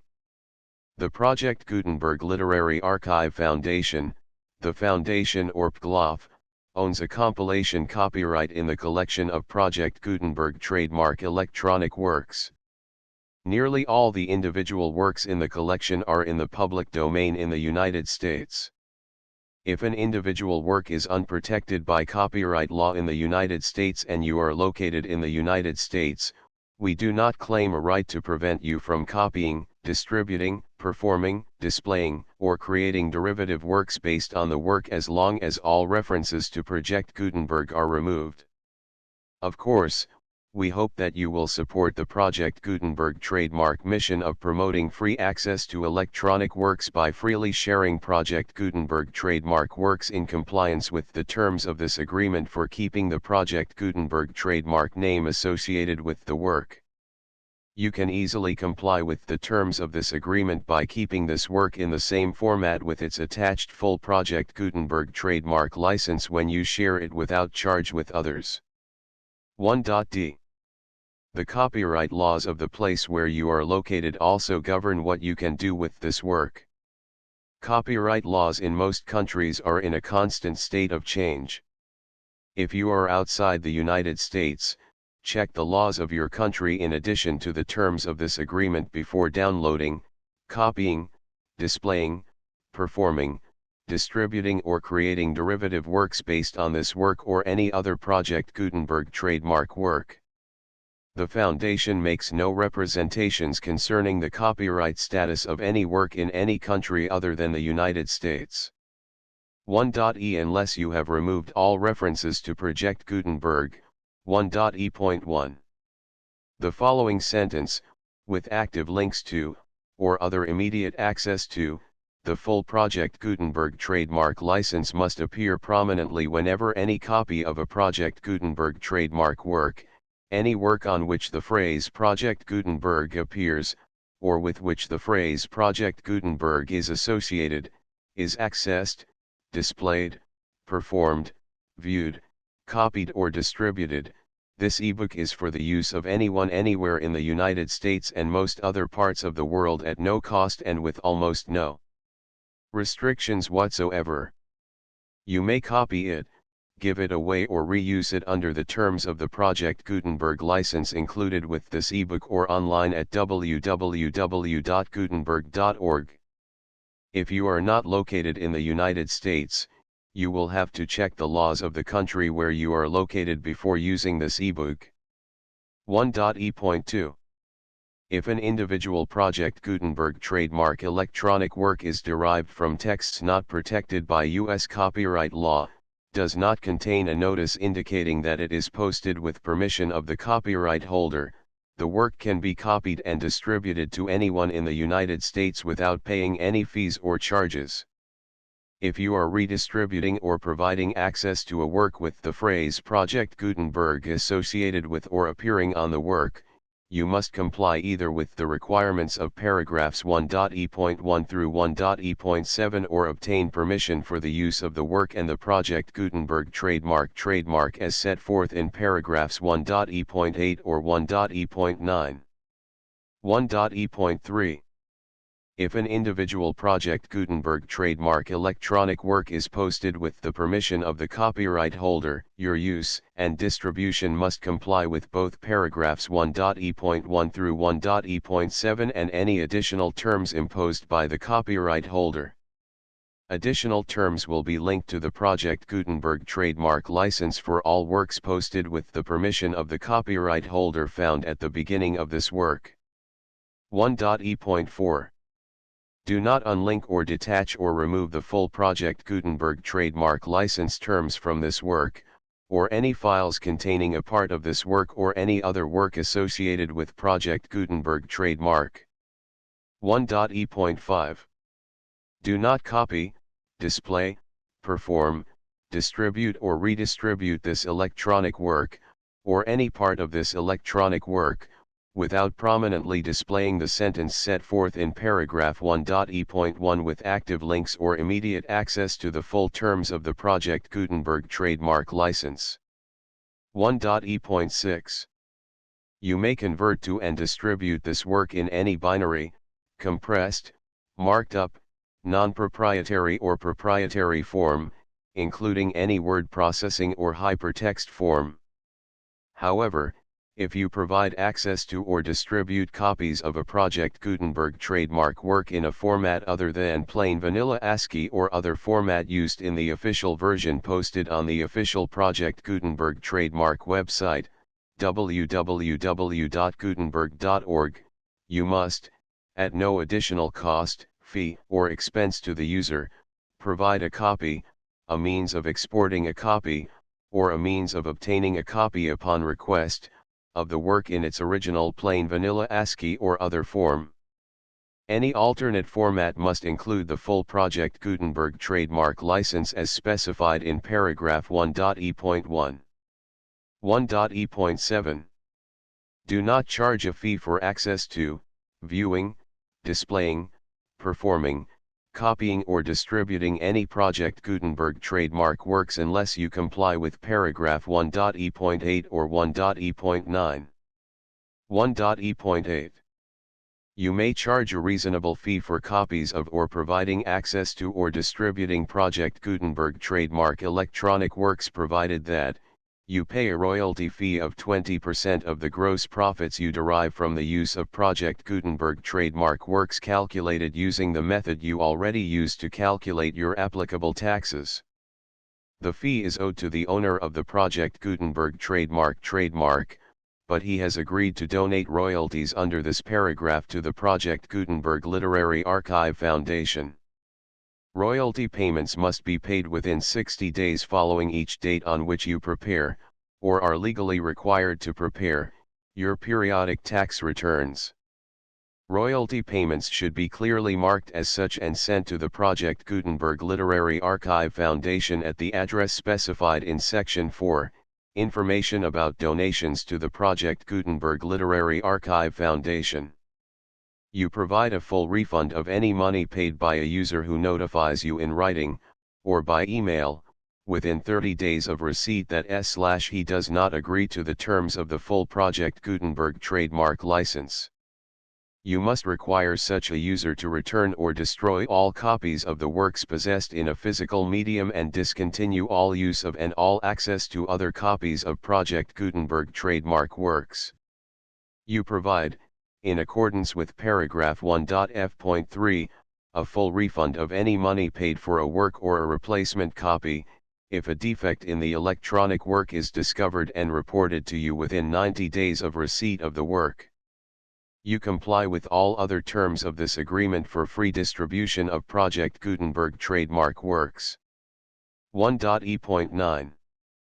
If you wish to charge a fee or distribute a Project Gutenberg trademark electronic work or group of works on different terms than are set forth in this agreement, you must obtain permission in writing from the Project Gutenberg Literary Archive Foundation, the manager of the Project Gutenberg trademark. Contact the Foundation as set forth in Section 3 below. 1.f1.f.1. Project Gutenberg volunteers and employees expend considerable effort to identify, do copyright research on, transcribe and proofread works not protected by U.S. copyright law in creating the Project Gutenberg trademark collection. Despite these efforts, Project Gutenberg trademark electronic works, and the medium on which they may be stored, may contain defects, such as, but not limited to, incomplete, inaccurate or corrupt data, transcription errors, a copyright or other intellectual property infringement, a defective or damaged disk or other medium, a computer virus, or computer codes that damage or cannot be read by your equipment. 1.f.2.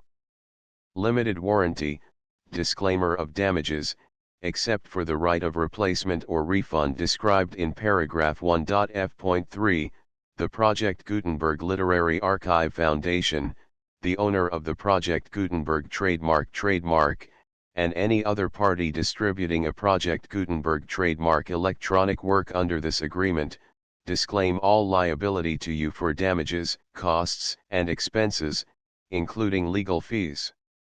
You agree that you have no remedies for negligence, strict liability, breach of warranty or breach of contract except those provided in paragraph 1.f.3. You agree that the Foundation, the trademark owner, and any distributor under this agreement will not be liable to you for actual, direct, indirect, consequential, punitive, or incidental damages even if you give notice of the possibility of such damage. 1.f.3. Limited right of replacement or refund.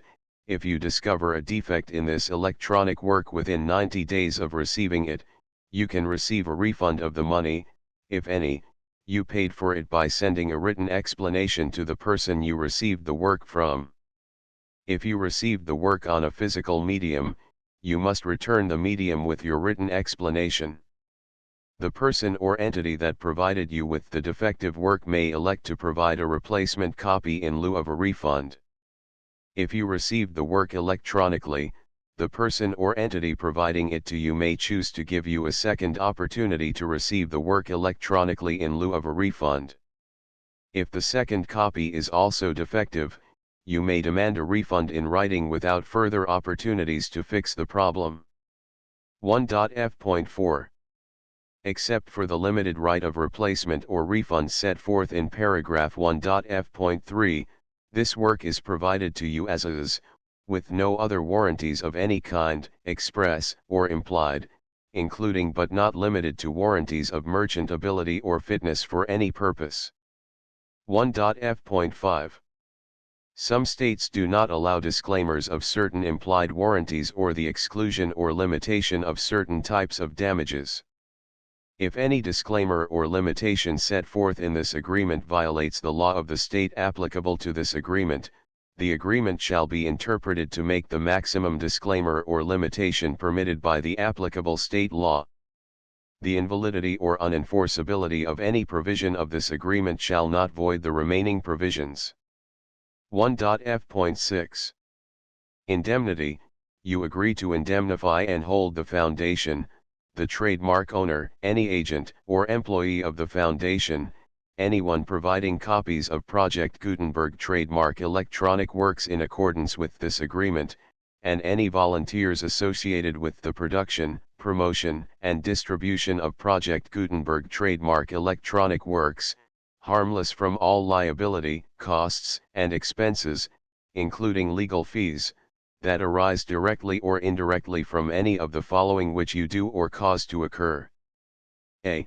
Distribution of this or any Project Gutenberg trademark work. B. Alteration, modification, or additions or deletions to any Project Gutenberg trademark work. And C. Any defect you cause. Section 2. Information about the mission of Project Gutenberg trademark. Project Gutenberg trademark is synonymous with the free distribution of electronic works in formats readable by the widest variety of computers, including obsolete, old, middle-aged, and new computers. It exists because of the efforts of hundreds of volunteers and donations from people in all walks of life. Volunteers and financial support to provide volunteers with the assistance they need are critical to reaching Project Gutenberg trademark's goals and ensuring that the Project Gutenberg trademark collection will remain freely available for generations to come. In 2001, the Project Gutenberg Literary Archive Foundation was created to provide a secure and permanent future for Project Gutenberg trademark and future generations. To learn more about the Project Gutenberg Literary Archive Foundation and how your efforts and donations can help, see sections 3 and 4 and the Foundation information page at www.gutenberg.org. Section 3. Information about the Project Gutenberg Literary Archive Foundation. The Project Gutenberg Literary Archive Foundation is a non-profit 501(c)(3) educational corporation organized under the laws of the state of Mississippi and granted tax-exempt status by the Internal Revenue Service. The Foundation's IN or Federal Tax Identification Number is 64-6221541. Contributions to the Project Gutenberg Literary Archive Foundation are tax-deductible to the full extent permitted by U.S. federal laws and your state's laws. The Foundation's business office is located at 809 North 1500 West, Salt Lake City, Utah 841-16801-596-1887. Email contact links and up-to-date contact information can be found at the Foundation's website and official page at www.gutenberg.org/contact. Section 4. Information about donations to the Project Gutenberg Literary Archive Foundation. Project Gutenberg trademark depends upon and cannot survive without widespread public support and donations to carry out its mission of increasing the number of public domain and licensed works that can be freely distributed in machine-readable form accessible by the widest array of equipment, including outdated equipment. Many small donations, $1 to $5,000, are particularly important to maintaining tax-exempt status with the IRS. The Foundation is committed to complying with the laws regulating charities and charitable donations in all 50 states of the United States. Compliance requirements are not uniform and it takes a considerable effort, much paperwork, and many fees to meet and keep up with these requirements. We do not solicit donations in locations where we have not received written confirmation of compliance. To send donations or determine the status of compliance for any particular state, visit www.gutenberg.org/donate. While we cannot and do not solicit contributions from states where we have not met the solicitation requirements, we know of no prohibition against accepting unsolicited donations from donors in such states who approach us with offers to donate. International donations are gratefully accepted, but we cannot make any statements concerning tax treatment of donations received from outside the United States. U.S. laws alone swamp our small staff. Please check the Project Gutenberg web pages for current donation methods and addresses. Donations are accepted in a number of other ways, including checks, online payments, and credit card donations. To donate, please visit www.gutenberg.org/donate. Section 5. General information about Project Gutenberg trademark electronic works. Professor Michael S. Hart was the originator of the Project Gutenberg trademark concept of a library of electronic works that could be freely shared with anyone. For 40 years, he produced and distributed Project Gutenberg trademark ebooks with only a loose network of volunteer support. Project Gutenberg trademark ebooks are often created from several printed editions, all of which are confirmed as not protected by copyright in the U.S. unless a copyright notice is included. Thus, we do not necessarily keep ebooks in compliance with any particular paper edition. Most people start at our website, which has the main PG search facility, www.gutenberg.org. This website includes information about Project Gutenberg trademark, including how to make donations to the Project Gutenberg Literary Archive Foundation, how to help produce our new ebooks, and how to subscribe to our email newsletter to hear about new ebooks. Early Theories of Translation. Flora Ross Amos. To My Father and My Mother. Preface. Contents. I. The Medieval Period. Early Theories of Translation. I. The Medieval Period. Footnotes. 2. The Translation of the Bible. 2. The Translation of the Bible. Footnotes. 3. The 16th Century. 3. The 16th Century. Footnotes. 4. From Cowley to Pope. 4. From Cowley to Pope. Footnotes. Index. Transcribers' notes. The full Project Gutenberg license 9x 11 12 13 14 15 3 4 5 6 7 8 9 10 11 12 13 14 15 16 17 18 19 20 22 23 24 25 26 27 28 29 30 32 34 35 36 38 39 40 41 42 43 44 45 46 47 48 49 50 51 52 53 54 55 56 57 58 59 60 61 62 63 64 65 66 67 68 69 70 71 72 73 74 75 76 77 78 79 80 81 82 83 84 85 86 87 88 89 90 91 92 93 94 95 96 97 98 99 100 101 102 103 104 105 106 107 108 109 110 111 112 114 115 116 117 118 119 120 121 122 123 124 126 127 128 129 130 131 132 134 135 136 137 138 139 140 141 142 143 144 146 147 148 149 150 151 152 154 157 158 159 161 162 163 164 165 166 167 168 169 170 171 172 173 174 175 176 177 178 179 180 181 182 183 184